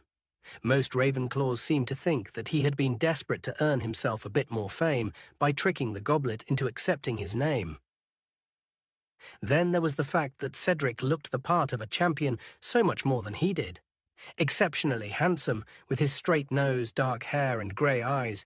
It was hard to say who was receiving more admiration these days, Cedric or Victor Crumb. Harry actually saw the same sixth-year girls who had been so keen to get Crumb's autograph, begging Cedric to sign their school bags one lunchtime. Meanwhile, there was no reply from Sirius. Hedwig was refusing to come anywhere near him. Professor Trelawney was predicting his death with even more certainty than usual, and he did so badly at summoning charms in Professor Flitwick's class that he was given extra homework, the only person to get any, apart from Neville. "It's really not that difficult, Harry," Hermione tried to reassure him as they left Flitwick's class. She had been making objects zoom across the room to her all lesson as though she was some sort of weird magnet for board dusters, wastepaper baskets, and lunoscopes. "You just weren't concentrating properly." "Wonder why that was," said Harry darkly, as Cedric Diggory walked past, surrounded by a large group of simpering girls, all of whom looked at Harry as though he were a particularly large blast-ended scroot. "Still never mind, eh? Double potions to look forward to this afternoon." Double potions was always a horrible experience, but these days it was nothing short of torture. Being shut in a dungeon for an hour and a half with Snape and the Slytherins, all of whom seemed determined to punish Harry as much as possible for daring to become school champion, was about the most unpleasant thing Harry could imagine. He had already struggled through one Friday's worth, with Hermione sitting next to him intoning, "Ignore them, ignore them, ignore them," under her breath, and he couldn't see why today should be any better. When he and Hermione arrived at Snape's dungeon after lunch, they found the Slytherins waiting outside, each and every one of them wearing a large badge on the front of his or her robes. For one wild moment, Harry thought they were spew badges. Then he saw that they all bore the same message in luminous red letters that burnt brightly in the dimly lit underground passage. "Like them, Potter," said Malfoy loudly as Harry approached, "and this isn't all they do look." He pressed his badge into his chest, and the message upon it vanished, to be replaced by another one which glowed green. The Slytherins howled with laughter. Each of them pressed their badges too, until the message "Potter stinks" was shining brightly all around Harry. He felt the heat rise in his face and neck. "Oh, very funny," Hermione said sarcastically to Pansy Parkinson and her gang of Slytherin girls, who were laughing harder than anyone. Really witty. Ron was standing against the wall with Dean and Seamus. He wasn't laughing, but he wasn't sticking up for Harry either. "Want one, Granger?" said Malfoy, holding out a badge to Hermione. "I've got loads, but don't touch my hand now. I've just washed it, you see. Don't want a mudblood sliming it up." Some of the anger Harry had been feeling for days and days seemed to burst through a dam in his chest. He had reached for his wand before he'd thought what he was doing. People all around them scrambled out of the way, backing down the corridor. "Harry," Hermione said warningly. "Go on then, Potter," Malfoy said quietly, drawing out his own wand. "Moody's not here to look after you, now do it, if you've got the guts." For a split second, they looked into each other's eyes, then, at exactly the same time, both acted. "Furnunculus," Harry yelled. "Densalgeo," screamed Malfoy. Jets of light shot from both wands, hit each other in mid-air, and ricocheted off at angles. Harry's hit Goyle in the face, and Malfoy's hit Hermione. Goyle bellowed and put his hands to his nose, where great ugly boils were springing up. Hermione, whimpering in panic, was clutching her mouth. "Hermione." Ron had hurried forward to see what was wrong with her. Harry turned and saw Ron dragging Hermione's hand away from her face. It wasn't a pretty sight. Hermione's front teeth, already larger than average, were now growing at an alarming rate. She was looking more and more like a beaver as her teeth elongated, past her bottom lip, toward her chin. Panic-stricken, she felt them and let out a terrified cry. "And what is all this noise about?" said a soft, deadly voice. Snape had arrived. The Slytherins clamoured to give their explanations. Snape pointed a long yellow finger at Malfoy and said, "Explain." "Potter attacked me, sir." "We attacked each other at the same time," Harry shouted. "And he hit Goyle, look." Snape examined Goyle, whose face now resembled something that would have been at home in a book on poisonous fungi. "Hospital wing, Goyle," Snape said calmly. "Malfoy got Hermione," Ron said. "Look." He forced Hermione to show Snape her teeth. She was doing her best to hide them with her hands, though this was difficult as they had now grown down past her collar. Pansy Parkinson and the other Slytherin girls were doubled up with silent giggles, pointing at Hermione from behind Snape's back. Snape looked coldly at Hermione, then said, "I see no difference." Hermione let out a whimper, her eyes filled with tears. She turned on her heel and ran all the way up the corridor and out of sight. It was lucky, perhaps, that both Harry and Ron started shouting at Snape at the same time. Lucky their voices echoed so much in the stone corridor, for in the confused din, it was impossible for him to hear exactly what they were calling him. He got the gist, however. "Let's see," he said in his silkiest voice. 50 points from Gryffindor and a detention each for Potter and Weasley. Now get inside, or it'll be a week's worth of detentions." Harry's ears were ringing. The injustice of it made him want to curse Snape into 1,000 slimy pieces. He passed Snape, walked with Ron to the back of the dungeon, and slammed his bag down onto the table. Ron was shaking with anger too for a moment. It felt as though everything was back to normal between them. But then Ron turned and sat down with Dean and Seamus instead, leaving Harry alone at his table. On the other side of the dungeon, Malfoy turned his back on Snape and pressed his badge, smirking. Potter stinks flashed once more across the room. Harry sat there staring at Snape as the lesson began, picturing horrific things happening to him. If only he knew how to do the Cruciatus curse, he'd have Snape flat on his back like that spider, jerking and twitching. "Antidotes," said Snape, looking around at them all, his cold black eyes glittering unpleasantly. "You should all have prepared your recipes now. I want you to brew them carefully, and then we will be selecting someone on whom to test one." Snape's eyes met Harry's, and Harry knew what was coming. Snape was going to poison him. Harry imagined picking up his cauldron and sprinting to the front of the class and bringing it down on Snape's greasy head. And then a knock on the dungeon door burst in on Harry's thoughts. It was Colin Creevey. He edged into the room, beaming at Harry, and walked up to Snape's desk at the front of the room. "Yes," said Snape curtly. "Please, sir, I'm supposed to take Harry Potter upstairs." Snape stared down his hooked nose at Colin, whose smile faded from his eager face. "Potter has another hour of potions to complete," said Snape coldly. "He will come upstairs when this class is finished." Colin went pink. Sir, Mr. Bagman wants him," he said nervously. "All the champions have got to go. I think they want to take photographs." Harry would have given anything he owned to have stopped Colin saying those last few words. He chanced half a glance at Ron, but Ron was staring determinedly at the ceiling. Very well," Snape snapped. "Potter, leave your things here. I want you back down here later to test your antidote." "Please, sir, he's got to take his things with him," squeaked Colin. "All the champions—" "Very well," said Snape. "Potter, take your bag and get out of my sight." Harry swung his bag over his shoulder, got up, and headed for the door. As he walked through the Slytherin desks, Potter stinks flashed at him from every direction. "It's amazing, isn't it, Harry?" said Colin, starting to speak the moment Harry had closed the dungeon door behind him. "Isn't it, though? You being champion?" "Yeah, really amazing," said Harry heavily as they set off toward the steps into the entrance hall. "What do they want photos for, Colin?" "The Daily Prophet, I think." "Great," said Harry dully. "Exactly what I need. More publicity." Good luck, said Colin when they had reached the right room. Harry knocked on the door and entered. He was in a fairly small classroom. Most of the desks had been pushed away to the back of the room, leaving a large space in the middle. 3 of them, however, had been placed end to end in front of the blackboard and covered with a long length of velvet. 5 chairs had been set behind the velvet-covered desks, and Ludo Bagman was sitting in one of them, talking to a witch Harry had never seen before, who was wearing magenta robes. Victor Crumb was standing moodily in a corner as usual and not talking to anybody. Cedric and Fleur were in conversation. Fleur looked a good deal happier than Harry had seen her so far. She kept throwing back her head so that her long silvery hair caught the light. A paunchy man, holding a large black camera that was smoking slightly, was watching Fleur out of the corner of his eye.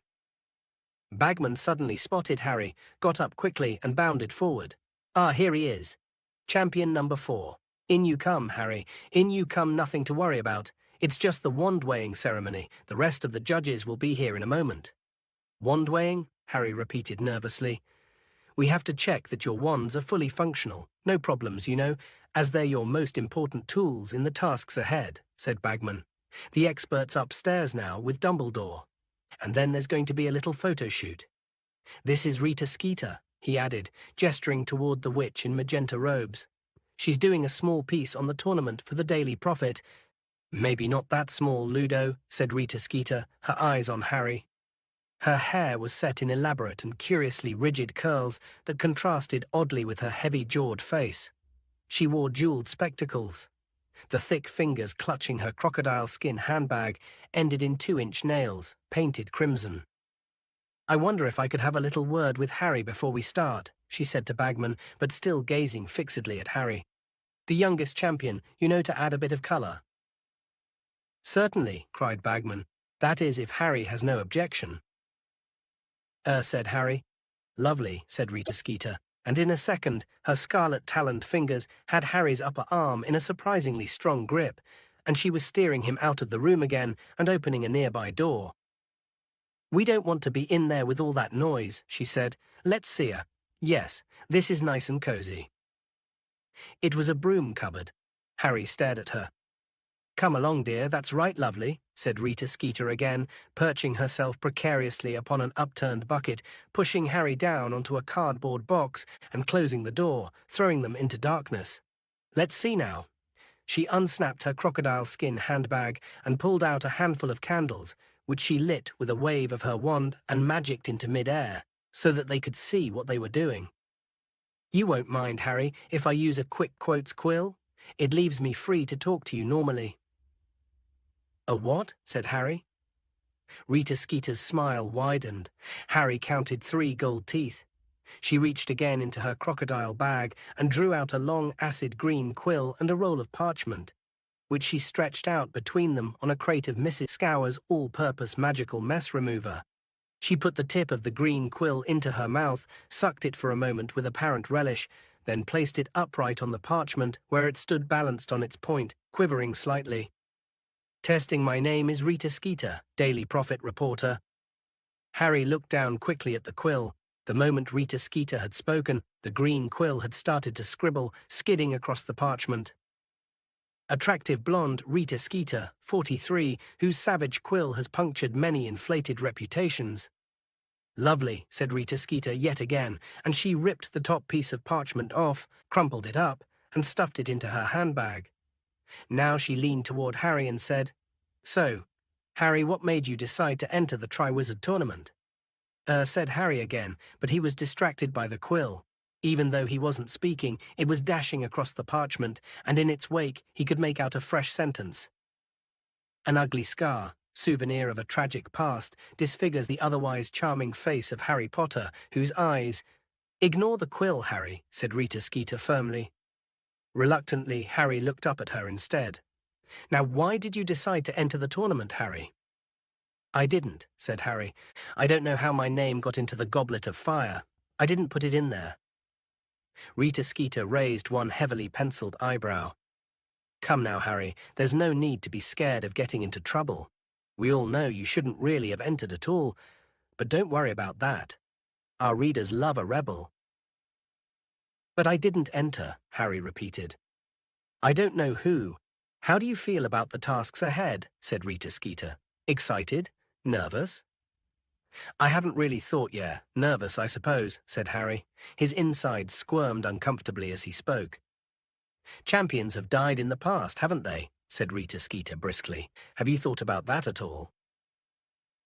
Well, they say it's going to be a lot safer this year, said Harry. The quill whizzed across the parchment between them, back and forward as though it were skating. Of course, you've looked death in the face before, haven't you? Said Rita Skeeter, watching him closely. How would you say that's affected you? Said Harry yet again.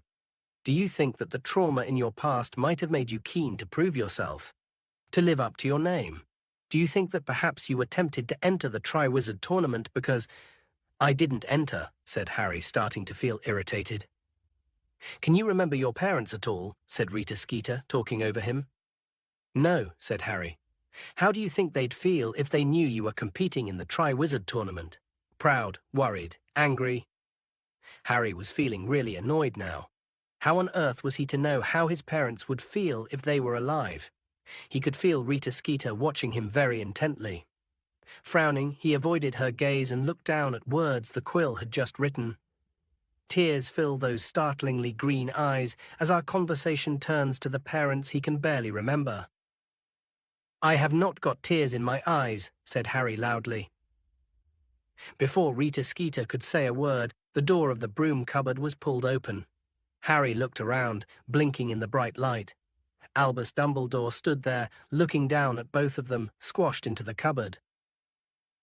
Dumbledore, cried Rita Skeeter, with every appearance of delight, but Harry noticed that her quill and the parchment had suddenly vanished from the box of magical mess remover, and Rita's clawed fingers were hastily snapping shut the clasp of her crocodile skin bag. How are you? She said, standing up and holding out one of her large, mannish hands to Dumbledore. I hope you saw my piece over the summer about the International Confederation of Wizards conference. Enchantingly nasty, said Dumbledore, his eyes twinkling. I particularly enjoyed your description of me as an obsolete dingbat. Rita Skeeter didn't look remotely abashed. I was just making the point that some of your ideas are a little old-fashioned, Dumbledore, and that many wizards in the street— I will be delighted to hear the reasoning behind the rudeness, Rita, said Dumbledore with a courteous bow and a smile. But I'm afraid we will have to discuss the matter later. The weighing of the wands is about to start, and it cannot take place if one of our champions is hidden in a broom cupboard. Very glad to get away from Rita Skeeter, Harry hurried back into the room. The other champions were now sitting in chairs near the door, and he sat down quickly next to Cedric, looking up at the velvet-covered table where 4 of the 5 judges were now sitting: Professor Karkaroff, Madame Maxime, Mr. Crouch, and Ludo Bagman. Rita Skeeter settled herself down in a corner. Harry saw her slip the parchment out of her bag again, spread it on her knee, suck the end of the Quick Quotes quill, and place it once more on the parchment. May I introduce Mr. Ollivander? Said Dumbledore, taking his place at the judges' table and talking to the champions. He will be checking your wands to ensure that they are in good condition before the tournament. Harry looked around, and with a jolt of surprise saw an old wizard with large pale eyes standing quietly by the window. Harry had met Mr. Ollivander before he was the wand maker from whom Harry had bought his own wand over 3 years ago in Diagon Alley. Mademoiselle Delacour, could we have you first, please? Said Mr. Ollivander, stepping into the empty space in the middle of the room. Fleur Delacour swept over to Mr. Ollivander and handed him her wand. He said. He twirled the wand between his long fingers like a baton, and it emitted a number of pink and gold sparks. Then he held it close to his eyes and examined it carefully. Yes, he said quietly, 9½ inches inflexible rosewood and containing dear me. An heir from the Aead of Avela, said Fleur, one of my grandmothers. So Fleur was part Vela, thought Harry, making a mental note to tell Ron. Then he remembered that Ron wasn't speaking to him. Yes, said Mr. Ollivander. Yes, I've never used Vela hair myself, of course. I find it makes for rather temperamental wands, however, to each his own. And if this suits you— Mr. Ollivander ran his fingers along the wand, apparently checking for scratches or bumps. Then he muttered, Orchideus. and a bunch of flowers burst from the wand tip. Very well. Very well. It's in a fine working order, said Mr. Ollivander, scooping up the flowers and handing them to Fleur with her wand. Mr. Diggory, you next. Fleur glided back to her seat, smiling at Cedric as he passed her. Ah, now, this is one of mine, isn't it? Said Mr. Ollivander with much more enthusiasm as Cedric handed over his wand. Yes, I remember it well. Containing a single hair from the tail of a particularly fine male unicorn, must have been 17 hands. Nearly gored me with his horn after I plucked his tail. 12¼ inches ash, pleasantly springy. It's in fine condition. You treat it regularly. Polished it last night, said Cedric, grinning. Harry looked down at his own wand. He could see finger marks all over it. He gathered a fistful of robe from his knee and tried to rub it clean surreptitiously. Several gold sparks shot out of the end of it. Fleur Delacour gave him a very patronizing look, and he desisted. Mr. Ollivander sent a stream of silver smoke rings across the room from the tip of Cedric's wand, pronounced himself satisfied, and then said, Mr. Crumb, if you please. Victor Crumb got up and slouched, round-shouldered and duck-footed, toward Mr. Ollivander. He thrust out his wand and stood scowling, with his hands in the pockets of his robes. Said Mr. Ollivander, this is a Grigorovitch creation, unless I'm much mistaken. A fine wand-maker, though the styling is never quite what I, however. He lifted the wand and examined it minutely, turning it over and over before his eyes. Yes, hornbeam and dragon heartstring, he shot at Crumb, who nodded. Rather thicker than one usually sees, quite rigid, 10¼ inches avis. The hornbeam wand let off a blast like a gun, and a number of small twittering birds flew out of the end and through the open window into the watery sunlight. Good, said Mr. Ollivander, handing Crumb back his wand, which leaves Mr. Potter. Harry got to his feet and walked past Crumb to Mr. Ollivander. He handed over his wand. Ah, yes, said Mr. Ollivander, his pale eyes suddenly gleaming. Yes, yes, yes. How well I remember. Harry could remember too. He could remember it as though it had happened yesterday. 4 summers ago, on his 11th birthday, he had entered Mr. Ollivander's shop with Hagrid to buy a wand. Mr. Ollivander had taken his measurements and then started handing him wands to try. Harry had waved what felt like every wand in the shop, until at last he had found the one that suited him, this one, which was made of holly, 11 inches long, and contained a single feather from the tail of a phoenix. Mr. Ollivander had been very surprised that Harry had been so compatible with this wand. Curious, he had said, curious. And not until Harry asked what was curious had Mr. Ollivander explained that the phoenix feather in Harry's wand had come from the same bird that had supplied the core of Lord Voldemort's. Harry had never shared this piece of information with anybody.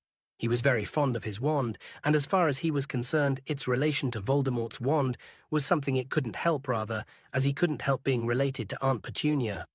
However, he really hoped that Mr. Ollivander wasn't about to tell the room about it. He had a funny feeling Rita Skeeter's Quick Quotes quill might just explode with excitement if he did. Mr. Ollivander spent much longer examining Harry's wand than anyone else's. Eventually, however, he made a fountain of wine shoot out of it and handed it back to Harry, announcing that it was still in perfect condition. Thank you all, said Dumbledore, standing up at the judges' table. You may go back to your lessons now, or perhaps it would be quicker just to go down to dinner, as they are about to end. Feeling that at last something had gone right today, Harry got up to leave, but the man with the black camera jumped up and cleared his throat. Photos, Dumbledore, photos, cried Bagman excitedly. All the judges and champions, what do you think, Rita? Yes, let's do those first, said Rita Skeeter, whose eyes were upon Harry again. And then perhaps some individual shots. The photographs took a long time. Madame Maxime cast everyone else into shadow wherever she stood, and the photographer couldn't stand far enough back to get her into the frame. Eventually she had to sit while everyone else stood around her. Karkaroff kept twirling his goatee around his finger to give it an extra curl. Crumb, whom Harry would have thought would have been used to this sort of thing, skulked, half-hidden, at the back of the group. The photographer seemed keenest to get Fleur at the front, but Rita Skeeter kept hurrying forward and dragging Harry into greater prominence. Then she insisted on separate shots of all the champions. At last, they were free to go.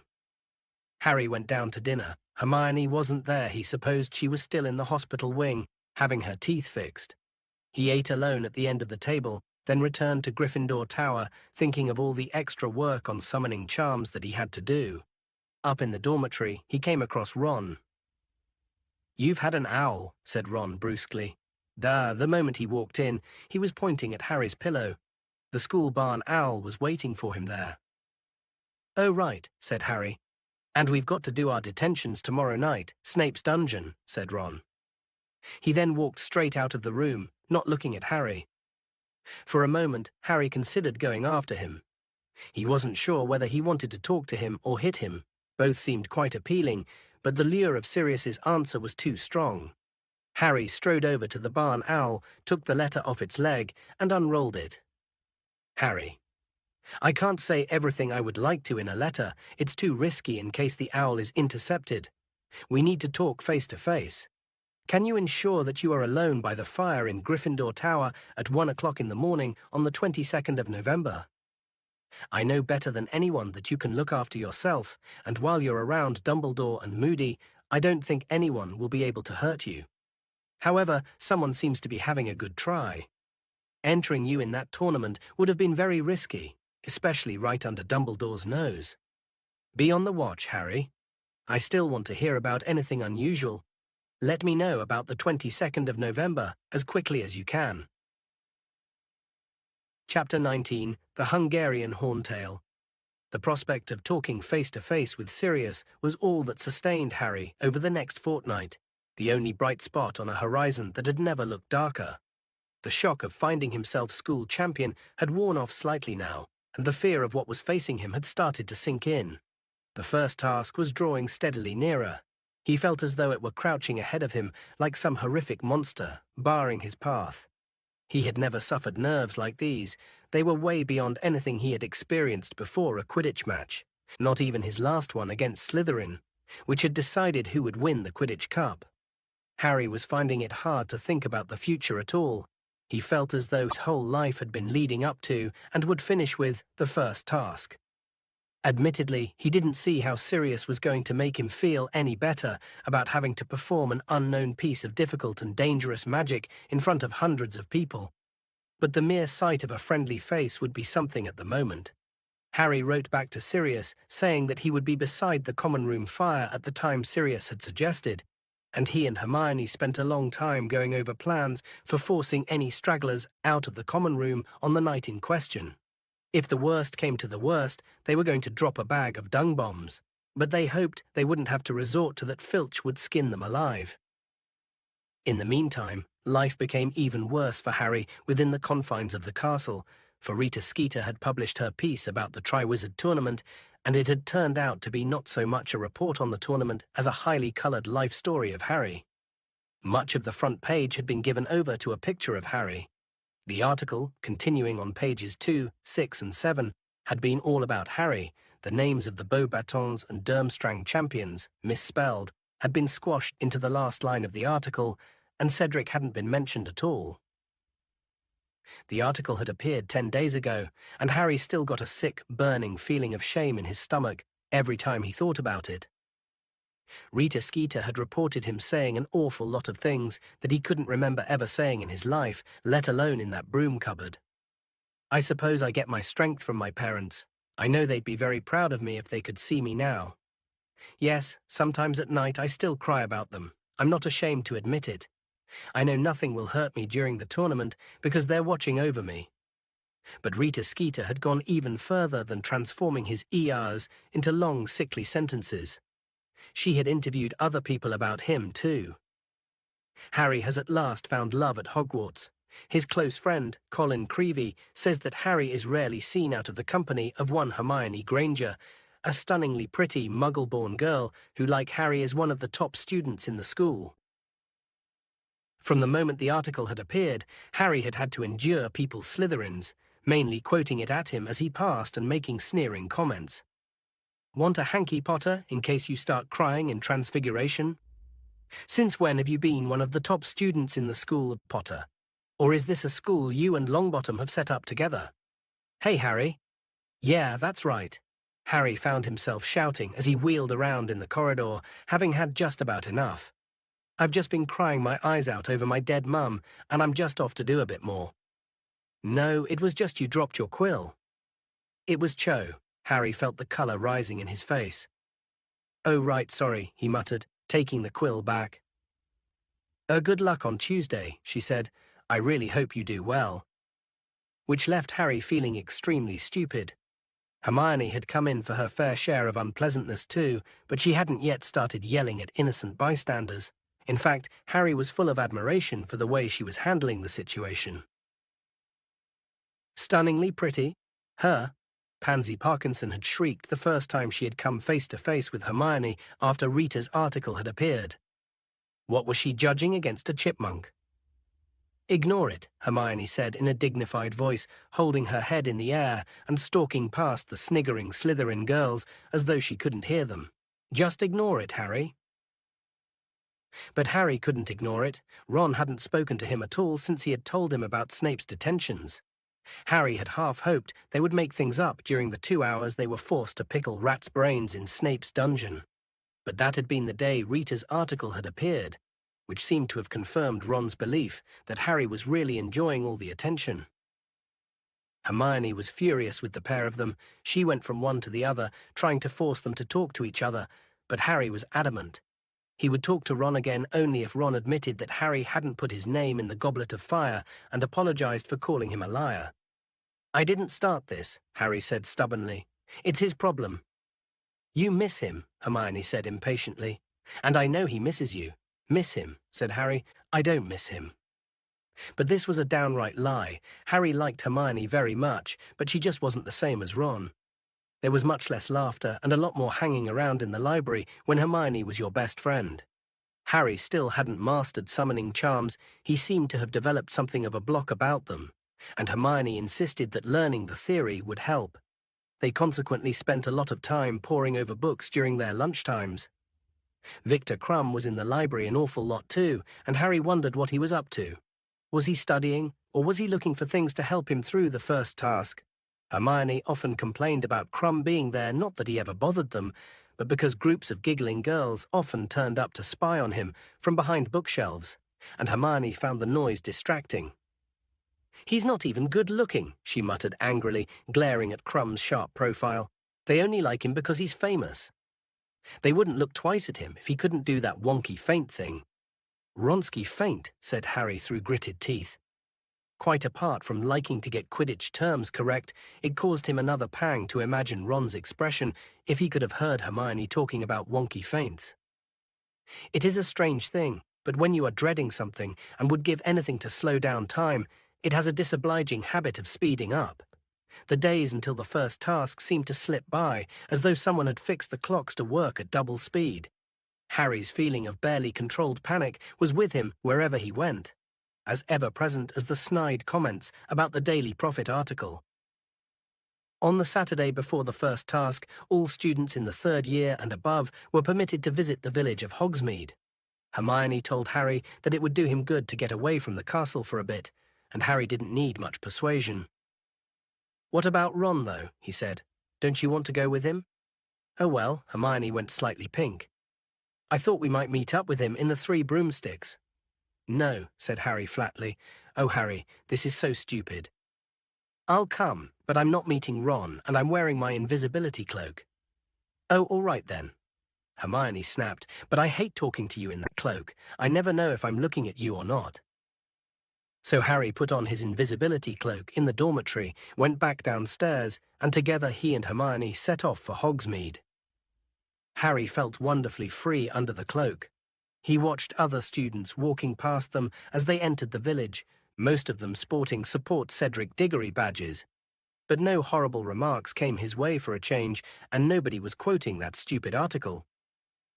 People keep looking at me now, said Hermione grumpily as they came out of Honeyduke's sweet shop later, eating large cream-filled chocolates. They think I'm talking to myself. Don't move your lips so much then. Come on, please just take off your cloak for a bit. No one's going to bother you here. Oh yeah, said Harry. Look behind you. Rita Skeeter and her photographer friend had just emerged from the Three Broomsticks pub. Talking in low voices, they passed right by Hermione without looking at her. Harry backed into the wall of honeydukes to stop Rita Skeeter from hitting him with her crocodile skin handbag. When they were gone, Harry said, "She's staying in the village. I bet she's coming to watch the first task." As he said it, his stomach flooded with a wave of molten panic. He didn't mention this. He and Hermione hadn't discussed what was coming in the first task much. He had the feeling she didn't want to think about it. "She's gone," said Hermione, looking right through Harry toward the end of the street. "Why don't we go and have a butterbeer in the Three Broomsticks? It's a bit cold, isn't it?" "You don't have to talk to Ron," she added irritably, correctly interpreting his silence. The Three Broomsticks was packed, mainly with Hogwarts students enjoying their free afternoon, but also with a variety of magical people Harry rarely saw anywhere else. Harry supposed that as Hogsmeade was the only all-wizard village in Britain, it was a bit of a haven for creatures like hags, who were not as adept as wizards at disguising themselves. It was very hard to move through crowds in the invisibility cloak, in case you accidentally trod on someone, which tended to lead to awkward questions. Harry edged slowly toward a spare table in the corner while Hermione went to buy drinks. On his way through the pub, Harry spotted Ron, who was sitting with Fred, George, and Lee Jordan. Resisting the urge to give Ron a good hard poke in the back of the head, he finally reached the table and sat down at it. Hermione joined him a moment later and slipped him a butterbeer under his cloak. "I look like such an idiot sitting here on my own," she muttered. "Lucky I brought something to do." And she pulled out a notebook in which she had been keeping a record of SPEW members. Harry saw his and Ron's names at the top of the very short list. It seemed a long time ago that they had sat making up those predictions together, and Hermione had turned up and appointed them secretary and treasurer. "You know, maybe I should try and get some of the villagers involved in SPEU," Hermione said thoughtfully, looking around the pub. "Yeah, right," said Harry. He took a swig of butterbeer under his cloak. "Hermione, when are you going to give up on this SPEW stuff?" "When house elves have decent wages and working conditions," she hissed back. "You know, I'm starting to think it's time for more direct action. I wonder how you get into the school kitchens." "No idea. Ask Fred and George," said Harry. Hermione lapsed into thoughtful silence while Harry drank his butterbeer, watching the people in the pub. All of them looked cheerful and relaxed. Ernie Macmillan and Hannah Abbott were swapping chocolate frog cards at a nearby table, both of them sporting Support Cedric Diggory badges on their cloaks. Right over by the door, he saw Cho and a large group of her Ravenclaw friends. She wasn't wearing a Cedric badge, though. This cheered up Harry very slightly. What wouldn't he have given to be one of these people, sitting around laughing and talking, with nothing to worry about but homework? He imagined how it would have felt to be here if his name hadn't come out of the Goblet of Fire. He wouldn't be wearing the invisibility cloak, for one thing. Ron would be sitting with him. The three of them would probably be happily imagining what deadly dangerous task the school champions would be facing on Tuesday.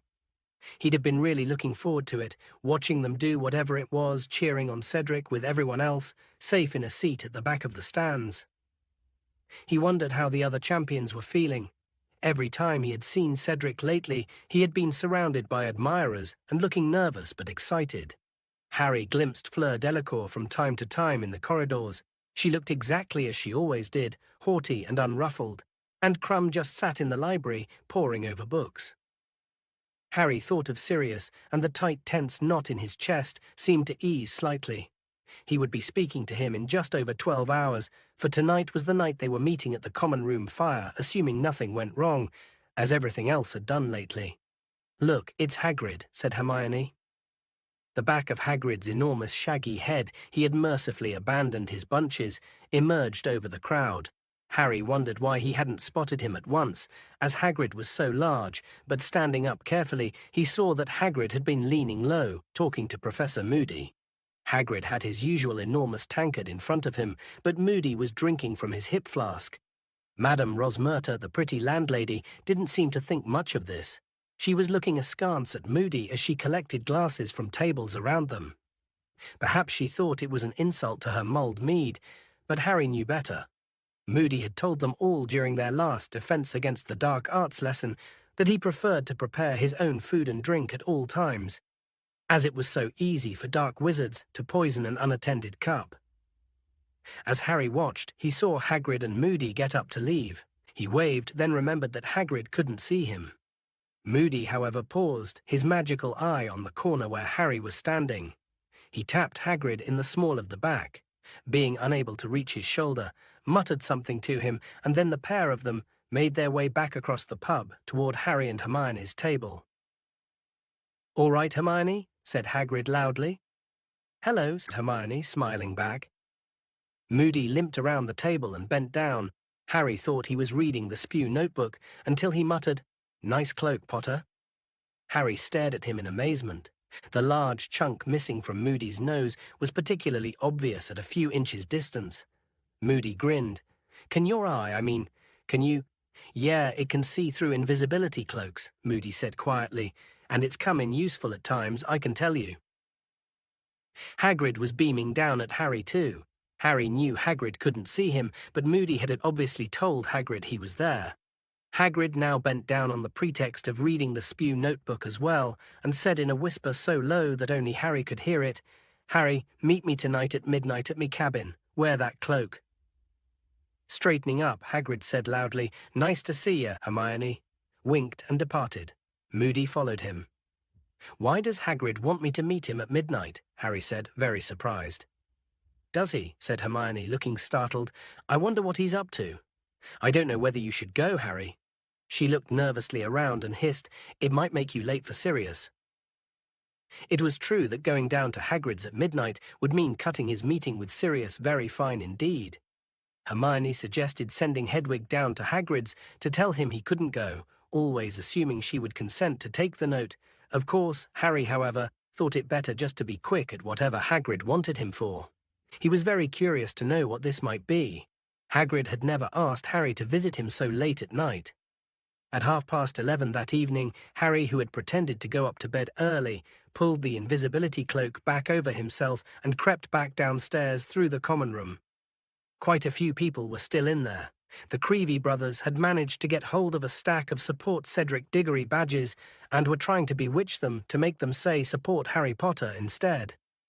So far, however, all they had managed to do was get the badges stuck on Potter Stinks. Harry crept past them to the portrait hole and waited for a minute or so, keeping an eye on his watch. Then Hermione opened the fat lady for him from outside as they had planned. He slipped past her with a whispered, "Thanks," and set off through the castle. The grounds were very dark. Harry walked down the lawn toward the lights shining in Hagrid's cabin. The inside of the enormous Beauxbatons carriage was also lit up. Harry could hear Madame Maxime talking inside it as he knocked on Hagrid's front door. "You there, Harry?" Hagrid whispered, opening the door and looking around. "Yeah," said Harry, slipping inside the cabin and pulling the cloak down off his head. "What's up?" "Got summat to show you," said Hagrid. There was an air of enormous excitement about Hagrid. He was wearing a flower that resembled an oversized artichoke in his buttonhole. It looked as though he had abandoned the use of axle grease, but he had certainly attempted to comb his hair. Harry could see the comb's broken teeth tangled in it. "What are you showing me?" Harry said warily, wondering if the Scroots had laid eggs or Hagrid had managed to buy another giant three-headed dog off a stranger in a pub. "Come with me. Keep quiet and keep yourself covered with that cloak," said Hagrid. "We won't take Fang. He won't like it." "Listen, Hagrid, I can't stay long. I've got to be back up at the castle by 1 o'clock. But Hagrid wasn't listening. He was opening the cabin door and striding off into the night.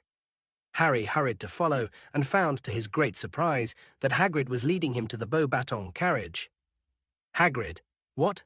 "Shh," said Hagrid, and he knocked 3 times on the door bearing the crossed golden wands. Madame Maxime opened it. She was wearing a silk shawl wrapped around her massive shoulders. She smiled when she saw Hagrid. "Ah, Hagrid, it is time." "Bong sewer," said Hagrid, beaming at her and holding out a hand to help her down the golden steps. Madame Maxime closed the door behind her. Hagrid offered her his arm, and they set off around the edge of the paddock, containing Madame Maxime's giant winged horses, with Harry, totally bewildered, running to keep up with them.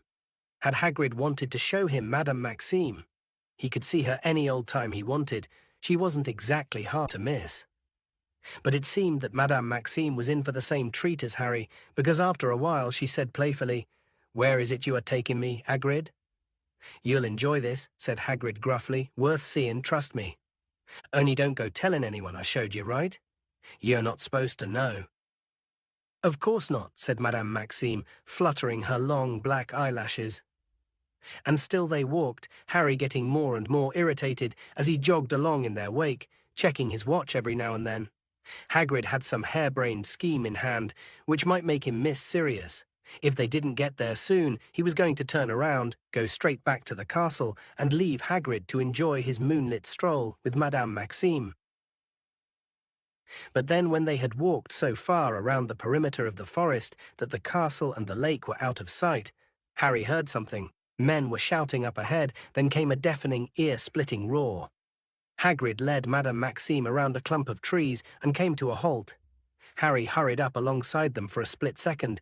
He thought he was seeing bonfires, and men darting around them, and then his mouth fell open. Dragons. 4 fully grown, enormous, vicious-looking dragons were rearing onto their hind legs inside an enclosure fenced with thick planks of wood. Roaring and snorting torrents of fire were shooting into the dark sky from their open, fanged mouths, 50 feet above the ground on their outstretched necks. There was a silvery blue one with long, pointed horns, snapping and snarling at the wizards on the ground. A smooth-scaled green one which was writhing and stamping with all its might. A red one with an odd fringe of fine gold spikes around its face, which was shooting mushroom-shaped fire clouds into the air, and a gigantic black one, more lizard-like than the others, which was nearest to them. At least 30 wizards, 7 or 8 to each dragon, were attempting to control them, pulling on the chains connected to heavy leather straps around their necks and legs. Mesmerized, Harry looked up, high above him, and saw the eyes of the black dragon, with vertical pupils like a cat's, bulging with either fear or rage, he couldn't tell which. It was making a horrible noise, a yowling, screeching scream. "Keep back there, Hagrid," yelled a wizard near the fence, straining on the chain he was holding. "They can shoot fire at a range of 20 feet, you know. I've seen this horntail do 40. "Isn't it beautiful?" said Hagrid softly. "It's no good," yelled another wizard. "Stunning spells, on the count of 3. Harry saw each of the dragon keepers pull out his wand. "Stupefy," they shouted in unison, and the stunning spells shot into the darkness like fiery rockets, bursting in showers of stars on the dragon's scaly hides. Harry watched the dragon nearest to them teeter dangerously on its back legs. Its jaws stretched wide in a silent howl. Its nostrils were suddenly devoid of flame. Though still smoking then, very slowly it fell.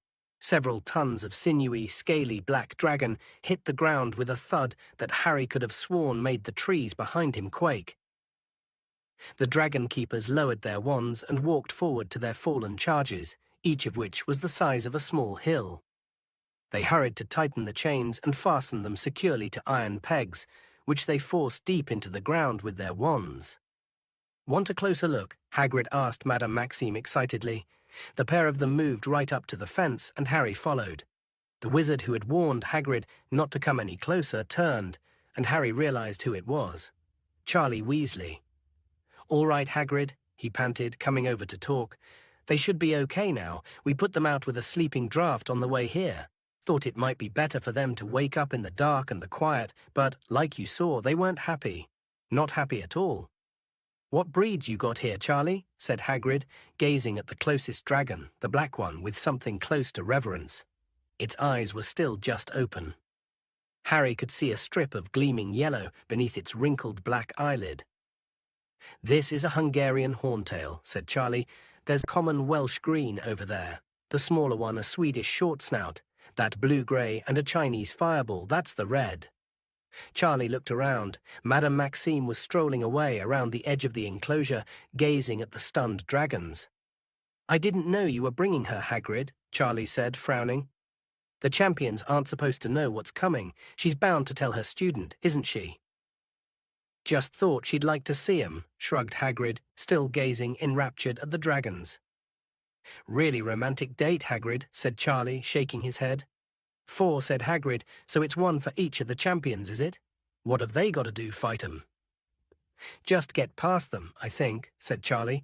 We'll be on hand if it gets nasty, extinguishing spells at the ready. They wanted nesting mothers. I don't know why, but I tell you this, I don't envy the one who gets the horntail. Vicious thing. Its back end's as dangerous as its front. Look. Charlie pointed toward the horntail's tail, and Harry saw long bronze-colored spikes protruding along it every few inches. 5 of Charlie's fellow keepers staggered up to the horntail at that moment, carrying a clutch of huge granite grey eggs between them in a blanket. They placed them carefully at the horntail's side. Hagrid let out a moan of longing. I've got them counted, Hagrid, said Charlie sternly. Then he said, How's Harry? Fine, said Hagrid. He was still gazing at the eggs. Just hope he's still fine after he's faced this lot, said Charlie grimly, looking out over the dragon's enclosure. I didn't dare tell Mum what he's got to do for the first task. She's already having kittens about him. Charlie imitated his mother's anxious voice. How could they let him enter that tournament? He's much too young. I thought they were all safe. I thought there was going to be an age limit. She was in floods after that Daily Prophet article about him. He still cries about his parents. Oh, bless him, I never knew. Harry had had enough, trusting to the fact that Hagrid wouldn't miss him. With the attractions of 4 dragons and Madame Maxime to occupy him, he turned silently and began to walk away, back to the castle. He didn't know whether he was glad he'd seen what was coming or not. Perhaps this way was better. The first shock was over now. Maybe if he'd seen the dragons for the first time on Tuesday, he would have passed out cold in front of the whole school, but maybe he would anyway. He was going to be armed with his wand, which just now felt like nothing more than a narrow strip of wood against a 50-foot-high, scaly, spike-ridden, fire-breathing dragon. And he had to get past it, with everyone watching. How? Harry sped up, skirting the edge of the forest. He had just under 15 minutes to get back to the fireside and talk to Sirius, and he couldn't remember ever wanting to talk to someone more than he did right now, when, without warning, he ran into something very solid. Harry fell backward, his glasses askew, clutching the cloak around him. A voice nearby said, Ouch! Who's there? Harry hastily checked that the cloak was covering him and lay very still, staring up at the dark outline of the wizard he had hit. He recognized the goatee. It was Karkaroff. Who's there? Said Karkaroff again, very suspiciously, looking around in the darkness. Harry remained still and silent. After a minute or so, Karkaroff seemed to decide that he had hit some sort of animal. He was looking around at waist height, as though expecting to see a dog. Then he crept back under the cover of the trees and started to edge forward toward the place where the dragons were. Very slowly and very carefully, Harry got to his feet and set off again, as fast as he could without making too much noise, hurrying through the darkness, back toward Hogwarts. He had no doubt whatsoever what Karkaroff was up to. He had sneaked off his ship to try and find out what the first task was going to be. He might even have spotted Hagrid and Madame Maxime heading off around the forest together. They were hardly difficult to spot at a distance, and now all Karkaroff had to do was follow the sound of voices, and he, like Madame Maxime, would know what was in store for the champions. By the looks of it, the only champion who would be facing the unknown on Tuesday was Cedric. Harry reached the castle, slipped in through the front doors, and began to climb the marble stairs. He was very out of breath, but he didn't dare slow down. He had less than 5 minutes to get up to the fire. Balderdash, he gasped at the fat lady who was snoozing in her frame in front of the portrait hole. If you say so, she muttered sleepily, without opening her eyes, and the picture swung forward to admit him. Harry climbed inside. The common room was deserted, and judging by the fact that it smelled quite normal, Hermione had not needed to set off any dung bombs to ensure that he and Sirius got privacy. Harry pulled off the invisibility cloak and threw himself into an armchair in front of the fire. The room was in semi-darkness. The flames were the only source of light. Nearby, on a table, the support Cedric Diggory badges the Creevies had been trying to improve were glinting in the firelight. They now read, Potter really stinks. Harry looked back into the flames and jumped. Sirius's head was sitting in the fire, If Harry hadn't seen Mr. Diggory do exactly this back in the Weasleys' kitchen, it would have scared him out of his wits.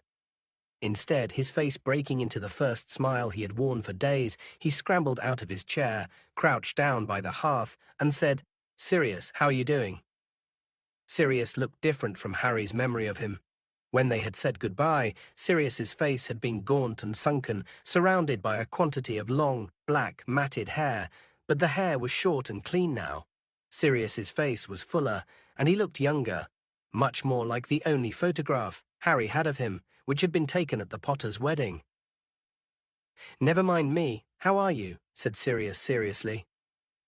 "I'm—" For a second, Harry tried to say fine, but he couldn't do it. Before he could stop himself, he was talking more than he'd talked in days about how no one believed he hadn't entered the tournament of his own free will, how Rita Skeeter had lied about him in the Daily Prophet, how he couldn't walk down a corridor without being sneered at, and about Ron. Ron not believing him, Ron's jealousy. "And now Hagrid's just shown me what's coming in the first task. And it's dragons, Sirius, and I'm a goner," he finished desperately.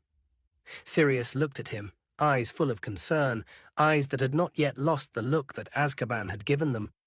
That deadened, haunted look. He had let Harry talk himself into silence without interruption, but now he said, "Dragons we can deal with, Harry, but we'll get to that in a minute. I haven't got long here. I've broken into a wizarding house to use the fire, but they could be back at any time. There are things I need to warn you about." "What?" said Harry, feeling his spirits slip a further few notches. Surely there could be nothing worse than dragons coming. "Karkaroff," said Sirius. "Harry, he was a Death Eater. You know what Death Eaters are, don't you?" "Yes, he what?" "He was caught. He was in Azkaban with me, but he got released. I'd bet everything that's why Dumbledore wanted an aura at Hogwarts this year, to keep an eye on him. Moody caught Karkaroff. Put him into Azkaban in the first place." "Karkaroff got released," Harry said slowly. His brain seemed to be struggling to absorb yet another piece of shocking information. "Why did they release him?" "He did a deal with the Ministry of Magic," said Sirius bitterly. "He said he'd seen the error of his ways, and then he named names. He put a load of other people into Azkaban in his place. He's not very popular in there, I can tell you. And since he got out, from what I can tell, he's been teaching the dark arts to every student who passes through that school of his. So watch out for the Durmstrang champion as well." "Okay," said Harry slowly, "but are you saying Karkaroff put my name in the goblet? Because if he did, he's a really good actor. He seemed furious about it. He wanted to stop me from competing." "We know he's a good actor," said Sirius, "because he convinced the Ministry of Magic to set him free, didn't he? Now, I've been keeping an eye on the Daily Prophet, Harry. You and the rest of the world," said Harry bitterly. "And reading between the lines of that Skeeter woman's article last month, Moody was attacked the night before he started at Hogwarts." "Yes, I know she says it was another false alarm," Sirius said hastily, seeing Harry about to speak, "but I don't think so, somehow. I think someone tried to stop him from getting to Hogwarts. I think someone knew their job would be a lot more difficult with him around. And no one's going to look into it too closely. Mad Eye's heard intruders a bit too often. But that doesn't mean he can't still spot the real thing. Moody was the best aura the Ministry ever had." "So what are you saying?" said Harry slowly. "Karkaroff's trying to kill me." "But why?" Sirius hesitated. "I've been hearing some very strange things," he said slowly. "The Death Eaters seem to be a bit more active than usual lately. They showed themselves at the Quidditch World Cup, didn't they? Someone set off the Dark Mark, and then did you hear about that Ministry of Magic witch who's gone missing?" "Bertha Jorkins," said Harry. "Exactly, she disappeared in Albania, and that's definitely where Voldemort was rumoured to be last, and she would have known the Triwizard Tournament was coming up, wouldn't she?" "Yeah, but it's not very likely she'd have walked straight into Voldemort, is it?" said Harry. "Listen, I knew Bertha Jorkins," said Sirius grimly. "She was at Hogwarts when I was a few years above your dad and me. And she was an idiot. Very nosy, but no brains, none at all. It's not a good combination, Harry. I'd say she'd be very easy to lure into a trap." So Voldemort could have found out about the tournament," said Harry. "Is that what you mean? You think Karkaroff might be here on his orders?" "I don't know," said Sirius slowly. I just don't know. Karkaroff doesn't strike me as the type who'd go back to Voldemort unless he knew Voldemort was powerful enough to protect him. But whoever put your name in that goblet did it for a reason, and I can't help thinking the tournament would be a very good way to attack you and make it look like an accident.